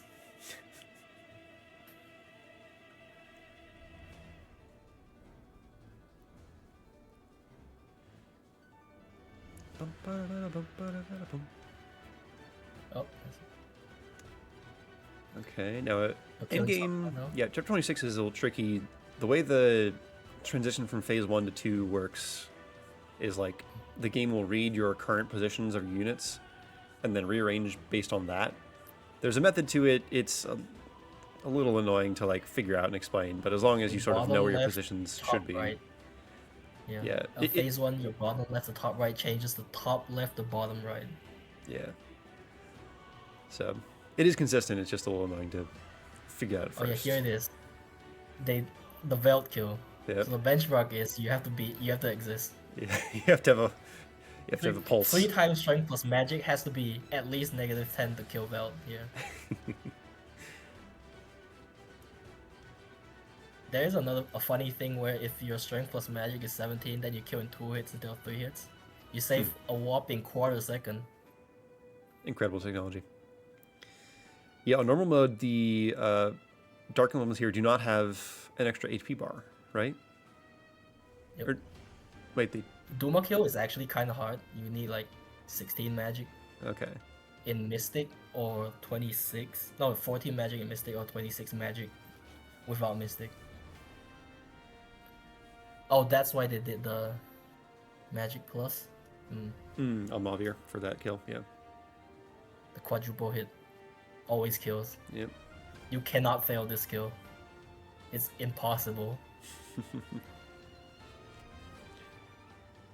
Raiden Keynes has reclassed Chloe to Mage Knight Ivy. Yeah, Ivy, excuse me. Huh. Yo, there it is. She can use physical now. Yeah, the Fiends are still sort of trunching through 22. It does look like they've had to take a relatively slow approach to this chapter. Although, again, hard for me to judge on the fly while everything else is going on. Yeah, Fiend is just doing everything without Chris. Without Chris? Oh, with all Chris. I was like, you can't control Chris.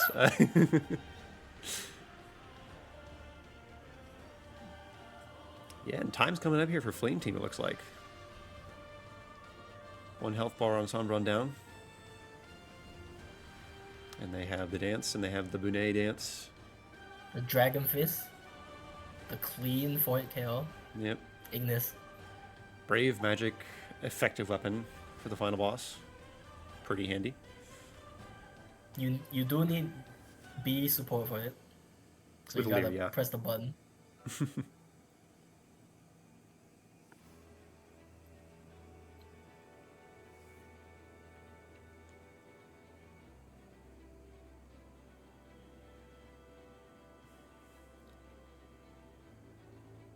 Why does Kane have a conga line in front of Veil? It's very strategically important. All right. Last round of combat coming up for Fleam. Yep. Bong. Time. I assume they press the button, right? Right. Yeah, I'm not controlling any timers. 2:42:46 is the front runner time to beat for the Fleam team with the Saline carry. Front-facing Fiends come out of Chapter 22. They took 20 turns as opposed to Fleam's 7, so very different approaches there. Just kind of all in on Alchrist. Oh, Team Nate is currently playing for Team Kane. Oh, really? Okay. I must have missed that.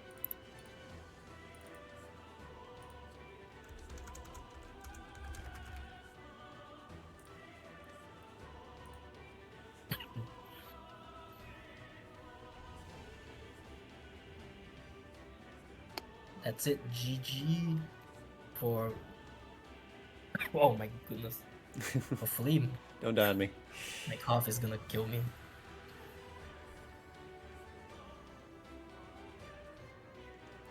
Fiends are taking a break. These guys are still right. They're all probably having dinner together, right? Because they're just in the same that's the location.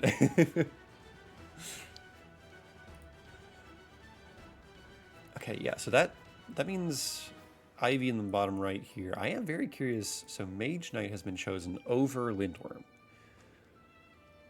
What do they need that for?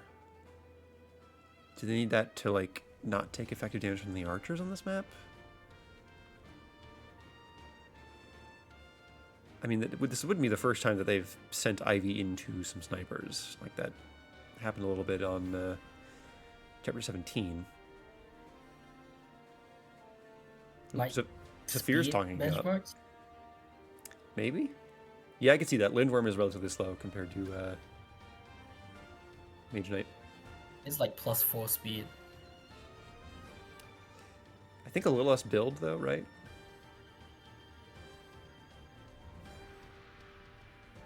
Let me check.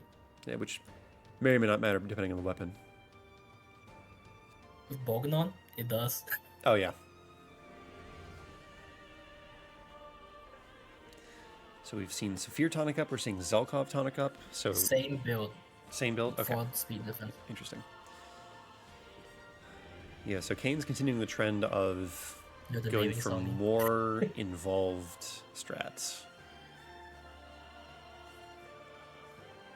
Meaning more units, more preparations, but they do get to handle lots of enemies simultaneously. There's a YouTube app on Switch.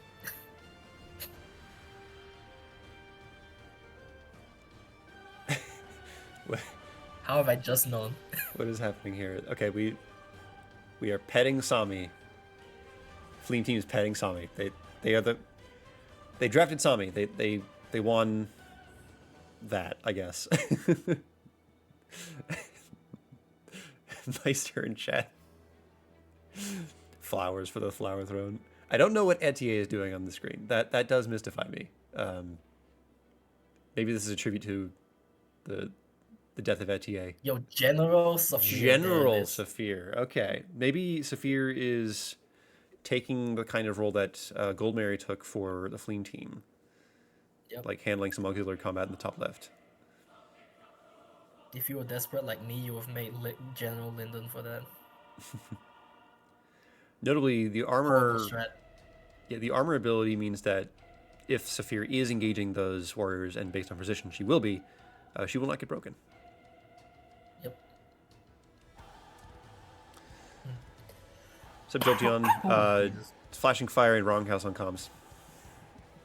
Yeah, Justin has to attend an IRL event. Jeez. So we're doing it. The Hortensia Warp Range.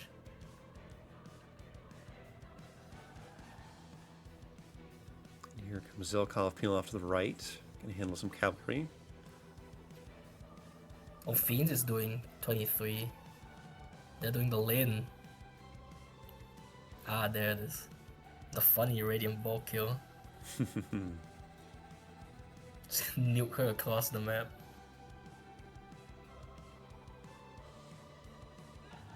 That's what they needed 3 archers for. Promote into Cupido into Sniper or Archer. Looks like it's Cupido in the Sniper. Because they're like doing practice and they swapped the Archer, then realized they needed 5 move for some random job.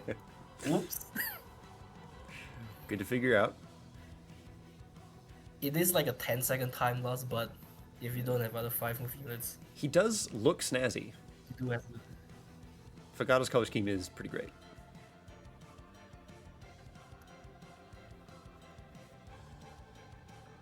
Yeah, you're welcome, Joltown.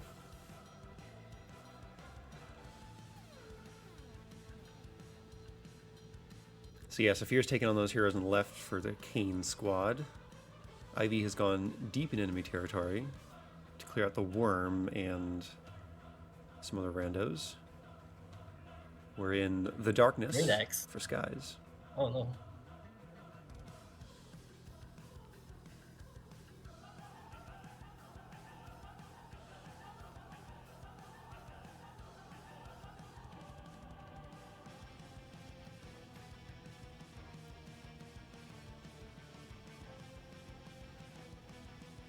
Oh god, I'm gonna do Chloe barely run rounds Gris because of resonance. Is 22, Yep, 22 plus 1 for 45. Goodness. Just barely got there. I think it's really funny that his HP is odd, but resonance makes it even. Effectively, yeah. Oh, Zephyr down. Oh, there it is. Pew, pew, pew, pew. 1 bar down. Yep. Got him. Forgot him. And now that you snipe them, they will just start walking towards you. Yeah, both of them, right? Both Zephyr and Gris? Yeah, both of them. Yeah. But also, you also walk towards them at the same time. Mm-hmm.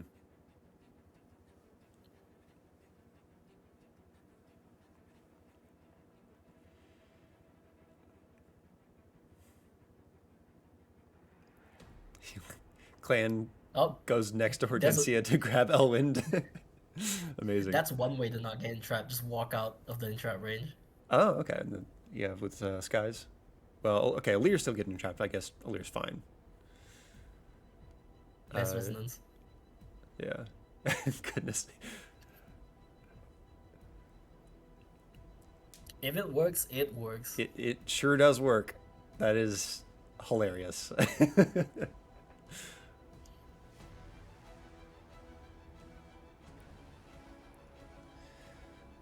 Skies escape the darkness.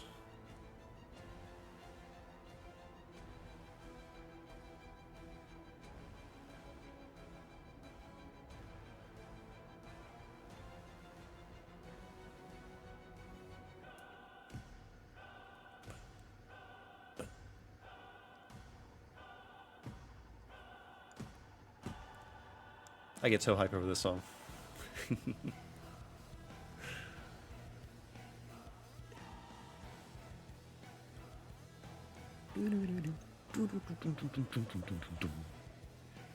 Okay, now the fiends are warping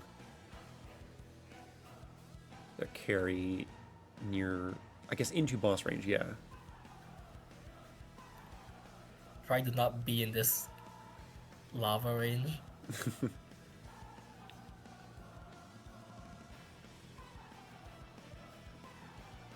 Can Zephyr... Okay, yeah, they got to canter into range of Giorgio's. We thought you would do your team would do double warp on Ivy to go even further in. Yeah.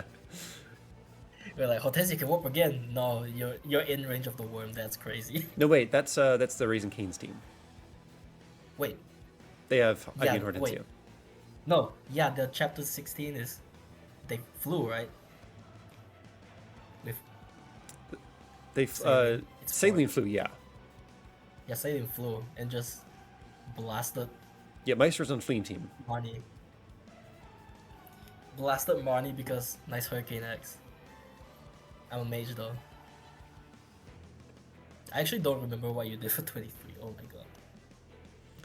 23 was warp Saline once into Warp Ragnarok to get Saline next to bosses. Was it just Saline solo, and then I think so.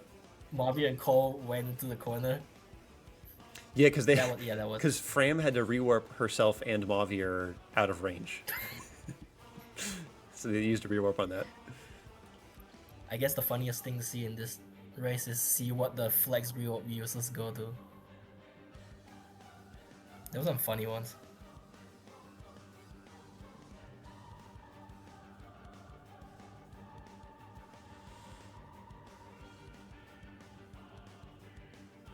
Just go all in.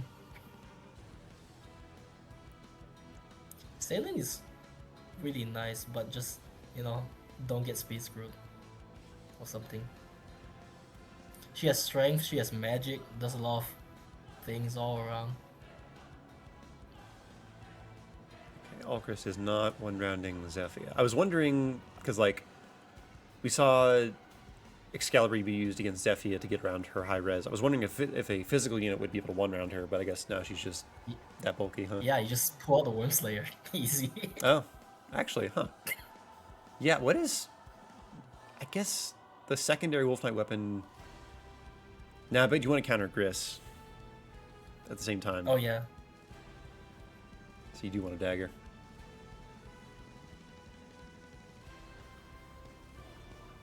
The Binding Blade isn't effective, right? On dragons.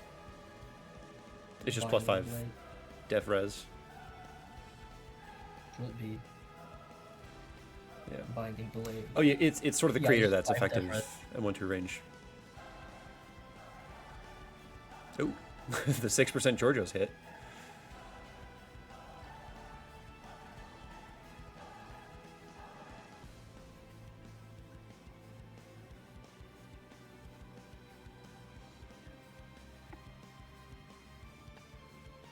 That's true.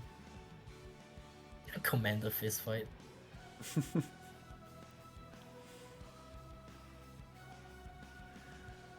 Let's see how Kane's is doing. Dragon Fist is good. You just, you know, you don't. Yeah, so Kane's with their magic. Yeah, with their involved strategy. So Ivy's leading the way as the carry. That makes sense. I think Saphir's still dueling with enemies in the top left. Still see a threat range there. She's totally fine there. She's not gonna die to them. Right. It's gonna take a while. Yeah, I know there's some like magical enemies there, so probably someone had to deal with them. Yo, backup ETA carry? Holy moly.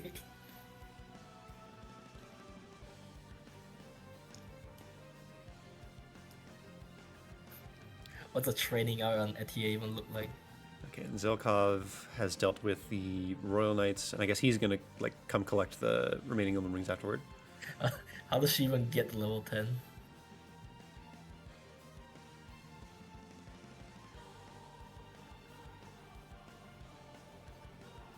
Oh yeah, mini boom. Yeah, that's true. You can double with that thing in this game.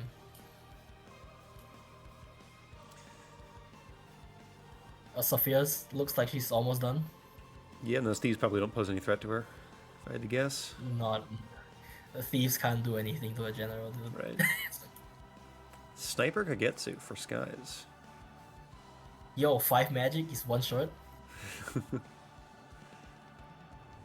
This is still in chapter 21 that they've got the Oh, they're sniper doing class covert for. Byleth right now. Oh, okay.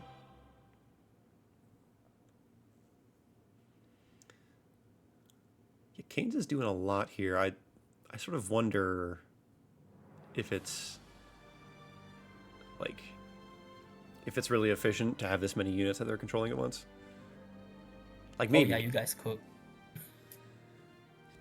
Oh, let me adjust my playlist. Celine did way better than I thought she would.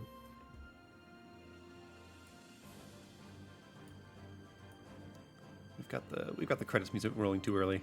I sort of like roughly timed out, like based on a practice run, and like timed songs based on that. But I was gonna ask how long was this album?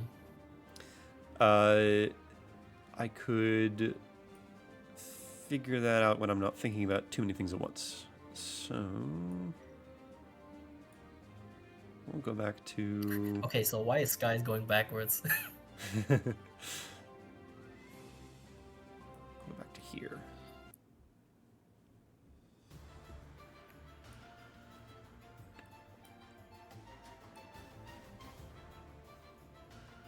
Yeah, okay.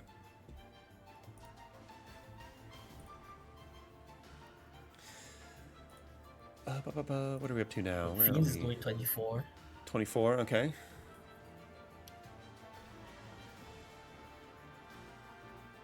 Oh, they're doing the core. They use coins so that the enemies can't approach them and smash them out of the reward formation. That's cool. Interesting. Okay, yeah, because I know that space is a bit of an issue if you want to like one turn this map with rewarp, because the enemies are positioned in such a way where it's hard to like get your formation right without being displaced. But yeah, take an extra turn real quick. Really yeah. Cool. Because they just walk out of the formation. Mm-hmm. Yeah, you can either use like double flame like they did to stop them from approaching you, or just have 3 range core in the dreadful aura them. Here's the torrential roar draconic hex.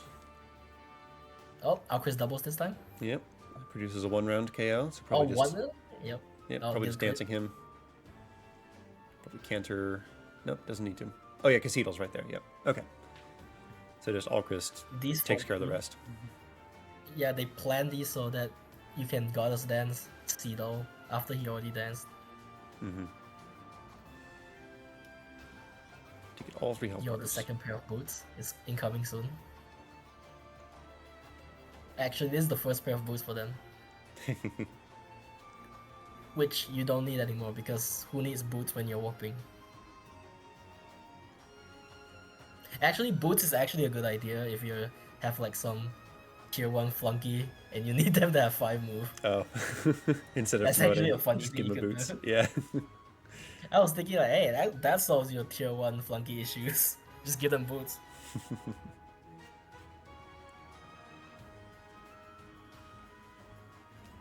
22 done for Canes. Missed the turn count. Dang it. I was going to compare that.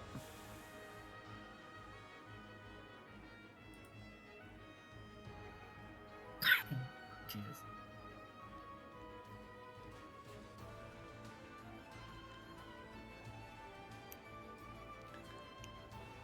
So let's see. Fleem's record of their time of 22 words.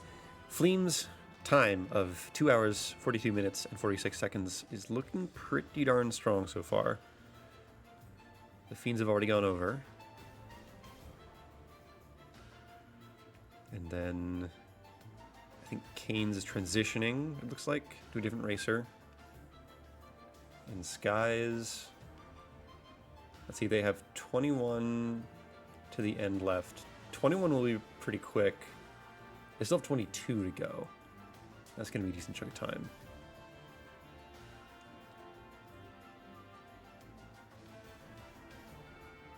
Yeah, I don't know. It's looking pretty tough to beat Fleem's time, I think.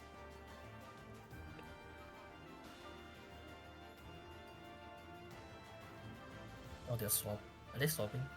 Back the name? They've bought a They've bought a Worm Slayer for Alchris. Okay, because yeah, because Lumera's the dragon. funny thing is dragon weakness.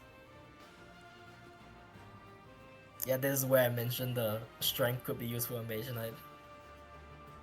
Just whip out a Worm Slayer against Lumera.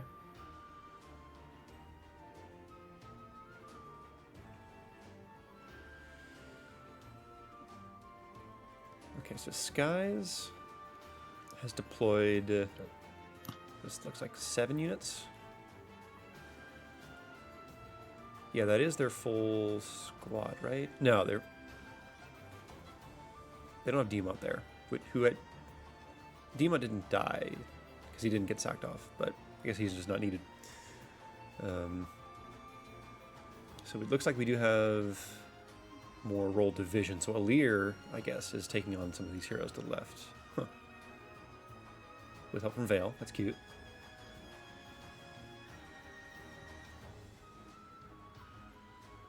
I guess Alir just draws in the heroes and then the squad gangs up on them while Chloe handles all the enemies of note.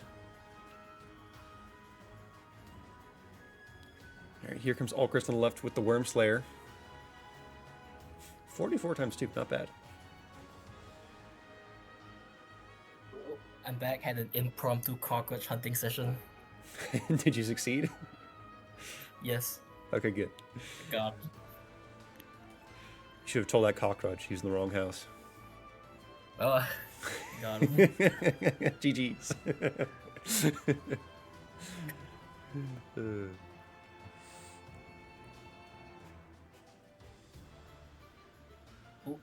What's this? Oh, just Worm Slayer. Yep, Worm Slayer hat trick. Bonk. The mayor said time. Stop the clock. All right. Doesn't Worm Slayer also turn to failed? What's it? Engage plus makes dragon effective weapons into failed dragon effective weapons. That it does. Yeah, but why do you, but why would you use a Worm Slayer when you could? You can punch. I actually don't know what use case that is. Because if you're engaged plus, you can use better weapons. Right, like just Dragon's Fist, yeah. Because if you have no magic for some reason.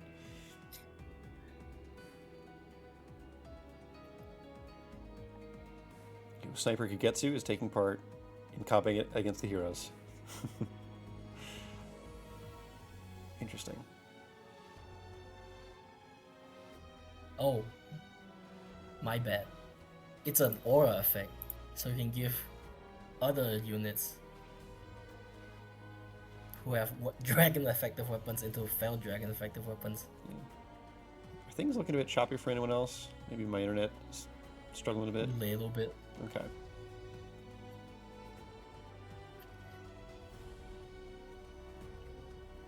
Hope it doesn't last for too long here.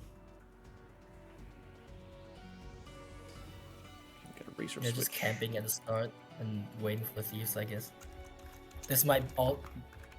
Skies might be doing the same thing where it's just one unit who does 22.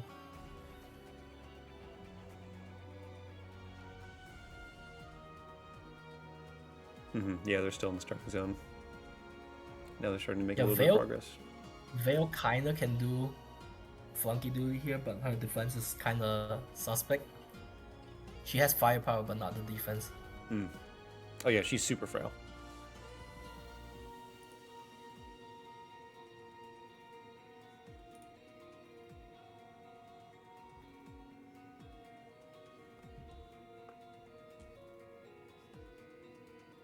Yeah, checking my internet stats here. Why is that choppy?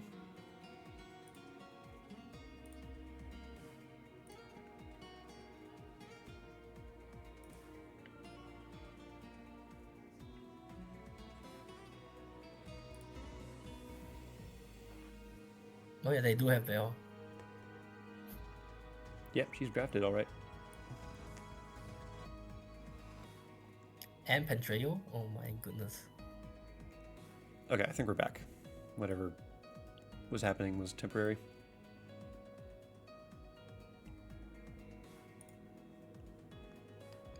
'20 strength, 19 speed Aaliyah.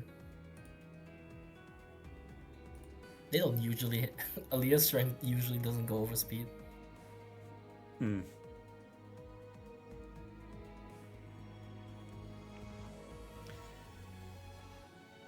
Oh, not fast enough for Wolf Knights. Yeah, Wolf Knights are, excuse me, very quick enemies. And I guess this is what you're saying about like Mage Knight speed being relatively low compared to Griffin? Yep. Like maybe being Griffin would have made You the can't difference there. hit it's not easy to hit the highest benchmarks. But it is good enough for like most things. Let me refresh the bottom right stream here. Okay. Are we gonna see another snipe from downtown? From downtown! I had that SNES basketball game growing up where you like broke the glass and your shoes caught on fire. Yo, Silverblade Aaliyah, there it is. Finally. Big damage. Finally, some damage. They finally got the bioweapon achievement.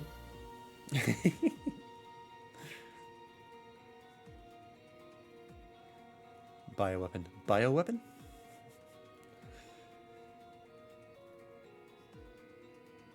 No, we can't poison enemies in this game. Wait, we can. I'm lying. I was gonna say. Wait a second. All the time. Yeah, Skies is just doing the thing where Chloe handles the whole map. Except for like the enemies that threaten the starting area. You know that worm being killed for the speed ring would have been nice, like 5 phases ago. Oh. Yeah, the Griffins are not getting... I guess the Griffins are getting doubled. Oh, wait, no, was that With Chaos Chaos Style? Style. Yeah.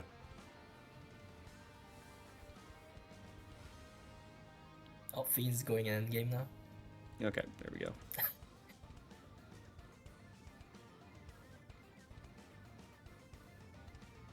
Obstruct. We're doing some funny chapter 24 strats now, I see. Oh, maybe like displace some of the warping. You can make higher obstruct, that also works to stop the enemies. Hmm. That's a lot of ice. You just like place a giant block.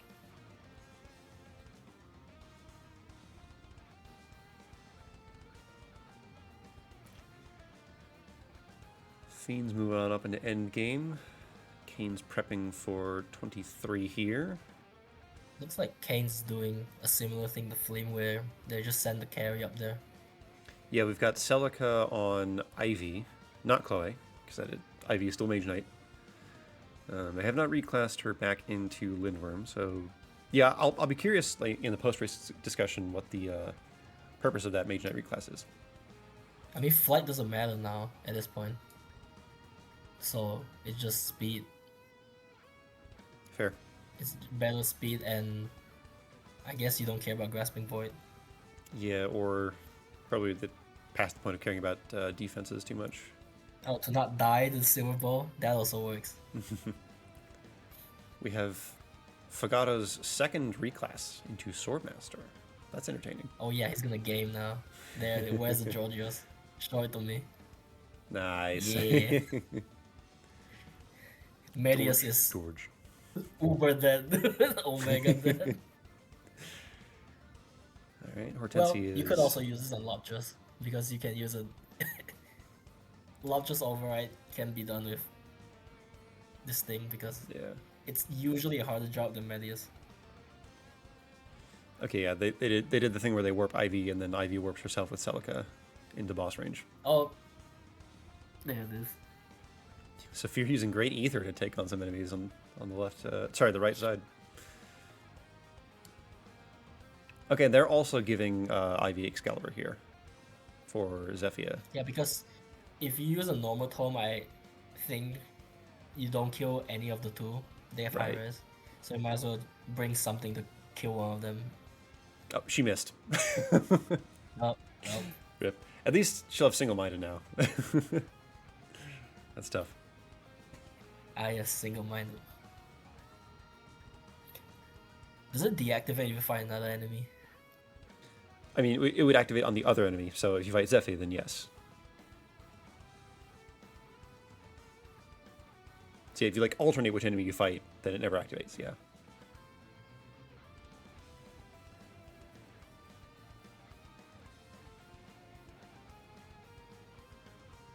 Oh, Chris barely not killing Sombron. Does he have bad strength? This is usually like a super easy kill. Oh my god, he's not killing the other guys. Ooh, that's... I mean, if you crit... Yeah, Oh. 29, that's like... Oh, ooh. Whoopsie. That's not good. That's not how you win.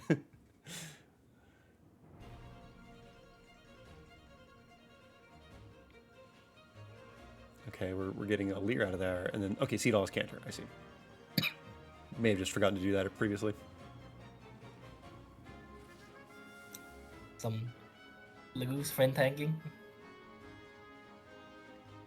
Yeah, Alchrist is doing fine against Sombron. He's doing 35 times 2. Yeah, barely. That's a 16 might weapon times 2. Good. He had 28 strength during the combat, yeah.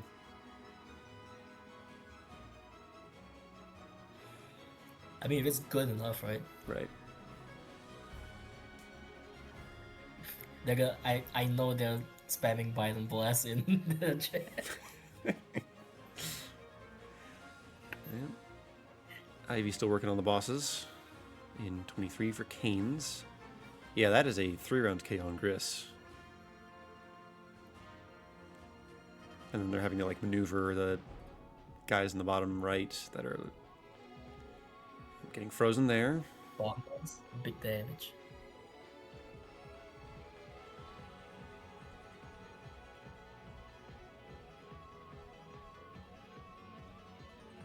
Okay, Ivy. Yeah, she's not proccing single might on enemy phase against Zephyr.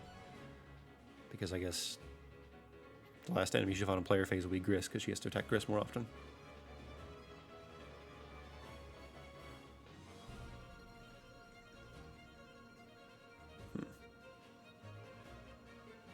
Wait, is the final time just this?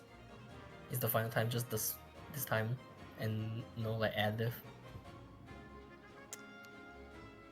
Did Justin ever confirm that? Say again, sorry? Is the final split time the final time for this race? Like, are there like additives on top? I'm not sure I understand what you mean. Like, they're the timers. Like, well, the way I understand it, for the engage race, the timers on the stream are accurate. Like, I'm not aware of Okay, I see. penalties or like other additions that would make, 242, 46 count as 247, 46 or something. Like, I think they've been using the break timers appropriately to not inflate the actual timer. And like pausing when they're transitioning and such.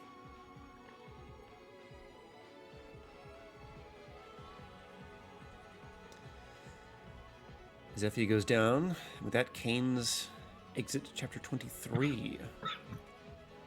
244. So they're beyond Fleam Team's time. The Fleam Times team. Gosh. The Fleam Team Time tongue twister has gotten my brain in a twist. Canes can no longer win the engage race, is what I mean to say. And Skies will be hard pressed as well. I think, I think Fleam has it.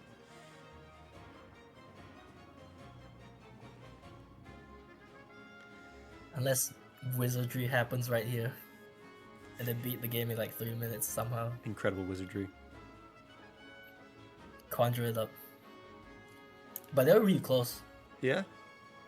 And Chloe looks to be doing pretty well against the bosses. Oh yeah, Steel Dagger doing 40. Yeah, the Dragon Fist is really cool because it usually just clean kills Sombron, and if you're not using Dragon Fist, it's a range. Alchrist doing 40 here.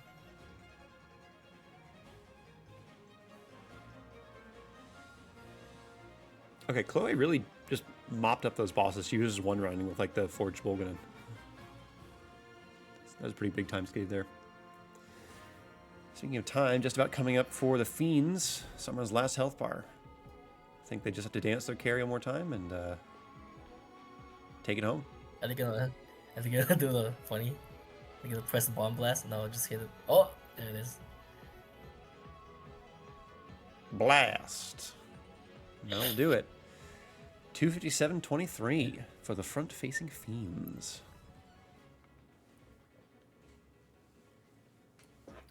Respectable, within 15 minutes. They were in the lead at one point in the race. At least, it appeared to be that they were in the lead, based on, like, current splits. I'm doing a horrible thing right now, which is I'm adding the time with my brain. instead of a calculator. Oh no. What could possibly go wrong? What could possibly go wrong? I'll get my calculator.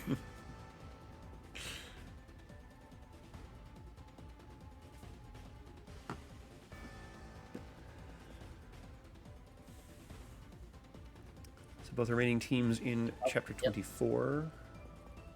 Kane's doing the double flame to stop the Swordmasters from, again, coming in and smashing you out of formation. Yeah, the Swordmasters in this map have, like, just a lot of enemies on the map in general have smash weapons.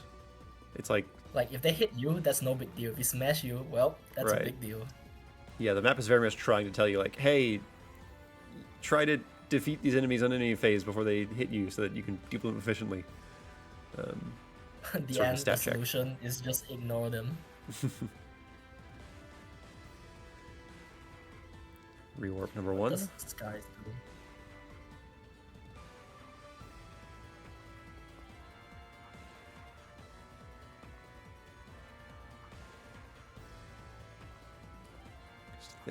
Micaiah obstruct, right? Yeah.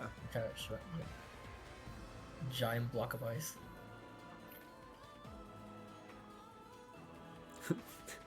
Etier defeated at the Grand Crossing. In the credits. I wonder how that happened. I wonder how.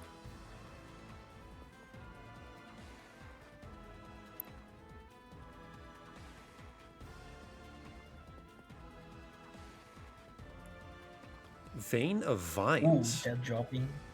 What is that vein? Is that bugged? Is that vein bugged on Kane's screen? No, that's the armor vein, like the armor dragon vein that you can activate when you're. I guess all I only use the. Yeah, I guess it just gets rid of the clouds that Pastel you're standing on. Yeah, the point is you have to get rid of the 30 avoid. Yeah. Engage, bomb blast. Boom. Goodness. Like the bomb blast is super overkill. Yo, level 5 divine dragon. Yeah, I guess just pressing divine vein is faster than torrential roll because the chip is wasted time. Yeah. Where you can just blast the boss.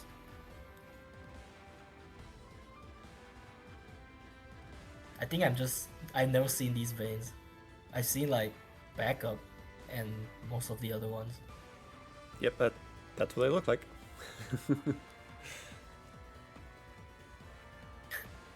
That really looked like the textures were gone from the video game.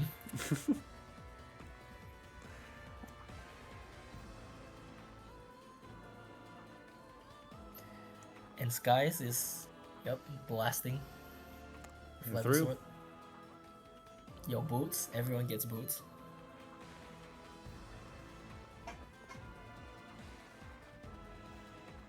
So Sky's making good time here. It does look like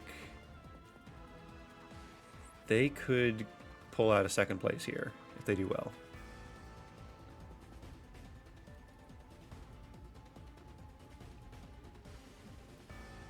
Oh, I think we have a bit of collusion from the Fiends and the Fleam team here. Some of their post-race activities are looking a little conspicuous, if you ask me.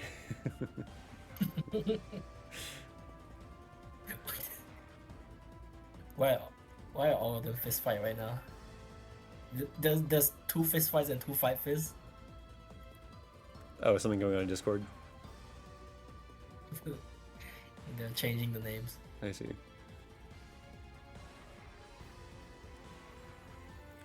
Beans. It looks well pleased. Don't forget to say hello next time you come around. Yo, back to Lindworm. For lore reasons, obviously. Interesting. Oh, it does have more magic. I thought he had the same. Yeah, Lindworm has really good magic stat. And Lumera is not that fast, right? Lindworm? Oh, Lumera? Lumera's slower than Leo. Right.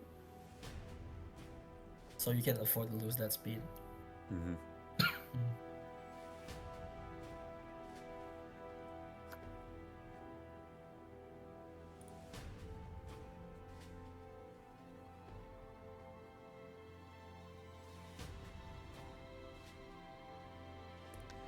Here comes Skies with the warp skip here. No, no Worm Slayers this time around, but I think we have Engage Plus on deck, so there's that option. Chloe was also just one rounding the Chapter 23 bosses, so like she might just do it kind of unassisted here. Yeah. Oh, barely, but it's enough.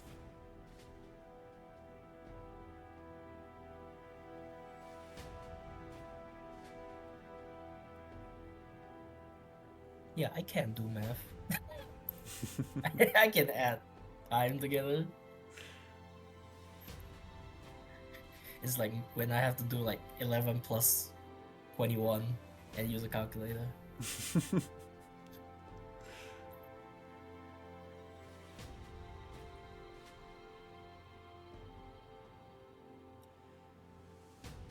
then this team is not warping Lear out of the way because they can just have Chloe blast from 2 range.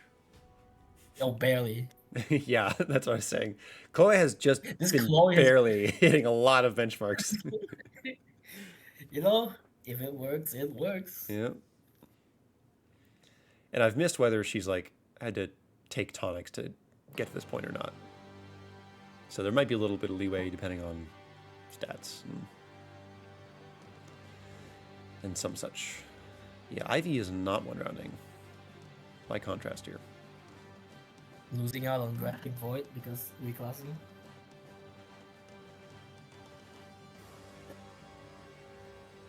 Oh, we're... Okay, there was a time crystal on the screen for a minute there. Not sure what that was about. That was the post-game unlocks. Wait, you mean someone's actually rewinding time? Skies, yeah. The time crystal was being at least looked at, if not used, for a minute, but they're out of there now. And we got the blast from Canes against Lumera. And then, let's see, yeah, Ivy is not one running Lumera. Can they get the kill this turn? Like, can Hortensia clean up? Oh, okay, they can actually just Nova. Just Nova hit. Interesting. Oh, well, we got a hit. Okay, it looks like it might be a Hortensia sure. kill. yeah, she's next to a Lear. It's fine, just costs a little time. Unless she misses. Bomb okay. It's fine. Saved. Well, Ivy has good magic, but these bosses have good res. Yeah, I'm curious what it is that has been allowing... Oh, you know what? The personal magic between Chloe and Ivy is probably not that much different. It's probably that Celica has been on Chloe for these boss kills. Whereas I don't think Ivy is getting Celica. Maybe Draconic Hex. No, that's on Fiends.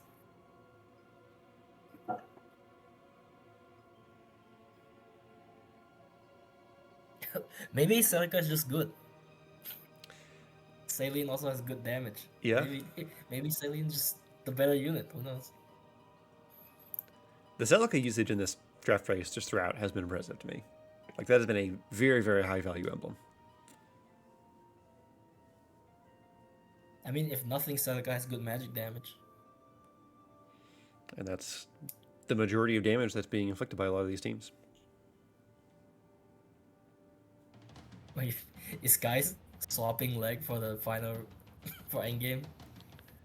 Maybe. If so, they're not indicating it directly. In which case, Glix will get some extra credit, maybe. I don't know.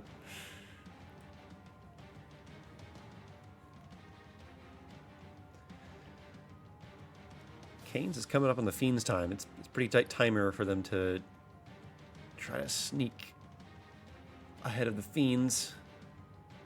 I don't know if they're going to be able to do it. preps alone might take them over the 257, 23. Chloe getting B support with the leader for Dragon's Fist. We know where that's headed.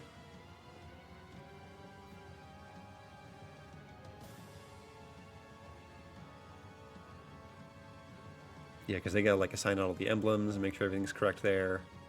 Maybe assign positions.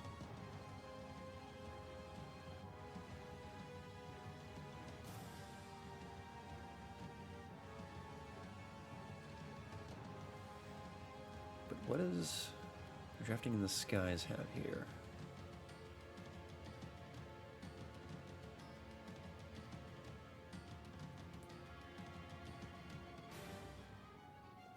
Clan has reclassed from Mage Knight to Mage. Is Lean team flexing to show that they can run around the same lane? Oh no, this ring parallel. I thought they rolled back in time and were going to 25.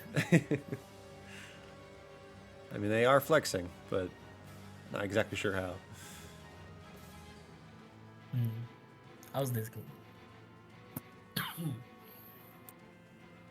Endgame with 2 boss kills happening. 2 sets of giant boss kills.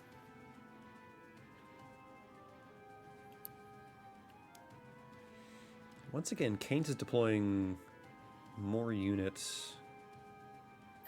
Are we gonna give Fiends credit for Anna? Like 1 point. When was Anna used? Did I miss it? Did she like get a kill in Endgame?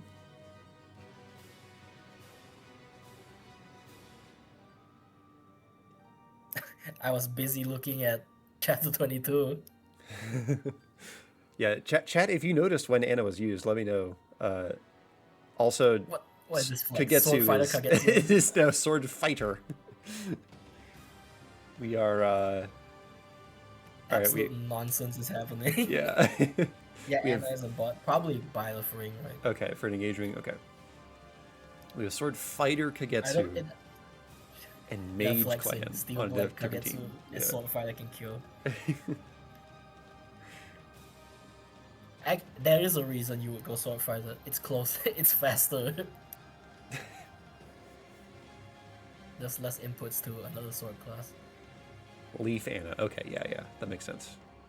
The benchmark you can't miss.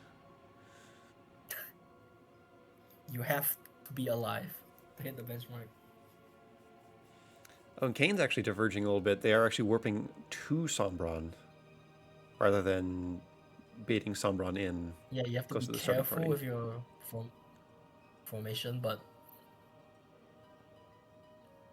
it's fine.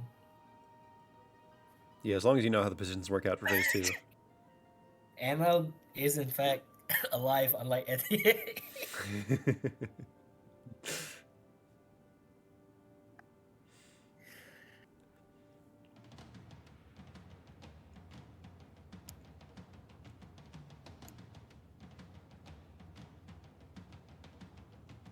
Okay, we dance.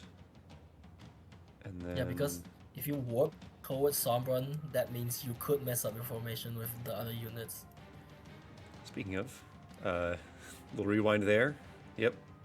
I realized they need to do something with Lear before dancing with Cedal, I suppose. Blasted.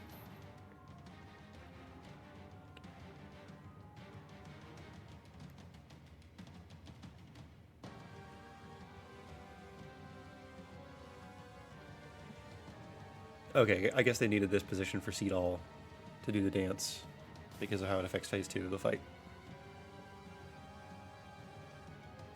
Guys in phase 2, so...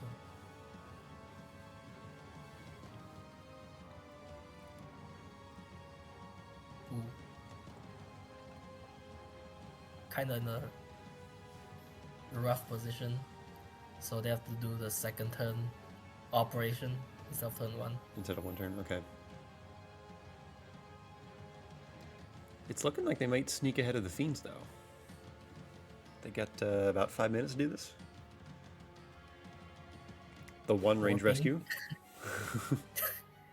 Warping the Veil Kit. Leaf up there. What broke? Okay, they meant for Veil. Okay. Yeah, clan. Selka just killed because Mystic, thank you. They're skipping. Why are they skipping? I guess they messed something up. Zelkov, he has the benchmark for the 2-hit KO. Good unit. They saved a quarter of a second. Oh, Canes did. Okay. I'm still looking at skies and like figuring out what they're sort of rewinding and trying to organize here.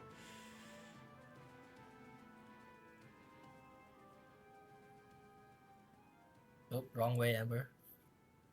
It's that way.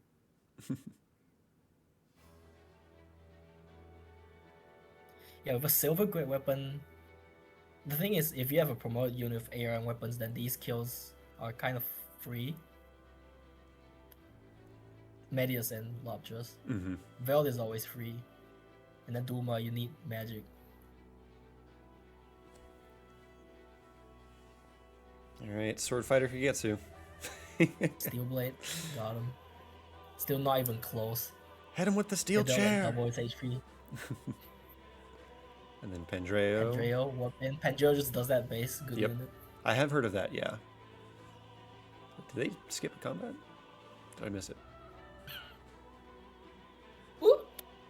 Yeah, okay. Whoops.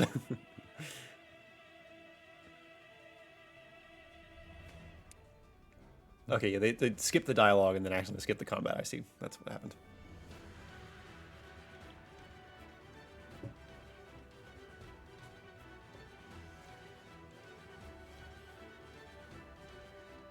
It's getting a little close.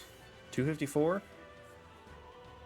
3.5 minutes before.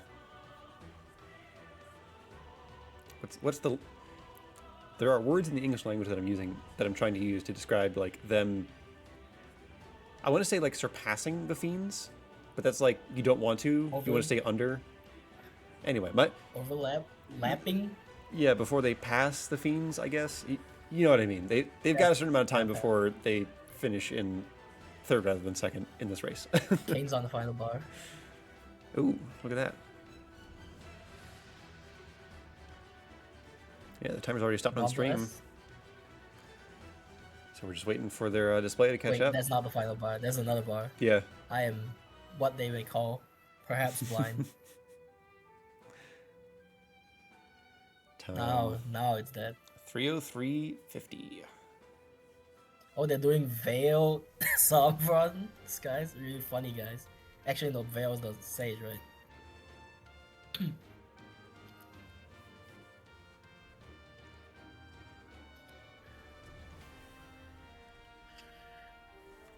2 more. Dragon Fist. Boom. The quadruple hit. Not that quadruple hit. Pouch. Another one.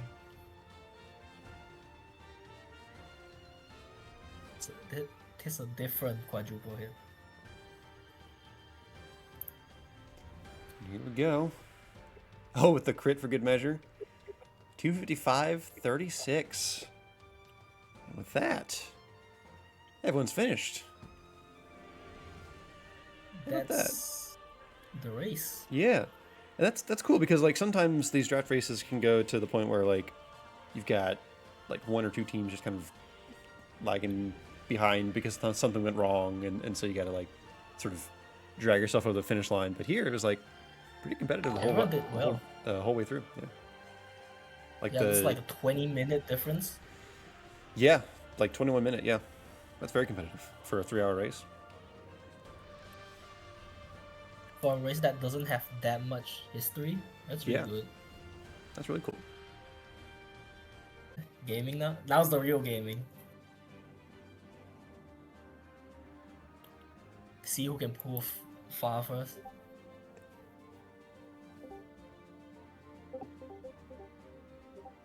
Oh my gosh, there are so many messages that I just was not seeing. GG's. GG's. GG's. The Empress must fist. GG's. GG's. GG's, everyone. That was awesome. But I do have a couple of notes from Justin, and point 2 on the note says that hosts, that's me and Wronghouse, will show the standings and congratulate the overall winner. So, Wronghouse, do you have those? Gradually, whoops. Wronghouse, do you have those relay race wide numbers, or are we still calculating those? What do you mean gradually? I just posted the whole picture there. Okay, I have figured out how to present a static image to the stream. So, bar. Yep. So for this particular race, the engaged race, 4th place, Raising Canes with 3 hours, 3 minutes, 50 seconds. Clap it up. 3rd place, the Front-Facing Fiends, 2 hours, 57 minutes, 23 seconds. 2nd place, Drafting in the Skies, 2 hours, 55 minutes, 36 seconds. And in 1st, the Fleeing Team with 2 hours, 42 minutes and 46 seconds for the engaged race. Congratulations to the Fleeing Team for winning the engaged leg. You could have sub 240'd. I'm so mad that I fucked up and lost 2.5 minutes. It's fine, Meister. And then we flamed on him. It's all good. That means we have the total times for the entire relay race. In 4th place, we have Fleeing Team with 14 hours, 2 minutes, 54 seconds. In 3rd, we have Raising Canes with 13 hours, 7 minutes, 18 seconds. In 2nd place, Drafting in the Skies with 12 hours, 35 minutes, 9 seconds. And in 1st place, the Front-Facing Fiends, 11 hours, 37 minutes, 39 seconds. Congratulations. Let's go. Let's go. On being victorious in the 2026 draft relay race. We beat every game in roughly less than 3 hours. Yeah, we're nothing if not consistent. Yeah. I am a little mad at myself that this is the 2nd relay. I have won a race and still gotten 4th. Yeah. Well, I find sometimes it goes that way, you know? That's how it goes. I find it very interesting that at the start, I don't remember who it was, but somebody said that they don't race Engage because it's too long, and this was far and away the shortest out of all of the stuff in today's this year's relay. Yeah. So true. The shortest. It's the short.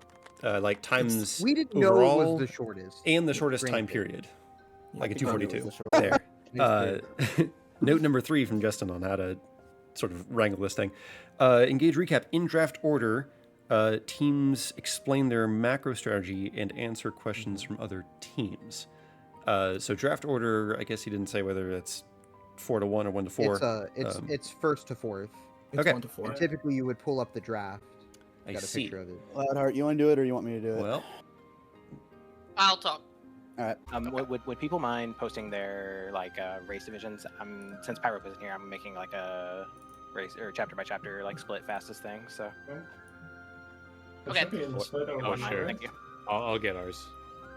So, like Flame Team, we identified that somebody who is flying and uses magic is really fast. And we said, oh, Ivy does that. So then we were just like, okay, how do we get to Ivy? And we had 3 different bridge options. Clan, Celine, or Chloe were all good options to do it. That were pretty reasonably about the same speed.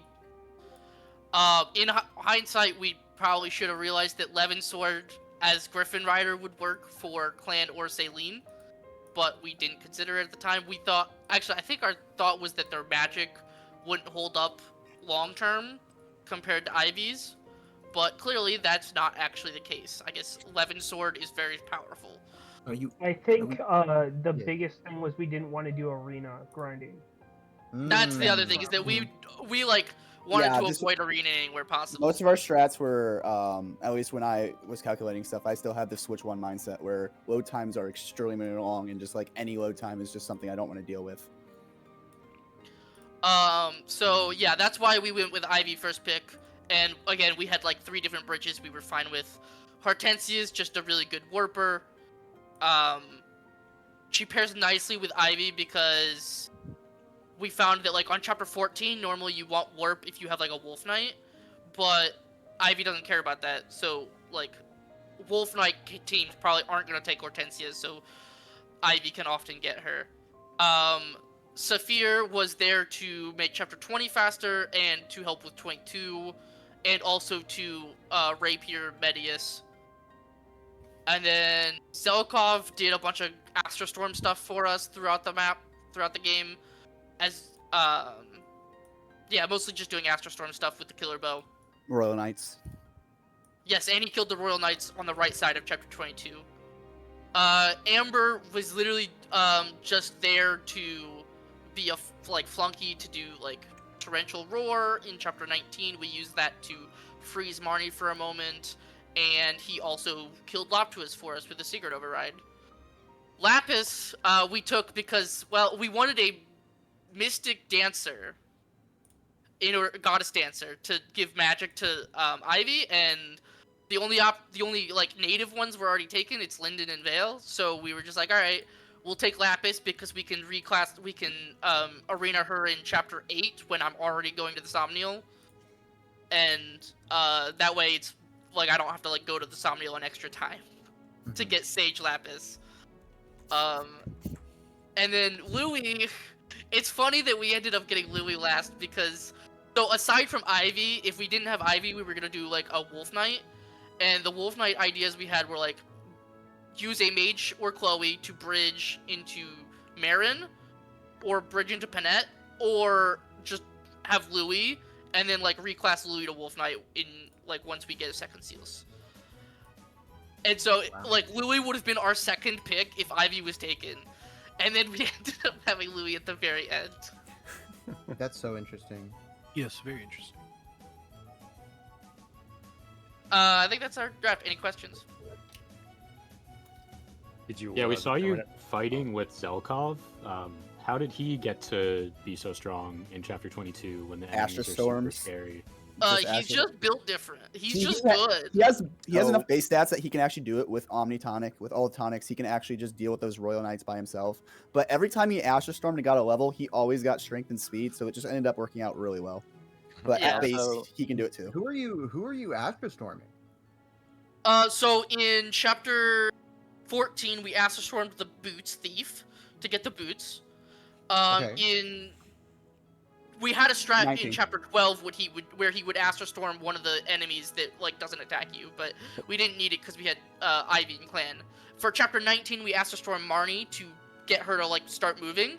And then he also like Astrostorm can be a backup for like Chapter 20. Chapter 20, he can help you one turn that by helping you get the kill on the first health bar on Gris.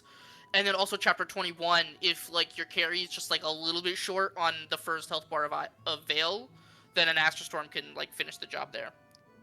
In Chapter 17, I had a really convoluted strategy where a unit with 17 strength at least, which was Zelkov with the strength tonic in this case, would go left with the Ike emblem and Great Ether hammer Marnie down. And if you have at least 17 strength, then it gets her below holdout range. So then I used Clan to finish, then danced Clan, set up a Goddess Dance, and then second, Rifepar just did the same of hammer Marnie again into Clan finish. So Zelkov got a bunch of extra XP there too. Yeah, Zelkov is actually just like good. It also helps that every time he lives a combat and he at least did 1 point of damage, he's now poisoned them, so he's now more successful. Yeah. With Zelkov, if you're doing like very Alir heavy strats, he can just be Alir but never gets RNG screwed. Yeah. For those, but we just ran down Chapter 17 with Alir in Ike for that part. We'll talk about that when we get to our section. Yes. I mean, I think you guys are good to go now because you're next. Oh, I guess does anyone else have any Unless questions there's more for Raising questions. Canes? I have one short question, which is that did you find like having Louis, having to keep him alive is like a problem, or did you just Louis? not bother? Not a problem. Oh, with, like, Louis, a we time sacked cost. him. We sacked him. As soon as I got to Chapter 4, I was like, oh, I can use Louis here. Then immediately I'm like, Loudheart, do we need this character? And he's like, no. And I'm like, okay, whatever. Nice. He baited the mages away from Clan. The archer specifically. That was really nice. I will say, I wish Clan would have leveled more speed at the beginning of the game, because our Chapter 6, we lost like several minutes because Clan couldn't double anything like he normally does. But I think we would have been sub 3 hours if that hadn't happened. but that's a small thing. So. Just to go over my 16 and 17 real quick. For 16, I actually ended up with the fastest split on that one, and it was only possible with like Boots Ivy plus Hortensia, but it was basically just like move Ivy up 4 squares at the start from the bottom left deployment, Dancer, then Warper max with Hortensia, and then just max move, and you can do a like turn 2 player phase initiation on Marnie. So then you just turn 3 player phase, killed Mavier. So like turn 2 enemy phase, get Marnie's second health bar and Mavier's first health bar, and turn 3 player phase, just insta kill. 17, I had a really silly one. I glanced at a couple of others and don't know, but I mentioned the whole Zelkov Ike thing in the bottom left. But while I was doing that, I would either warp a Wolf Knight over or fly, in this case Ivy, over to bait Gris to warp Ragnarok left over the water and take him at the same time I was taking Zephia. And that way, as the other people were moving left to the bottom, like I fought basically none of Gris's like minions outside of the first 2 Lance Knights that are like right there at the start, Halberdiers, whatever they are. So yeah, and then just move to bait highest on turn 2 and finish from there. Unfortunately, Ivy didn't quite have the stats to 1 round everyone this time, but she caught up from there. I hadn't activated my RNG cheat until that chapter, so Ivy didn't have as much magic as speed as we wanted. But then she got like three in a row that chapter, so. I am interested in other people's chapter 22 strats, but I guess I don't know how many people knew this, but if you look at the linked AI, there's like a lot of linked AI in chapter 22. But the one that specifically is really nice is that worm that's right next to the starting position is linked to the Griffin that starts all the way at the bottom. So the sooner you can activate him, the Griffin starts moving up, meaning if you're rushing through with your carry to clear things out so Lear can follow through and activate all the emblems so you can grab them. If you are moving too fast with your carry and you don't activate that, it gets caught up to the Griffin reaching up to your main group and you have to deal with it normally. But what I did figure out is if you activate the emblems, I believe one of the emblems is in range of the worm, and it counts as a green unit. So the worm starts activating and moving towards the green unit, which activates the Griffin, and he starts flying. So your carry can actually take care of that quickly while they're still near the area. Mm-hmm. All right. If there's no more questions, then Theme Team. Oh boy, we got a lot. Yeah. Spam. Oh, yeah, sure. So we wanted to take a carry in round 1 and a warper in round 2. I don't think that was that unusual. For a carry, we wanted absolutely to get someone who was able to get Canter before we lost all the rings in chapter 10. That was really important to us because a lot of our mid-game strats involved being a flyer and having Canter to just squeeze out some additional turn saves so that we could see as few enemy phases as possible. We identified Celine and Chloe as our 2 best options, so I was really happy when we got pick number 2. That guaranteed we got at least one of them. We wanted to use one of them, put him in Griffin, and use a Levin Sword. For anyone who's not used a Levin Sword in this game before, it is absolutely cracked. We forged a Levin Sword +4 with the Holy Engrave during a Somnial visit before chapter 10, and it just kind of goes off for the entire rest of the game. Like, Celine is going to end up with about 15 magic in the mid game, and it's just going to be enough. Like, the Levin Sword just has like crazy stats. If we weren't able to get one of them, we were looking at a physical carry to put into a Wyvern Rider. And our top choices there were Etier. We're also looking at like Amber, Diamant, Clan, and Boucheron of all people. We did actually, Josh went in very early on and did a bunch of planning with a Boucheron file because we figured that if Boucheron could do it, then any unit who was better could also do it, and there's a lot of those. We were a little bit upset that in second position we got Fram came back to us, just because she involves a lot of roll decompression, I guess. Like there's a lot of things that you can do with a warper who can like survive an attack versus Fram who cannot survive anything. But I do like the idea of taking Ivy first overall to just secure her and then get a fighting unit later. Yeah, so we then Can I ask a identified. question? Yes. Why not take Hortensia instead of Fram? Because Hortensia cannot We warp needed on our chapter first 13 because Yeah, she that's isn't where we around. wanted our first warp use in chapter 13. Hortensia does not exist yet. Our other option is to take a unit who is at least level 10, like Lapis or Diamant or Vander, and class change them to Sage before Celica leaves, and that Yeah, gets but us who a would do Sage. that? We did in practice runs. We also did that with Lapis. Yeah. Yeah, It turns out they make decent stages. We identified some combat roles in late game. Specifically, we need somebody to kill Gris. We need a rear guard for chapter 22, and we need a Hurricane Axe user in chapter 22. Gris in which chapter? Chapter 20, sorry. Okay. Yeah, I forgot. There's like a million Gris chapters. Chapter 22 was one of our most draft-intensive chapters. The other probably being Final, but like Final you can do with just about any team and like however many reclasses you need. For chapter 22, we figured out that if we had our carry fight almost everybody and one unit strong enough to clear out the top left corner and 2 warpers, we could consistently clear the map before the reinforcements spawned in on turn 7 if we used 6 warps and 3 rescues in that one chapter. And then I cut out a bunch of warps and rescues. Yeah, Meister cut out stuff. I was like, you go, yeah. Okay, so the chapter 22 rear guard, which we started calling them, had like the highest stat benchmarks out of any role in the game. So we were first like, okay, we need like Sapphire or Linden or Mavier, or we just cry, right? We then determined that if we get a unit with sufficient stats that goes into a lance using Great Knight, and we get rid of the one Wyvern Rider over there that starts with an axe and likes to go break them, they can actually do it like very consistently. So we drafted a whole other unit just to wield a Hurricane Axe with the Academy Engrave in chapter 22 to stand there for a turn and then get out of the way. Academy Engrave? Oh. Academy Engrave for the 30 extra hits.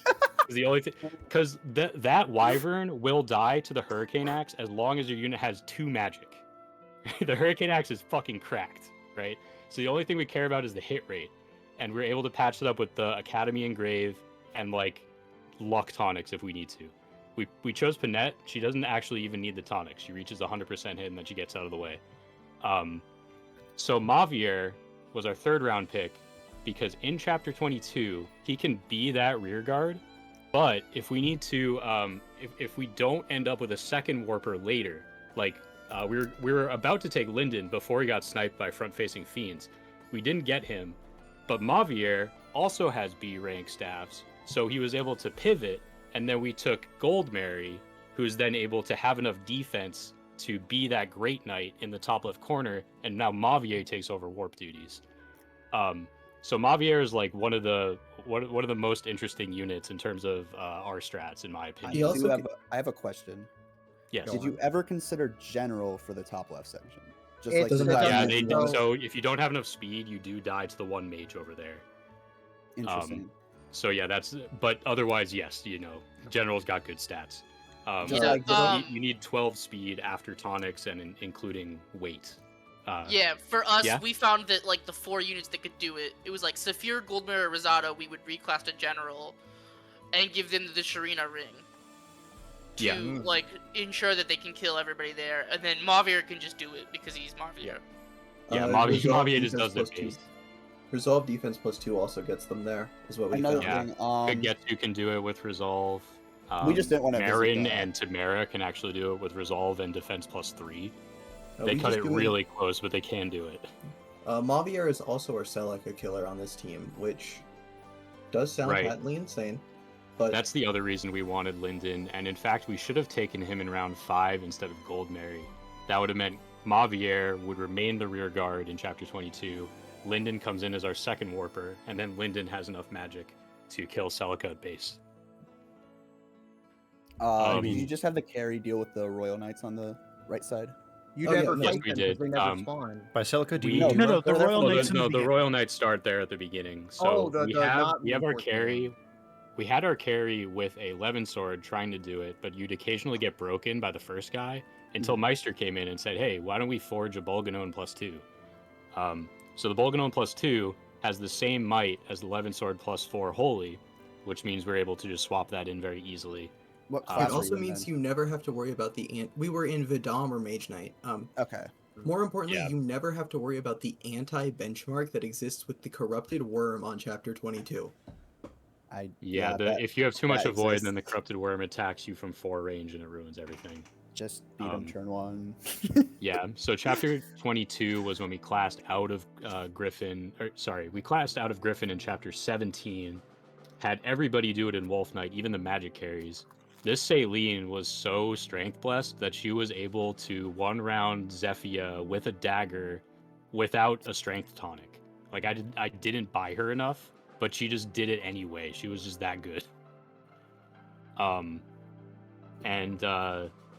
Yeah, so then after we took Goldmary, all I really wanted was somebody in Chapter 12 to fight one unit. Just the line that I had found to clear the map before the reinforcements required a unit to fight one enemy at the top. Bune spawns up there, so he's just capable of one-shotting that guy. Then we took Yunaka because she can Great Sacrifice in Chapter 6 and like maybe Chapter 7 if we happen to need it. And then Alfred, we just picked him because he could Dex Dance late game, which is very valuable. But we never did it. No, we just did our Dex dancing with Bune. Yeah, we did our Dex Dancing with a better unit. It's interesting you chose Dex Dance out of them all. Well, because our magic carries were strong enough magically to just like one round or one shot past a Lear usually. The only thing was the hit rate was really bad. So Dex Dance patches that way up. Oh yeah, we used Corin for that. Just like putting up the vines with Corin clears it. Putting up the that's vines with another. Corin clears it. Yeah, that's another note. We had Draconic Hex on our carry for the very late game. How much arena grinding did you, or how much arena did you use? Oh, very We did quite a bit actually. So Quite a bit, early but less before than you Chapter 10, we had our carry get Canter, so that requires Sigurd level 5. Also Leaf level 4 to get Knives to class change into Wolf later, and usually Roy level 2 so that when we put Roy on, you get an extra point of strength. That's all done at once, so it's not that bad. Then in Chapter 12, during the forced Somnial visit, our carry bonded with Lynn. Saline in particular, I like to go to Lynn level 10 so that she can get speed +3. Most other carries don't have the SP to do that, so they sell for speed +2. Anything for the avoid in this game, right? So we get that skill there. And then the rear guard will usually have to arena grind for the lance proficiency or for any skills from Ike, like Resolve or Defense Plus. Goldmary happens to need neither of those, so she didn't have to arena grind. But we did end up putting Mavier in the arena because we were not able to get someone who could naturally one-shot Duma in endgame, so he needed a little bit of extra magic from Celica. Is there a reason you did speed +3 over like avoid +15 or perceptive on Marth? Yeah, because that We just that never cost. used Marth. Like we never we used Marth bonded. on- We bonded with Lynn, and like we didn't have the SP at the time that Marth was on the team, so yeah. Because we were so. But also all in like getting the Panther for speed mid-game. itself is usually good Yeah. for hitting speed benchmarks too. It doesn't matter for Chloe because she's so fast anyway. But Saline and Etier are both. Would like to have this. They're borderline, yeah. Yeah. Chloe, I got it anyway, just for the 4 avoid. Yeah. This combination of Panette and Goldmary was especially good because they required no arenas. Panette can kill Gris at base. Most of our other, Chapter 20 Gris. most of our other units for Chapter 20 Gris needed momentum. So we would have put them with Sigurd in Chapter 19 in the arena. Yeah, I think our only missed draft was Linden over Golden Mary in round 5.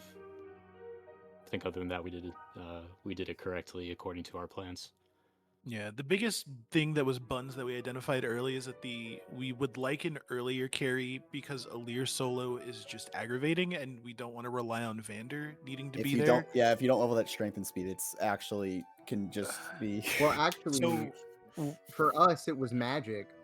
Yeah, so that we found a Alir solo chapter 5 where he needs 1 point of magic. You use the magic tonic, and you have Celica on, and you will be able to go into the room on turn 2 and then kill some enemies, get your engage back, and then warp to the corner to attack the boss.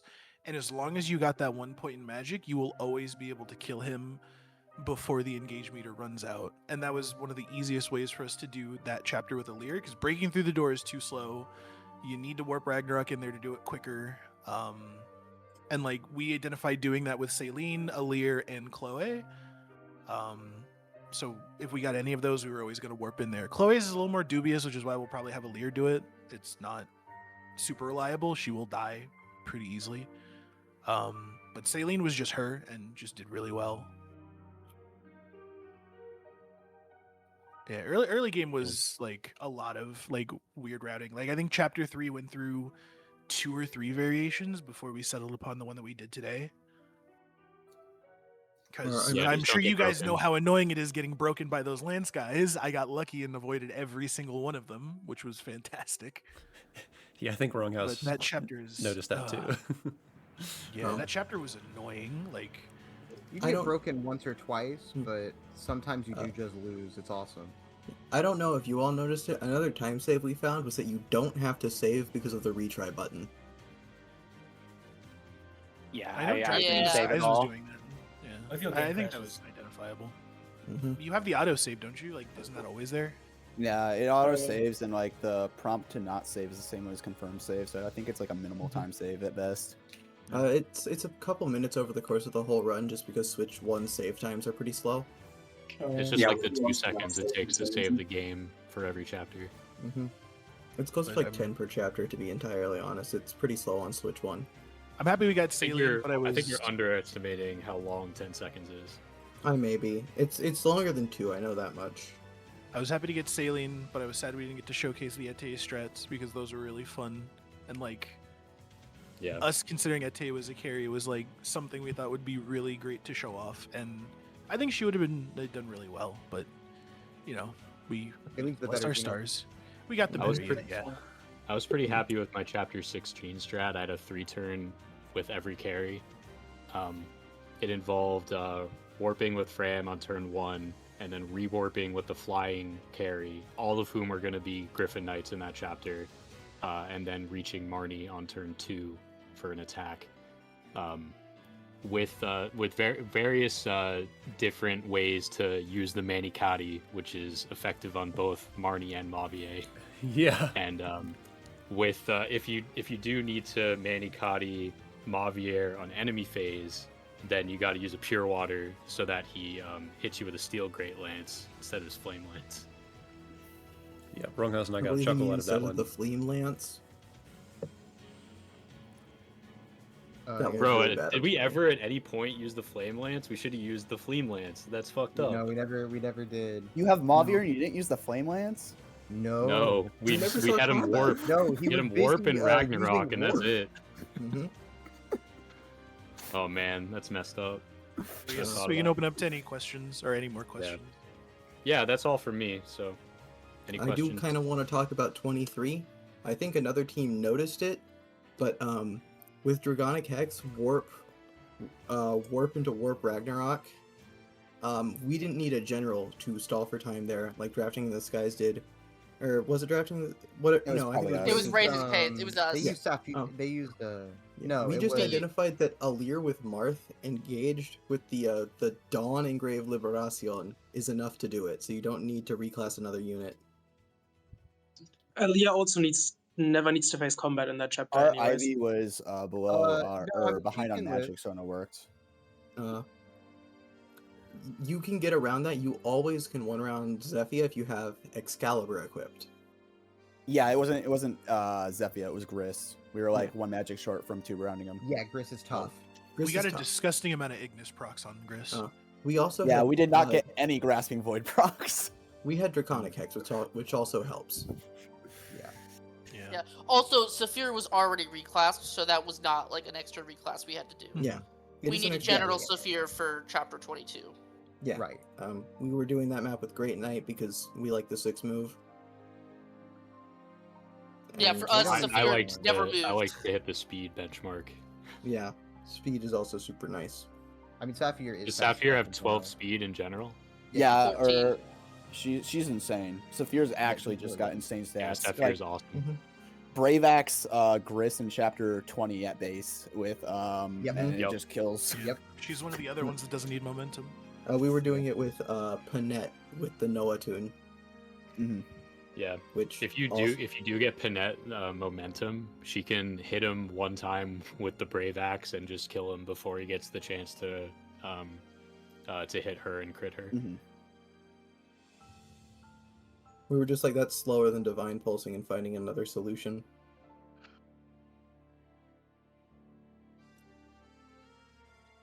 Alright. Anything else, Fleam Team? We had a strat in final that utilized every single unit, but that we did cut one of them because they were unnecessary. It made me a little sad. But we did break all four bars. Yeah, the Erica ring. We originally had an Erica user, but we figured out, all right, we either crit with the Corrin Killer Axe, or we get him with the Dragon Fists. All right, or how the many Empress times- must. Where did you get all these bond fragments from? The achievements. From achievements, bro. Just achievements? Oh, we also did. We did Brodia level 4, which was like one of the Okay. early Oh, things that's that I right. came up with.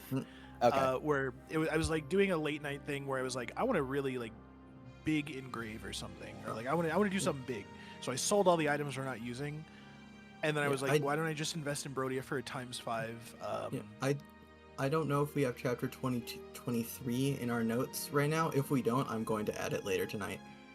But yeah, just getting Brodia level 4 for we only need to grab the chapters 8 and 9 for the entirety of the run. Outside of 2 silver we need based on a certain carry we have for the Bolganone. But no, just invest in Brodia stocks, get a bunch of bond fragments. I think we had like 5,000 bond fragments left over.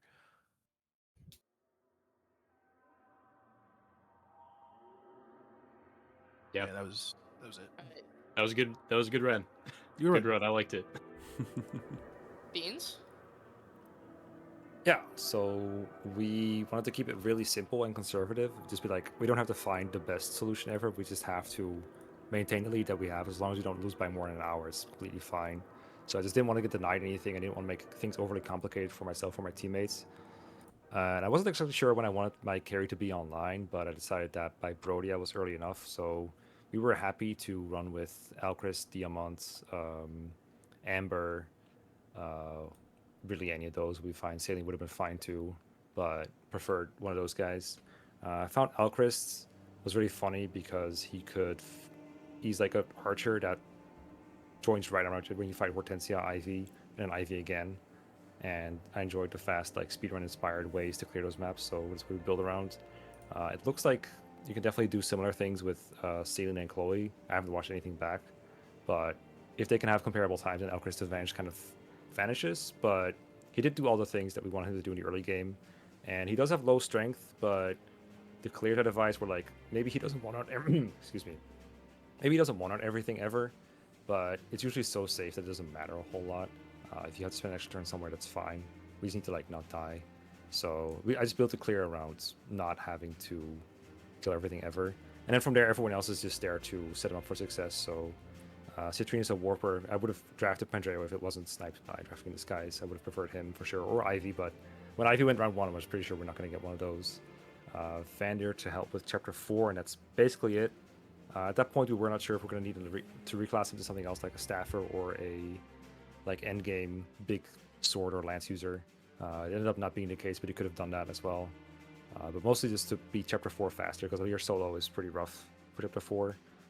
Etier was not an intended carry denial pick. We picked Etier because we need to sacrifice someone to activate Hortensia on Chapter 7, so that she starts flying towards us, and then you just kill on Egg Phase and play raise again with Elchrist. And what was your plan if you couldn't get a unit that would die quickly, or an archer? Well, at that point, so Clan and Fram were gone, but Alfred and Boucheron would have been okay. Might have been alive for an extra turn if they got really lucky, but generally Boucheron has not been a bad pick for that slot either. But we did pick it around 4 because we were not sure how many were going to be coming back to us, even though like a lot more appealing units were around. So that was the pick I was like most skeptical of. But I didn't think it would be hard to find a unit that dies in Chapter 7. There's not that many of them, and they did go faster than expected. Sorry, does that answer the question? Yeah. Okay. Fogado, just like I don't remember who said it, but someone who fights in Chapter 12 to like fight 1 or 2 guys. Like we use him to bait the warrior over the swamp or the quicksand, and then kill him with Fogado plus your own player phase, and then maybe you can help with like killing one more sword fighter somewhere while the carry does the rest. Pretty simple. And then Fogado is one of the units that can reclass to covert and then immediately have 6 magic to snipe a Zephyr health bar with the Radiant Bow at base. That's one of the reasons why I wanted him. There's a lot of other units that can do it, but some of them need like a magic tonic. I wanted Fogado also to reclass the Swordmaster for final, to do either the bottom left or the bottom right guy. Fortunately, he has sword proficiency, so he can just use the Georgios in Swordmaster. So he was able to do the Julius guy. But he was also going to be the Marth guy if it wasn't that. That's pretty much all he does. Lyndon, I wanted a Micaiah staff for dedicated 1. Could have been Citrine, but I had Citrine on core duty the whole game, or for like part of the game. Part of the reasons we wanted someone like Citrine, I forgot to mention this, is because for a Wolf Knight carry, Marnie, especially when she has Roy, is really rough for Chapter 17 and Chapter 19. So her job is to have Draconic Hex and Corrin engage to freeze her and kill her quickly with the help of Byleth and either 11 Sword Alir Chapter 17, or just Hammer from Ike engage on the carry. Marin, I didn't have great plans for Marin. I said it earlier, but I think if you can get to Marin, then you probably don't need Marin for anything. But she can, I think, at base exactly with a Steel Sword, do the low Star Rush kill on the bottom left enemy in final. I bought her Steel Blade anyway because I was getting paranoid, but that is what she did, and pretty much nothing else.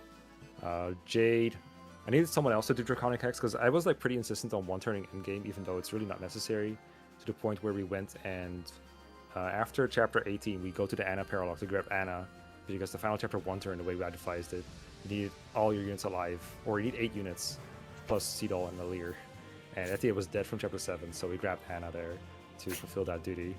And our Alir was so bad that we really needed Draconic Hex from Jay, but it does mean an extra time in the arena. In total, as far as the arena goes, we got Leaf 4 for Elchrist for knife proficiency, swords, so you can be a Sword Wolf Knight, so that's like Roy 6.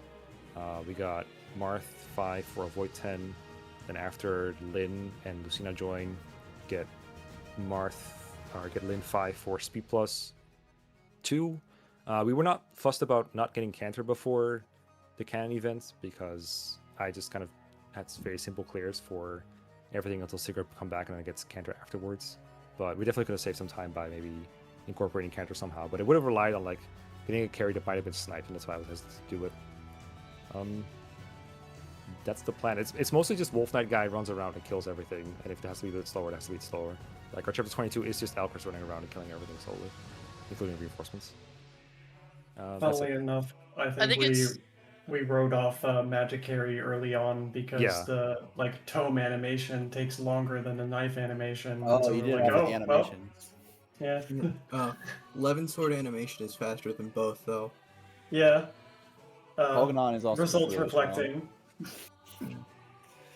I think it's funny that you like mentioned having to go get Anna. That was actually why in Chapter 7 we looked at that NEA sacrifice strat because that's what the speedrun does, and then we were like, but we kind of need all of our units for like the end of the game. And also like if we don't have an archer, can we kill Hortensia fast enough to make it worth it? And so we ended up being like, we're not gonna do this sack strat. We're just gonna run it down with our carry and have them kill everything. Unless it's Chloe. Chloe's strat was to run it down with Sigurd and then just like fight Hortensia in the air, where like none of the other enemies could reach her. That's pretty cool. I did find Chapter 7 like a pretty big pain without a strategy like that. So I'm curious, you mentioned Cantor too, because I think our team like pretty quickly wrote off Cantor because we were annoyed at having to like do the input every single action.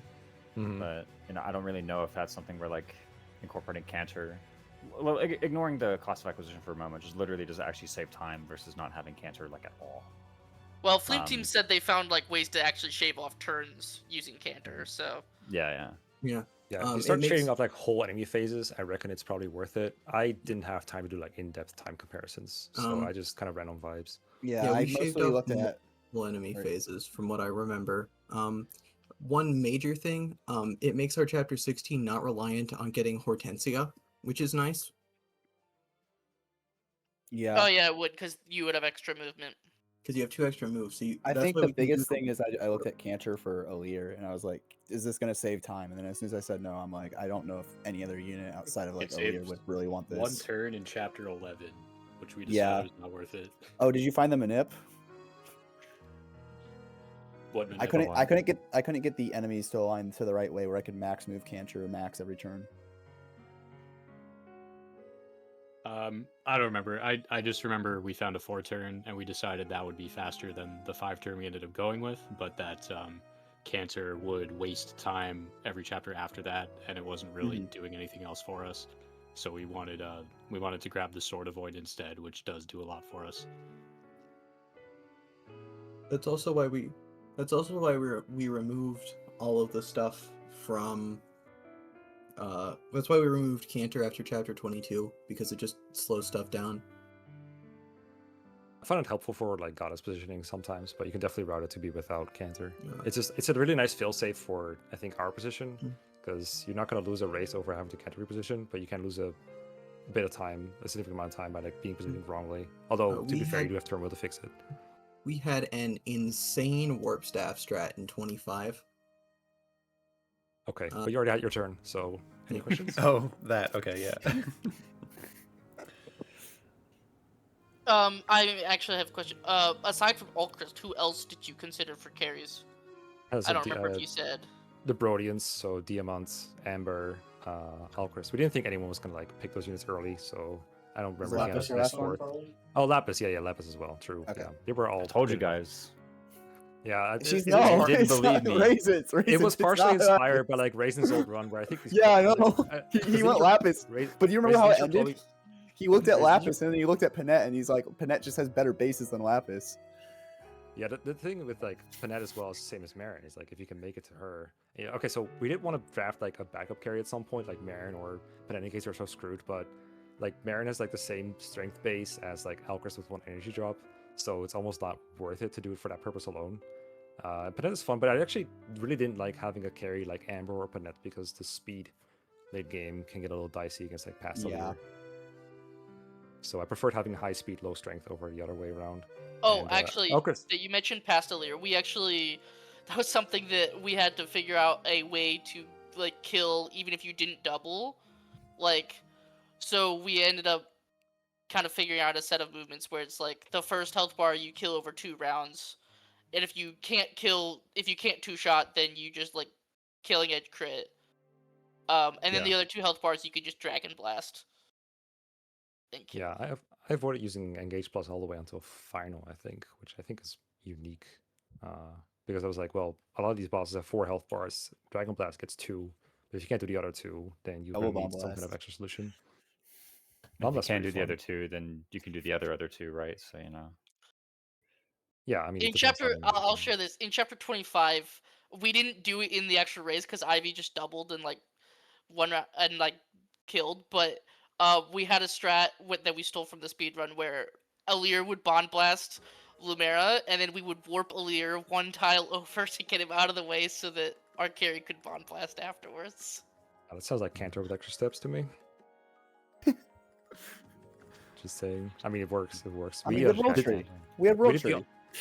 We did the unholy thing and bought a Worm's Lair in chapter 25 to kill Lumera with. I told you guys that was valid. I forget that word. It's pretty hype. They hated me. They thought I was crazy. Grimpage 2 has the same reaction in chat. Is like, is the Worm's Lair propaganda real? What the hell? They thought I was crazy. Yeah, no, we just we just decided to crush her skull with our bare hands. Oh, the Dragon Fist? Yeah, that's nice that the Magic Carry can do Dragon Fist. I guess. I feel like I wrote off the Worm Slayer in January of 2023 when I realized that it was not effective on corrupted worms. Yeah. Teeth. I never thought about it again. Flowers for the flower throne. Alright. Drafting in the skies. Talk to us. Yeah. I love doing this like 3 times in a row in 4th. It's very fun as Europeans.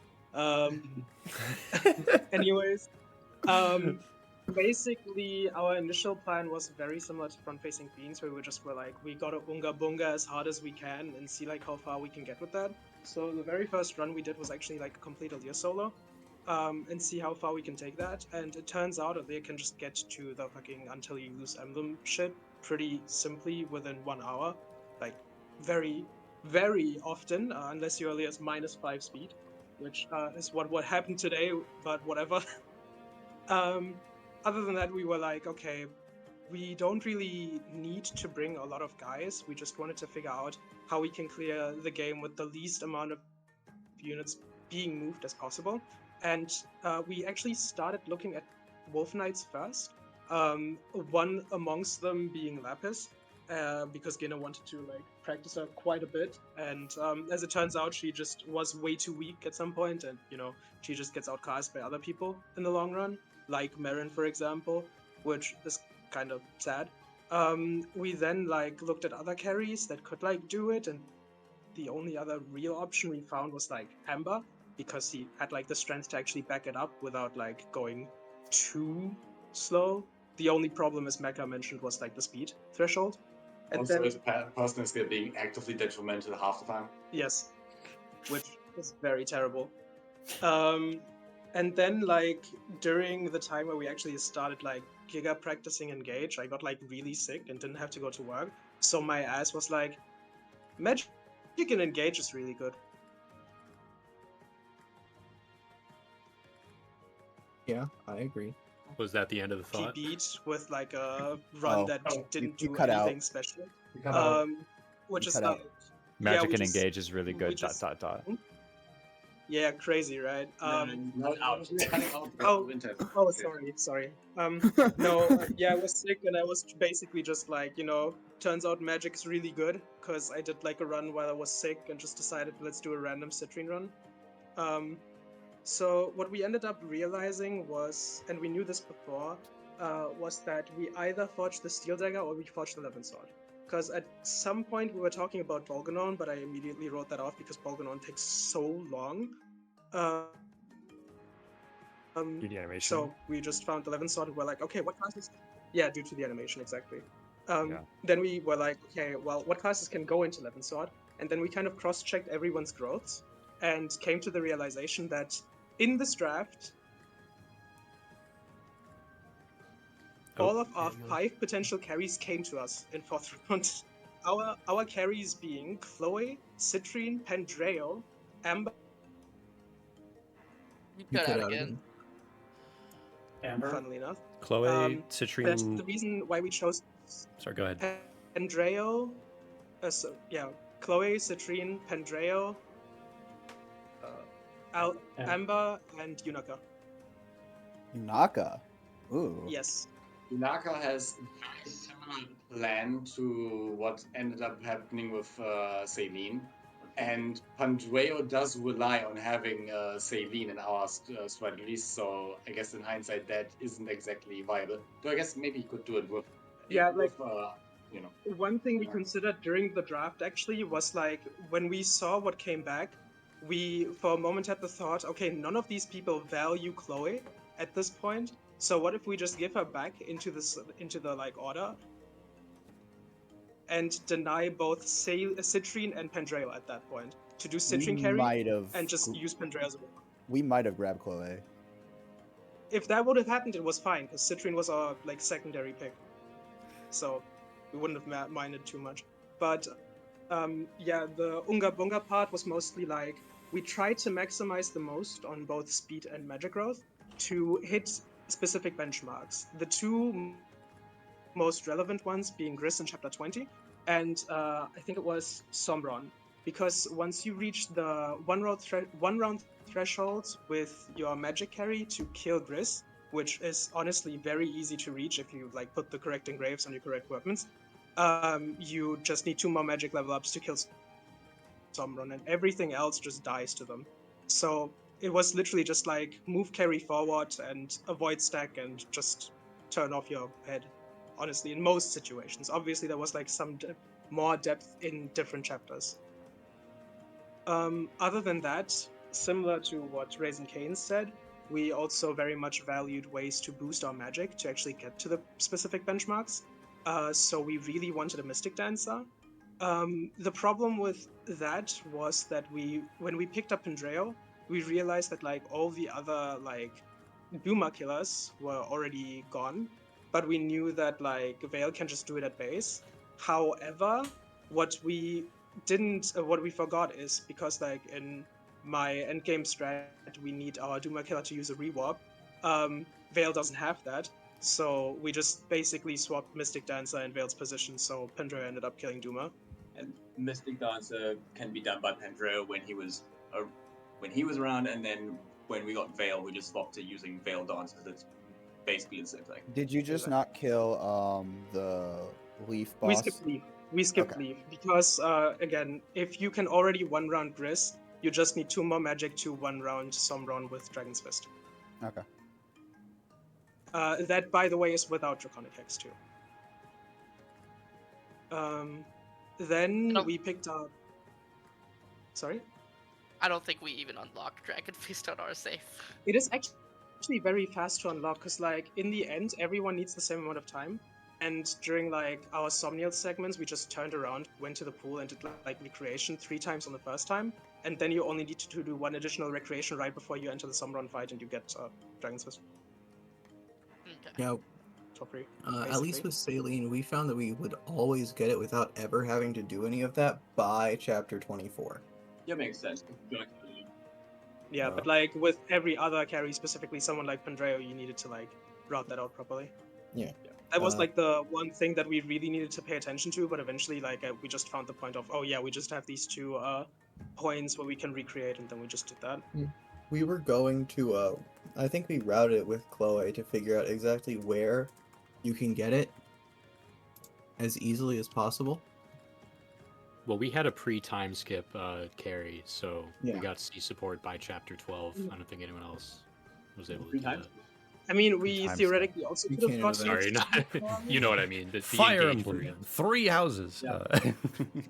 We also could have gotten it, to be fair, but I think why we did it the way we did it was because like just to streamline things and not be like, oh, you need to unlock that support during your segment now or something like that.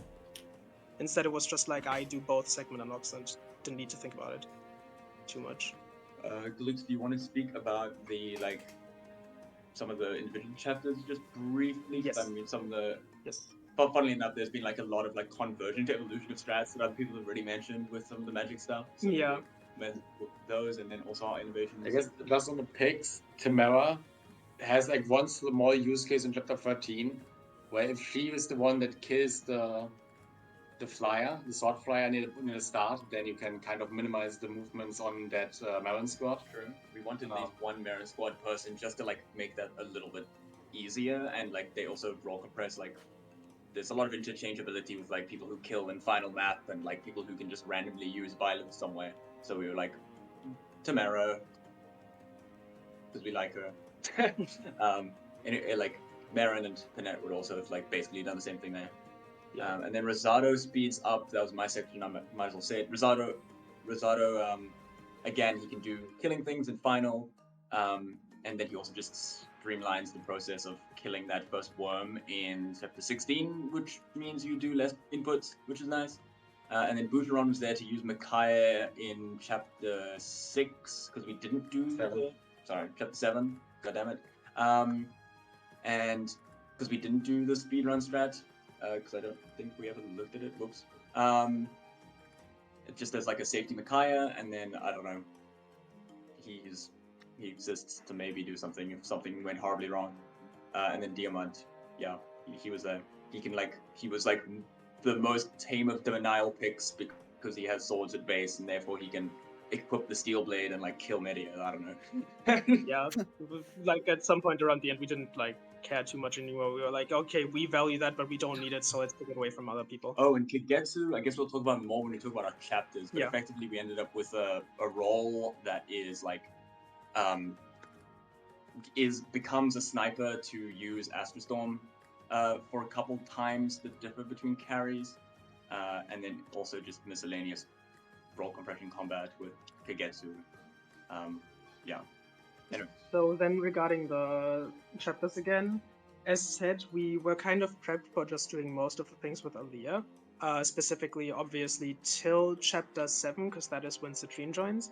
And then for the Pandreo variant, we were gonna use Saline to support us.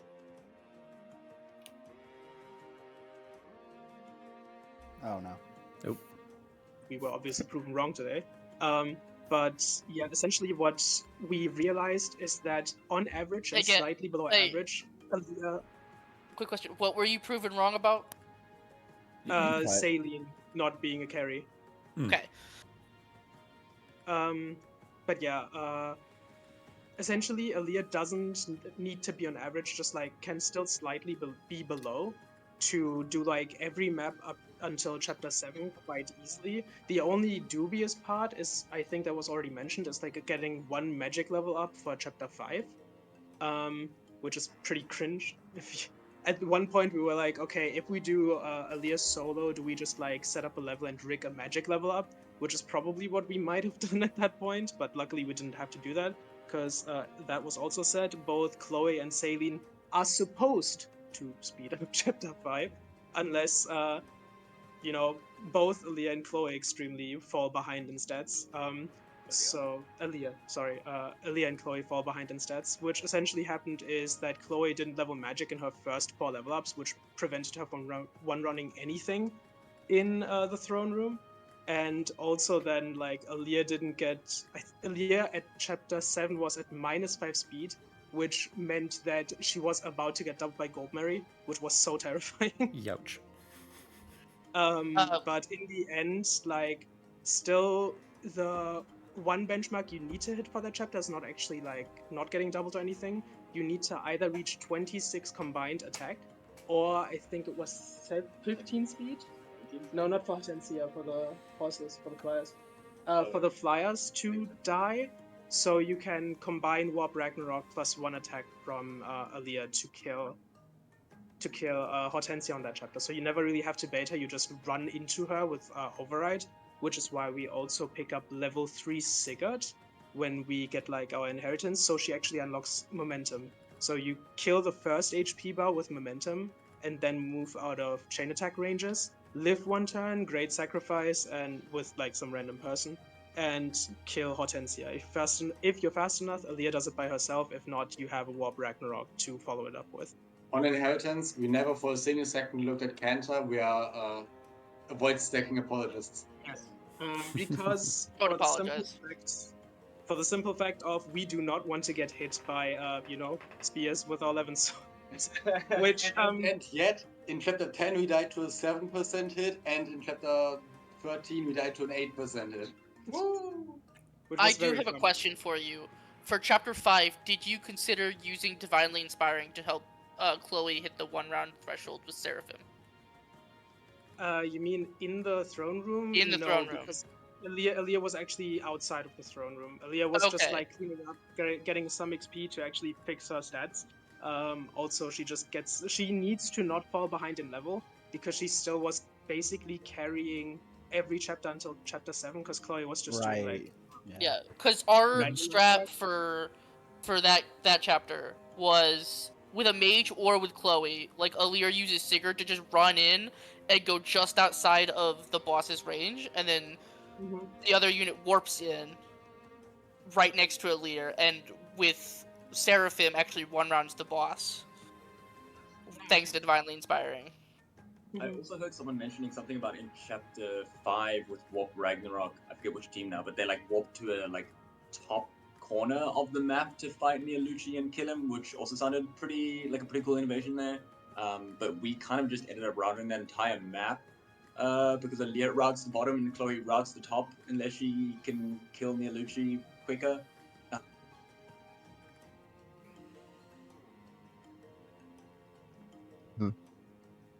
And again, if you do hit the like 1 magic level, then this is so much faster. Then in chapter 6, it's also worth mentioning that there was some cool stuff that we could do with Warp Ragnarok. We used Warp Ragnarok. I mean, all of us strats pretty much either Leah did it by herself.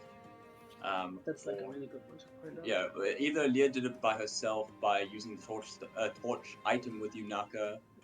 Do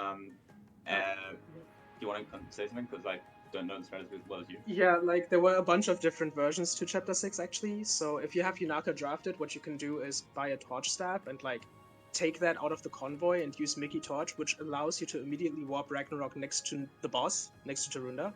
And then he just immediately dies to Alir, which is very funny. That's really fast.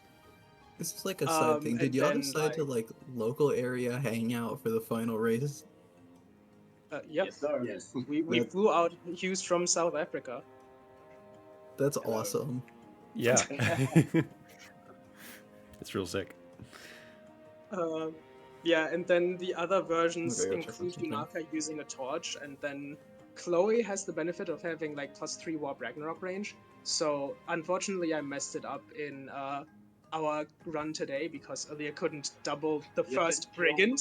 Brigand with fucking Minky Ring. She could not double him because she did not level speed. It was so terrible. Yep. But yeah, we couldn't double him, so I couldn't do the strat properly. But essentially, what happens is because of the 13 move Warp Ragnarok range, you immediately get to unveil like Ronda on turn 2, and then have like Alia run at him with momentum or Sigurd to just also kill him, which also would have been fast. Yeah. Then Saline does a variation on that, which is not worth going into, but like similar idea. Yeah. Combining the forces of the two of them to like be safe and kill Taronda is quite helpful. And then it would go to Guinness segment. Yeah, so then we talked about chapter 7 already, and then it goes to chapter 8, which Ginna was playing as well. Yeah, this was another case where the speed fucked us over because we couldn't double Hortensia when we like Ivy when we like was supposed to kill ourselves in enemy phase. So that caused quite the complication. Added an extra turn, way more combat, not good. Yeah, because you arranged for Ivy to attack from one range on enemy phase, right? Yeah. So there's a mage who can move, if he moves into the correct position, because, engage random move AI, they can just pick an equivalent tile sometimes. If he moves on turn 1, full left. If he moves full left. So that he's, directly down from your carry, directly down from the ballista, then you're great, and Ivy will therefore only have 1 tile to attack you at, which is 1 range, so she'll end up killing herself to the sword, which is quite nice. If you're Lear doubles. For reference, we were again at -5. We were 1 speed short. Yeah, unfortunately. Q's off 1 shot, and then you either then kill her next stage Q bar if Lear's good enough, or you can bring in your Warp Ragnarok to weaken again, or alternatively, what would be nice is you either have Alchrist, which he was first pick. Alchrist or Eddie if lucky to use the ballista and just kill a health bar themselves. That's another way you can work around it. Alternatively, Citrine carry, we set up a rig for her, our only rig in the entire run that we planned. You can set a rig for her at the end of chapter 7. You get her just before leveling up, and then at the beginning of chapter 8, you warp Ragnarok in on the left side, where she levels up. If she gets a point of speed, she can double Ivy in chapter 9. And then you just have her and Aaliyah take on Ivy, and also it's much more reliable than what we had to end up doing today. then Chapter 9. We should have just picked Citrine and Pendreo, honestly. Yeah, Chapter 9, I mean, we had a magic carry, so there's two versions, one physical carry and one magical carry. Magical carry, like you just warp Ragnarok to the top guy with the spirit dust from the forest. The other version is like you warp Ragnarok to attack the guy, the key adept to the left of Ivy. And since you're, that assumes I guess a Wolf Knight. And then Ivy just kills herself over like 2 turns. It's very fast, but you don't get the spirit dust. But if you have physical carry, you don't care about that. I think it was that Strat actually went pretty fine in this one. Yeah, because then Chloe was online.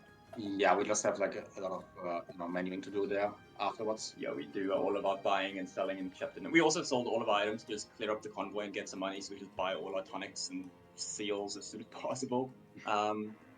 Also, I guess worth mentioning is that there's some variation in like who inherits what skills. We like try and get a void or speed or build depending on who it is. There's also like Citrine in particular, we engrave Holy on the Fire Tome just so that she has the more void for like Ivy Chapter, and then also is more likely to hit the benchmark for one rounding Ivy, which she does very nicely. She one-shots Kagetsu because we think it's funny. With Warp Ragnarok at base. Yeah, and 10, we like go onto the right-hand side. I think it's pretty much a speedrun strategy, like go right-hand side, kill Gold Mary, and then warp. To be fair, there's like a slight variation, because there is a tile in the throne room where you do not provoke anyone. So we actually moved up to that specific tile. And then you can actually move into a tile where you always force Hyacinth into Astrostorming your carry. Morion kills himself over the course of 2 enemy phases, and Hyacinth just stands there, Astrostorms you, then you Lodestar Rush him. And because he needs to finish his cycle of using call doubles, he calls doubles, and then you just play at base kill him. Yeah, sometimes it gets a bit messy depending on how strong you are, but that's basically it. And sometimes you get killed by an 8%. And sometimes, Morion hits the 7% with some sword and you die. That also can happen. Yeah, so then it was 11, pretty simple, you walk down. I found like a nice route that I messed up in the race and had to end up seeing an extra enemy phase. But thankfully we had Kigetsu to make up for me messing up the move. Because like you basically like stop just before the line that triggers them, and then you move Aaliyah and you'll carry like as far down past the line as possible to get into a range where you can like carry guaranteed kills the archer, and then Aaliyah seizes next turn, not having to interact with Ivy squad at all. 12, we had it pretty much down. Everyone does the same thing. You have Aaliyah and your carry and or Saline if you're using Pendreo carry. Then you just carry handles the bottom part, Aaliyah handles the top part. You can draw someone else to help out if Aaliyah's bad and you can't one round that first sword fighter on the sand. It's always nice to have someone to fix around there. 13 was pretty simple. We ended up finding out that Flyer good actually, and Citrine in particular did some extra. It's like saved a turn there with like moving as a flyer. But we never like actually used the rewarp as a Griffin Knight, which is probably something that would be pretty cool. Yeah. So we also, until like 2 days ago, we never considered any flying class for our carry. Yeah. I don't know why we just forgot about Griffin Knight. Because we were, as I said, like trying to maximize both offensive stats, specifically magic and speed. And the only character that like tried out different classes was Citrine. We actually have Citrine and Wolf Knight, or had Citrine and Wolf Knight for the longest time to fix up her poor speed. But then we like looked at Griffin instead, and it was just straight up better in growths because Griffin's fucking broken in this game. And that's how we realized, wait, flying is a little bit better than we thought, but Pendreo couldn't quite replicate what Citrine did, because Pendreo loses 4 magic by going to Griffin. Yeah. Anyway, 13, pretty straightforward. I'm sure everyone knows that. 14, we had like a strat that we weren't able to execute today, partly because we did something that we didn't test fully. The idea is to, I think someone else also did this, like use an Astrostorm to like heal Hortensia's first HP bar.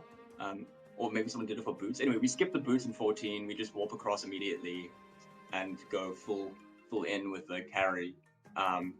We needed like a specific speed benchmark to like actually double Hortensia without Lin. So if we didn't have that, then we just like did it without the Asper Storm tech, which we had today. Also, Kagetsu was supposed to become a sniper before that chapter. He was supposed to roll compress there, but then we didn't have enough bond fragments to get bows from Lin. So we just ended up fighting Hortensia's 3 HP bars the normal way, which is still fine. That was just a small thing. Then my next one's 15. Nothing really to say there. It's just the speedrun strat, pretty much. 16. Again, I talked earlier about Risotto helping out. Our Leah was so bad that she couldn't do the combat that we planned down at the bottom to just like keep the squad safe. So we ended up giving Leah Byleth dance instead to like instruct all with Kagetsu, who then did it instead. Which honestly made us realize that, maybe someone else already mentioned it. Like, if Alea's bad, if you're like using Alea heavy strats, like you can just like sub them out for someone like Zelkov or Kagetsu, apparently. But yeah, then we just like warp carry turn 1, move. Morvia kills himself. Marty kills himself. Marty kills himself. Pretty straightforward. 17, I don't think there was anything super big either, Ginna. Yeah, 17 is literally the most boring chapter in the game, which is funny because our sweat is the most boring sweat in the game, which is funny because it was like, almost 2 minutes faster than the next fastest time in that chapter, apparently. That's the 4 bosses. We did get kind of lucky because we had the benchmark to 2-hit KO Veil with Levin Sword. Levin Sword, yeah. I guess someone said something very cool about like warping, like using a warp to get further in and then like fighting Gris and Zephyr at the same time while skipping all the dudes, which sounded pretty fun. It'd be cool to investigate more. But other than that, I guess like 18. What is 18? 18 is the bow. That's also a very boring chapter. I think everyone probably did the same thing with 1 turn.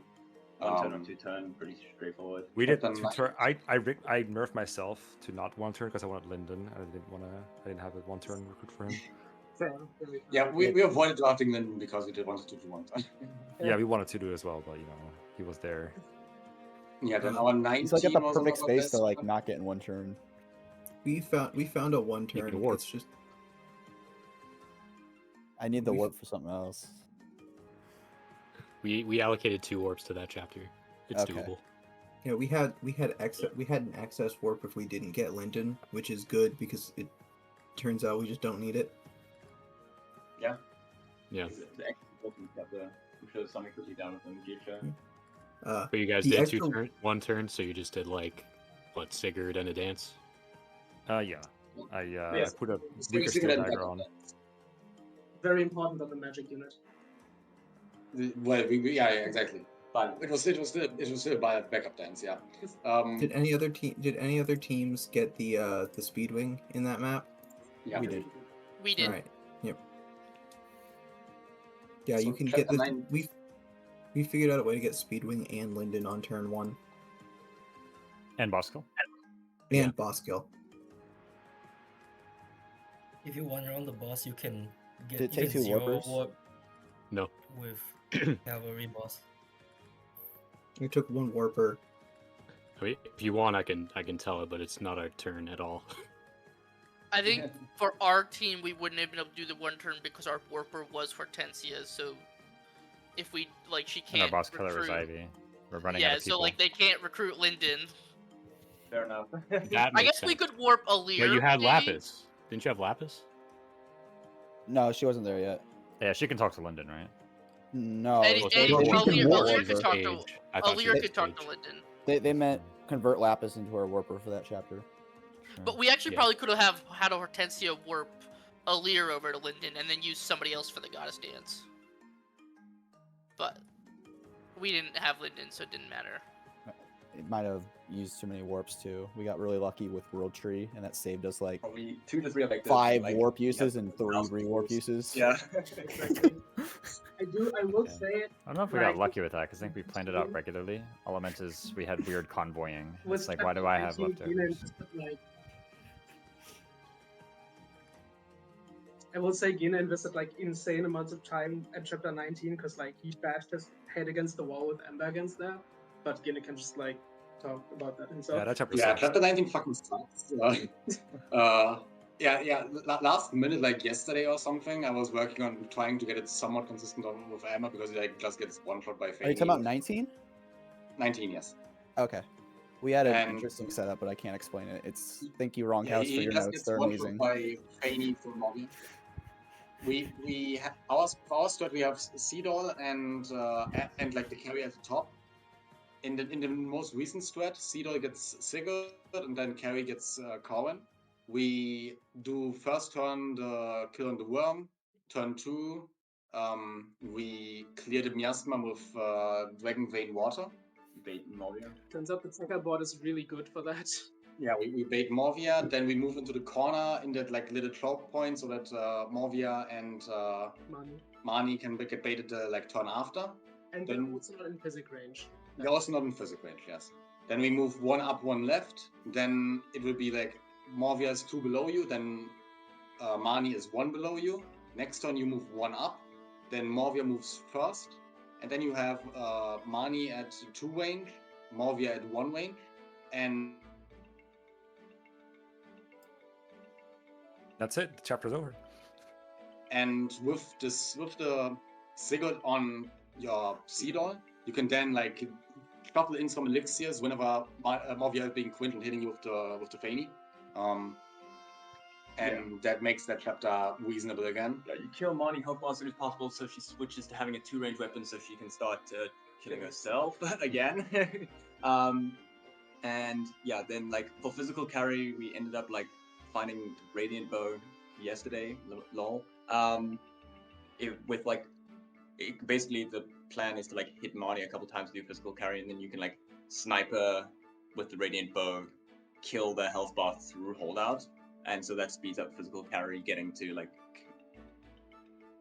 Mani attacking and countering quicker, and then physical carry just handles Morvia in the same way. Seedol still helps out.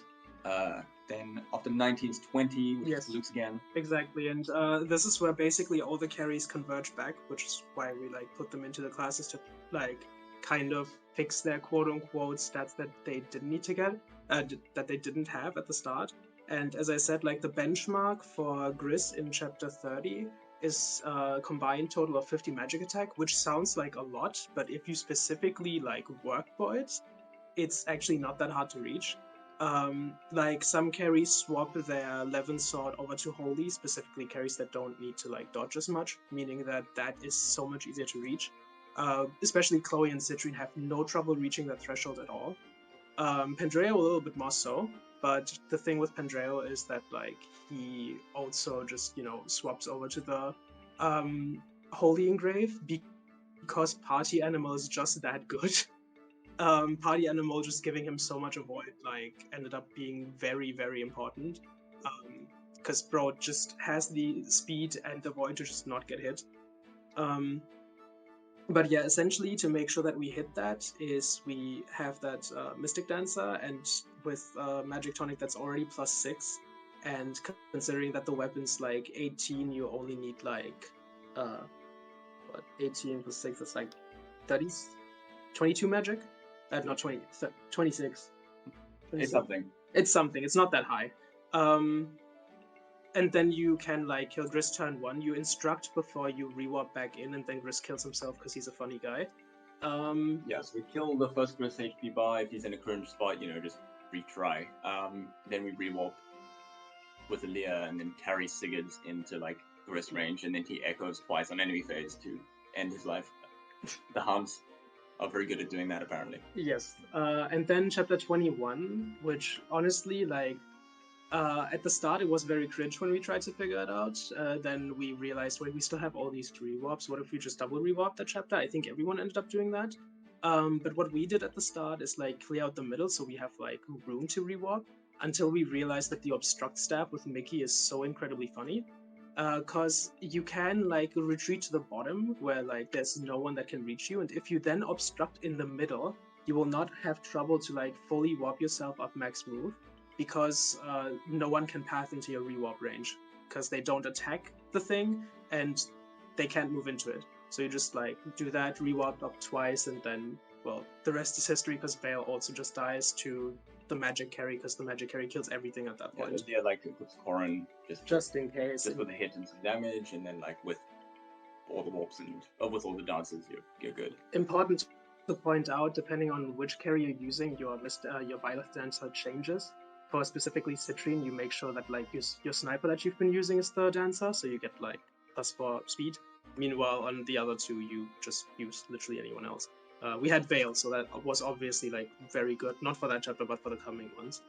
I think our approach, I don't know if our approach to chapter 22 was very different, but basically that was just the pinnacle of like, let's not think and just move.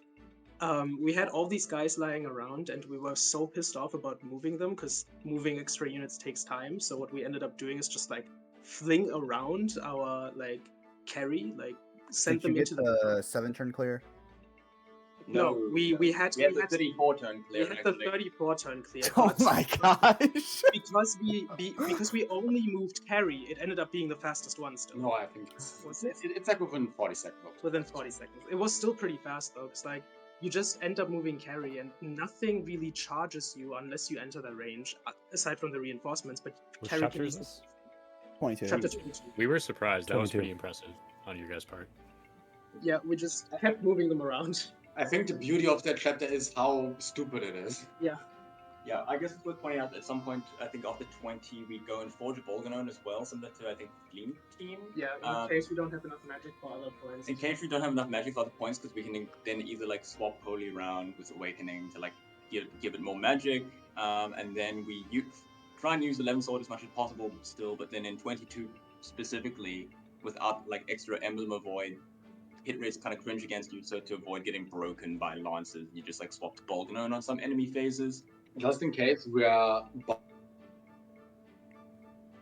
buying 10 silver from the flea market and just bottom with that. Yes. 2 plus 3. But yeah, doesn't matter. Which is fine, because in that chapter we also recreate, so we walk that path anyways. But yeah, and then once Carrie has cleared out the entire map, Aaliyah starts her great big walk, and just activates every emblem, because we don't need to go and pan to anyone else, just have Aaliyah do all of that. Yeah, probably could have been low on turn counts because Aaliyah can move at the same time as Carrie at some points, but for ease of doing it, Kalus just decided to finish from that first and then walk Aaliyah instead. Another thing that I just remembered that is incredibly funny, and we were laughing at it when we... You cut out again. When we... For the singular sake of chapter 7, as we said, we like had Aaliyah solo basically everything kind of sort of until chapter 7. There's just one problem. Rosado gets 20 hit on you if you're a man. And Golden Reed debuffs you hit, but that was the concern. So we just said, okay, male Aaliyah suboptimal. Rosado has like 30 hit on us. And he kept hitting me when I tried. So yes. Yeah. 22, 23 was... We found a way to finish the both of Postulate's health bars without relying on... That's not Astulia, it's Zephyr Gris. But Oh, it's sorry, just like... Zephyr Gris. Radiant Bow, one shot Zephyr health bar, you warp in with Micaiah, then you re-warp your... Sorry, you warp in, and then you warp Ragnarok with your carry. You also, even with Amber, we give him Celica.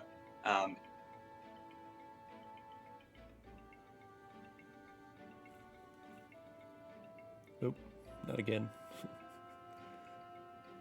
Playing Zephyr, health bar, and a hard one, and then attacking Gris.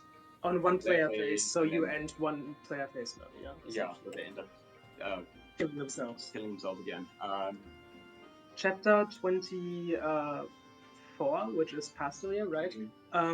Someone mentioned that you needed a speed benchmark for Pastolia, which up until yesterday I also thought, but you do still need it. You do still kind of need it, but it is very easy for you to get +6 speed, in which case both Amber and Citrine usually don't have any trouble doubling Pastolia, because what you end up doing is just a regular Bond Blast with literally any weapon from Aaliyah. Just one taps past Aaliyah. And then also the Levin Sword. Bond Blast also one taps, and then you just Byleth Dance with your Byleth choice. Byleth of speed. Which is most times speed, and so with our covered sniper, you can then just one round that health bar. And you have better hit rate because of supports, and also you potentially have like Awakening on like either the Balkanon or the Levin Sword, which has good hit rate. Then, yeah. Mera, we originally were also doing Dragon Fist things there. In the end, we actually just the Volganon just did it. I mean, like there's Mera's not really that noteworthy. She just dies. Honestly, she's honestly easier to kill. Out of doing is like the Sombron one. To be fair, we tried to figure out Wronghouse's notes of the like deployment order, but at some point we were just like, man, fuck this shit, and just didn't do that. So instead, I figured out a different thing because we had like a leftover. I can't believe you struggled that much. We came to the conclusion of like, on turn 1, nothing happens. So what if we just reposition our guys? That's like just fine. And we knew that we only needed to kill 3 Dark Emblems, so we completely ignored Leaf and didn't like need to reclass anyone for that. Because with Dragon's Fist, you can do exactly 100 damage to Sombron if you have a total magic attack value of 50 again. Which, with Dragon's Fist, to be fair. I do want to point out that Leaf literally gets, like, Veld gets killed by quad hit no matter who you are. Like, literally anybody can kill him. Base clan with 1 strength does it. Yeah, the benchmark is literally negative strength. Yeah, I think that's the way Race phrased it in our Let's Play. I thought it was the funniest thing ever. At this point, it was kind of like, oh, I guess because we looked at Wronghouse's, we only found Wronghouse's notes like a couple days ago, and then we looked at it, we couldn't figure out how the positioning worked, so we're like, okay, then we have to like figure out how to reposition another guy to then go kill Leaf, and then also we're using Micaiah to probably warp them in, and we didn't currently have Micaiah doing it. I can't believe you guys got so confused by Wronghouse's notes. I had a funny thing happen where I went to the speedrunning Discord to ask how to position work for Final, and I ran into cool I saw that, Becca. Me and Becca just had a whole conversation. To be fair, like I spent quite a lot of time being like, how the fuck does this work? Because I thought it was the initial positioning that mattered, and not the phase positioning that mattered. And once I figured that part out, it was pretty trivial. And then I think only Celica, Leaf, Marth, and Micaiah's positioning mattered. Everyone else could be wherever for the way I did it. Yeah, I'll say that I was in the same position because I always had Cedar in the position that like I ended up with. I agree that Wronghouse's notes were not actually that easy to understand if you don't know what it means. But that discussion you had in the speedrunning Discord helped me out a lot too. I'm sorry, Thank you, Wronghouse. Becca. Your notes were very helpful. I figured them out pretty quickly. They were very well documented. I mean, to be fair, I was also just kind of in love with the way I did it, and thus decided, okay, I'm not doing this. And we got to flex by keeping 1 health bar very alive. Exactly. Also, very important to point out, you can set up Fairy Tale Folk with Chloe on that chapter, and the threshold where it becomes -2, so Chloe doesn't really have trouble at all one-running through 1 health bar ever, really. Yep. Fairy Tale Folk, kind of epic, not gonna lie. Yeah, I guess there's also one last thing is that we, on our Duma Killer, we ended up using a like spare rewarp to like reposition them and then dance them, then rescue either the Marth usually. Either the Marth or the Byleth dancer into the correct position. Which is also what probably lost me like a minute at the end, because I just like took so much time on Pandreo rescuing Vale and kept failing it and was just so mad. I saw that. I see a miss engage. Love to see it. Oh, why didn't you just warp Ragnarok Duma? We did. So we just repositioned on turn 1 with rewarp to the left if they're on the right. Rescue to the left if either Byleth or Marth is on the right. Then like most people are on the right. Obviously Sigurd doesn't have a problem reaching from wherever. And then turn 2 we just go boom, warp Ragnarok Duma, boom, anyone with a sword steel blade kills Medius, boom, anyone with silver great lance kills Loftus. And then we fist Somron and then we fist Somron to death. Okay, the rewarp was on turn 1, I got you. Yeah. Yeah, anyone use Allure boots from 24? We never Bloodheart used it. wanted to. You could use it on Byleth. That's funny. I joked that we should put it on Lapis. Put the No, you wanted to put it on Ivy first, so that her dragon had 4 pairs of boots, or 2 Oh pairs yeah, of that boots, was the one other for joke each I set. made. Yeah, it will be interesting to see with boots going forward because with the strats we ended up going for, like, we actually were getting the boots, and then we like found out that all the strats we were doing didn't require the boots. We just stopped getting the boots. But you know, sounds like there's some pretty funny things you can do in 16 if you have boots. So it'd be interesting to see what the time saves there end up being, and whether you can like exploit it with like Canter to get some more time saves. Will be really fun. This is a really fun draft. I don't know how other people felt. It's but, probably like, one this of my was a lot most fun. Yeah, I think this draft was format good. was one of my favorite drafts of any Fire Emblem. My only feel like issue with this it draft is that it's on the Switch, and so we have to deal with the whole load time thing. But otherwise, it's a fun draft. Yeah. I do really Mostly like don't how the you end up LR using switching thing all on the units. Switch. I actually like just the like LNR switching on the Switch. You do? You're You don't wrong. like it? You're wrong Guys, for that it's just one. like music. You should watch our VOD. It's just Nah, like just reading. get good. Alright, I I'm don't know, like, I don't loud. know what to tell Wrong is one of our co-hosts. Wrong We want heart. to give a special negative shout out to Foster, because one time when we were practicing, I wanted to make fun of Foster because he's using direct move, and then Justin was happened to be in the corner. I was like, "Wait, direct move is faster. Why are you going with cursor?" So me trying to make fun of Foster made it so that we had to bully ourselves into learning direct move. You know, That's pretty good. and now that I'm there, I'm like, I get it, because cursor in this game with fast cursor, or arrow movement with fast cursor is actually kind of cringe because it doesn't stop you at, like, when you bump into things. Yeah, it's so bad. Yeah, I hate it. I'm eating my words. What were you saying, Raisins? I was saying I do really appreciate the format, kind of the same that Tony was saying. I really like how you do end up using like all the units in the draft, really, even if some of them. He only says like, while small not amounts. having raged. He was the But he's world record right. holder until today. That You is take one of the that better back. parts of it. I was like, am I right or What's- am I what's- not? Like, What's the time? What was your team's best time in practice? Just out of curiosity. I'm the only one who's done a full raid. I don't know. Like, This is our PB. I did some Right, full yeah. runs in practice. Same for us. Yeah, it's We our only did- PB we as only well. did one full practice run, like all together, before this. That's cool. Multiple PBs on race day. Flame Team, what was your fastest time? 237.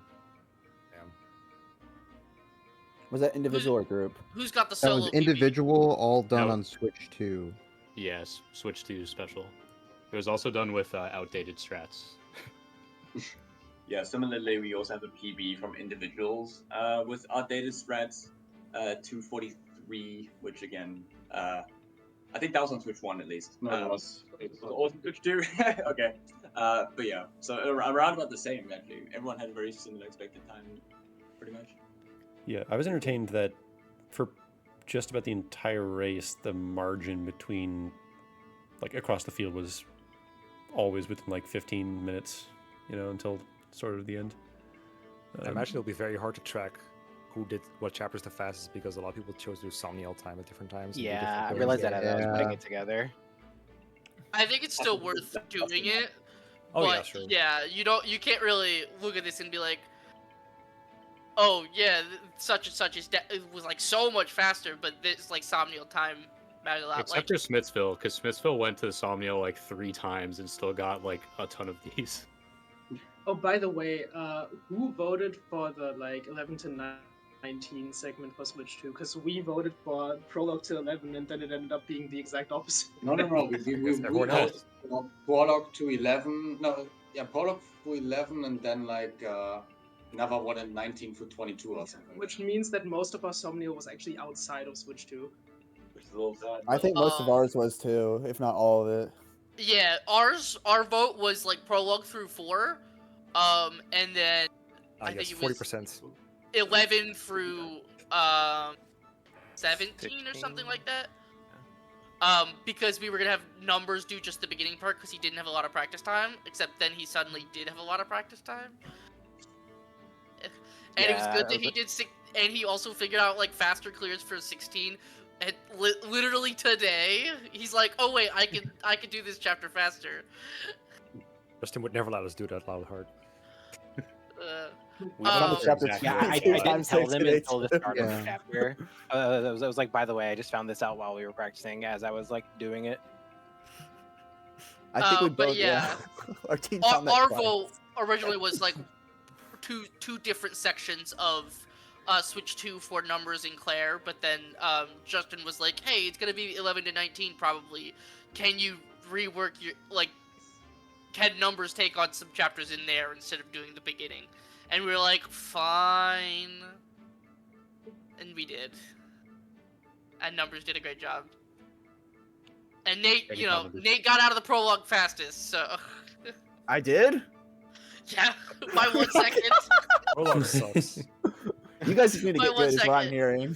It looks like there was a lot of diversity in who was the fastest for a given split, partly because of the Somnial thing, but also just. Yeah. Why are you guys doing the Somnial in the prologue? Come on, guys. I mean. Dude, Nate, you have 1 second on Smithsville. Smiths is cracked. I don't know how I should do. I don't deserve it. I thought my prologue was. You keep your Switch in a cooler room, I guess. Suboptimal. Oh yeah, mine's like physical copy. You know, I have that like extra time save, huh? I think my chapter 9 is the fastest because I forgot to do my shopping then and ended up doing it in chapter 10. Cool. Okay, actual question: who remembered to turn guides off in their settings? We did. Smithville. You still get like 50,000 guides, but it did. Yeah. You still get so many guides. Yeah. Yeah. Guides will not be explained, with exceptions. Does that setting work? The exceptions actually? are 70% of the guides. It turns some of them off, yeah. It turns Like, enough off to be worth turning off, I think. Yeah, like when you first move Clan and Fram in Chapter 2, you would get 2 guides if you left it on instead of just the one that you get currently. Oh my gosh. You also get one for 2 Vander, and guys? now instead you just get a weird like delay. Yeah. They did like the Radiant Dawn thing where they just have like 110 instruction videos. Yeah. And it tells you those. I love the Or Radiant like Dawn guide, man. like the first time you fight monsters in 3 houses, and it's like, here's a giant tutorial about how to fight monsters. Yeah. Except you How can do you just know ignore this it. anyway? That one's manual. That one's like mandatory. That would You can't actually make switch them. sense that Sothis would know it, cause like think about it. But yeah, let me interrupt this like really sick cutscene of the first monster, unless you saw the Ferdinand B support. That fight sucks. No. Any other burning questions for the teams? I am interested to wanna look back at everyone's 22, but I don't want to take time asking that. I'll just look back at them myself. What, me? No, I just want to look back at everyone's 22. I thought that chapter yeah. was very interesting, and hearing thought that lots of everyone you guys were not trying to go for a 7 turn, but still got fast times is very interesting to me because I was like hyper focused on 7 turns. I optimized the heck out of a 7 turn with just like any unit. Yeah, my 34, no in between. Yeah.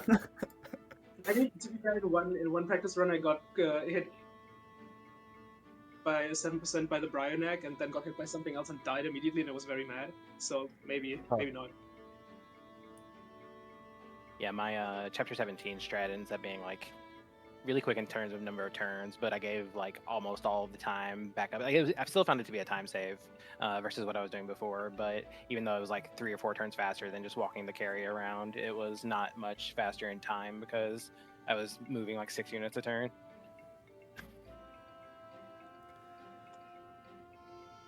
We got a question earlier about our arenas. I think it was from Nate. I forgot to say that in Chapter 17, we had a massive arena section where I trained Alir and our carry both to level 8 Corrin for Draconic Hex. Yeah. And just on top of that, like mostly just for fun, Alir Ike to level 4 because I had Ike paired with Alir in Chapter 17 so that I could Great Aether Marnie twice. And I wanted +1 strength and +1 defense from Ike level 4. But yeah, lots of arenas. Also, I did not know that Wrong House had a guide, and I learned the hard way that in Final 2 you get repositioned based on the ending positions. I learned that the hard way at the very end of a run attempt where I was trying to break 3 hours for the first time, and I was about to do it until everybody spawned in the wrong spot in Final 2, and I was like, no, my 3 hours. I was so heartbroken. The ending positions, huh? Yeah, it's the positions they end in at the end of Final 1 that determines where they are at the beginning of Final 2. Basically, the higher up they are, the low they like go in reverse order. At the bottom, they start at the bottom. It's so convoluted, and again, it uses like the same breeding order that L switching and R switching uses. This game is obsessed with that. They put it backwards. The logic seems to be that the game tries to move you out of the way of like Sombron and his lackeys in the next like scene. But yeah, it is unintuitive. I mean, once you know it, it's easy to plan around. It's just that first moment of like, wait, Explaining how does it to this work? someone is really hard. You spin the team 180 degrees. That's what it is. Except Alir has a specific spot that they go, so they don't get spot. Well, obviously, except for them. Like, Right. you know. And there's some logic that happens if you like move up into the map as well, but you know, that's a separate part of it. Okay. Gosh, I've been here forever. But glad I got to help out. I think we will start to wind down a bit here. Do we have any announcements about things like future draft races, how to get involved, that kind of thing? Yes. First of all, before I go into that, I would like to say thanks to Justin, even though he's not here, for organizing everything. Unfortunately, he couldn't be here today. I think he said he had a wedding. But he did do a lot of work to organize this as well as 3 previous races, and I just want to say thank you to that. Yes. Appreciate that. Yeah. I see we're back to this. Yeah. All right, we'll be here well. Yep. In my stream, there's a command that's like !Discord, or like draft Discord or something. I forgot. It's in title for Twitch. Description has the link to Castle server. I'm sure that Justin has a command somewhere along the way. If you want to get involved in draft racing and enjoy this with us, then it's as easy as joining the server, saying you're new. There are a lot of races upcoming that were kind of delayed because of Relay 3 that will probably happen sometime soon. I know there's a couple planned in August. A lot of those will probably be full, but I'm sure more will come. All you have to do is get some people interested, agree on some rules, and set a date. Notice that a lot of people will like ask, hey, let's do a race of this game, and everyone's like, yeah, let's do it, and then nothing happens. Just pin a date, get it going, and then that's all that it takes. And you don't have to be good. It can be really fun to just have a race between 4 people that have no idea what they're doing.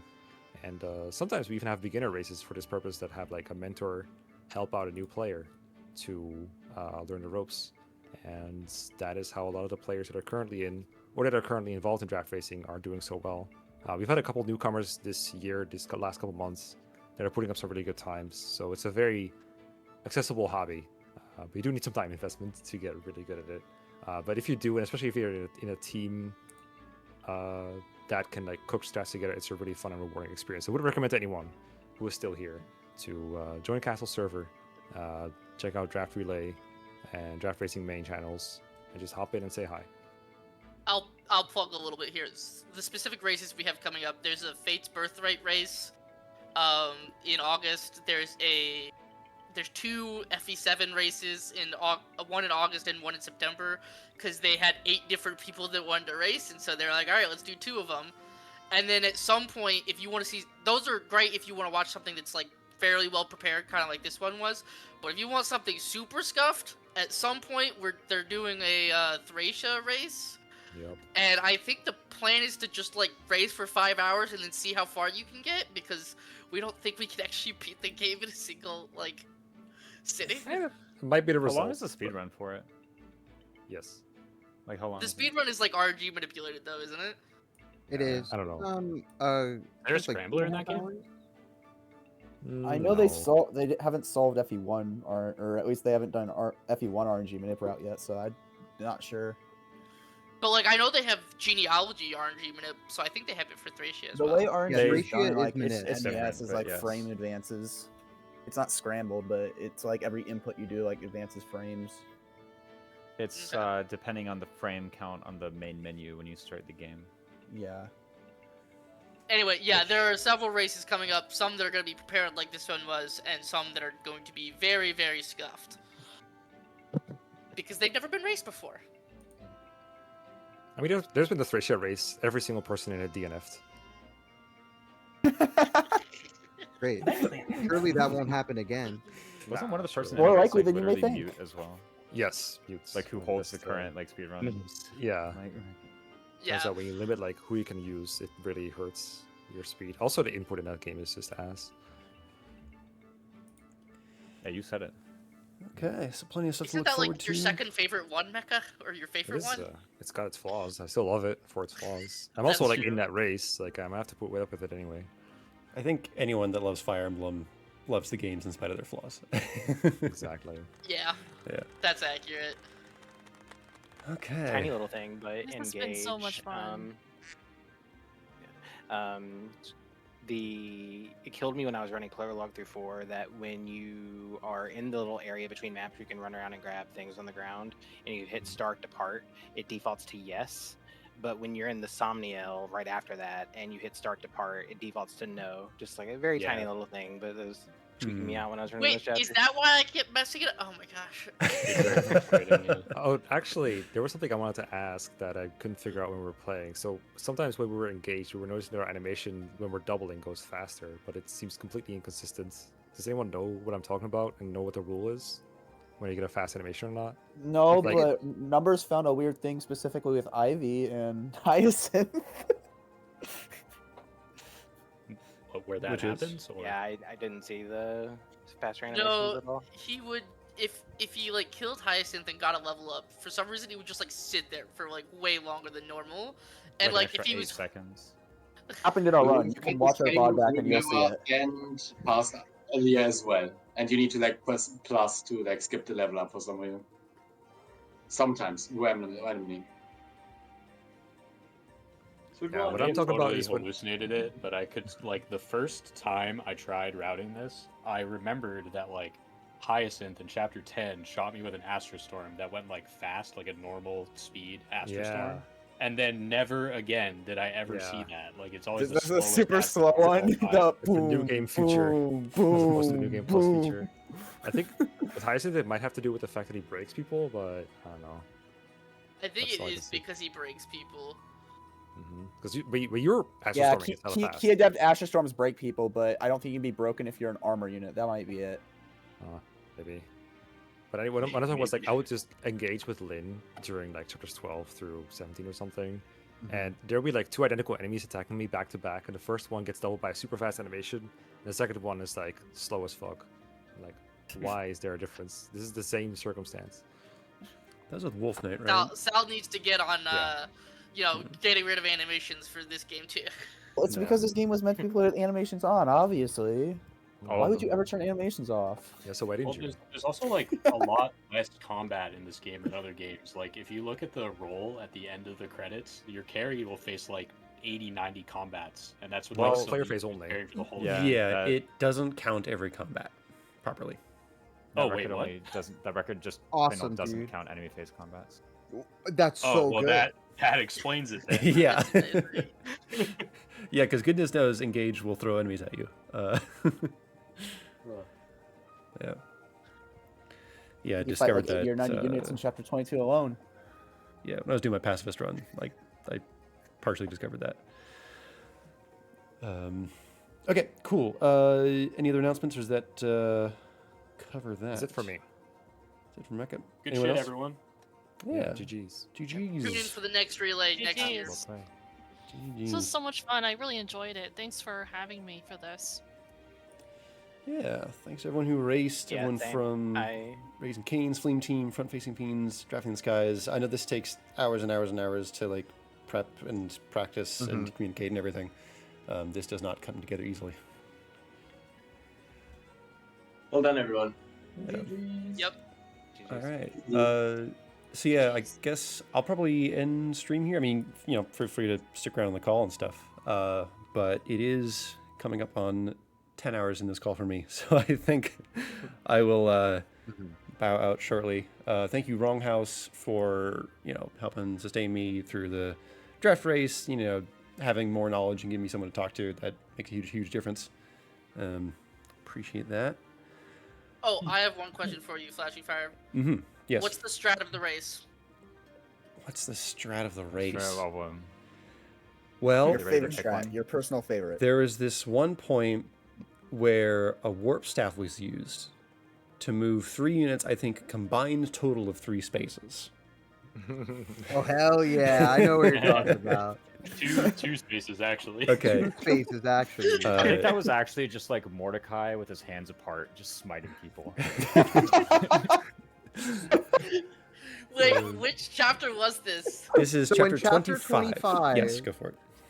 In chapter 25, in order to open up a space so we could do a Dragon Fist, we had to either use a rescue or a warp to get Lear out of the way, because she just Biden blasted Luminar.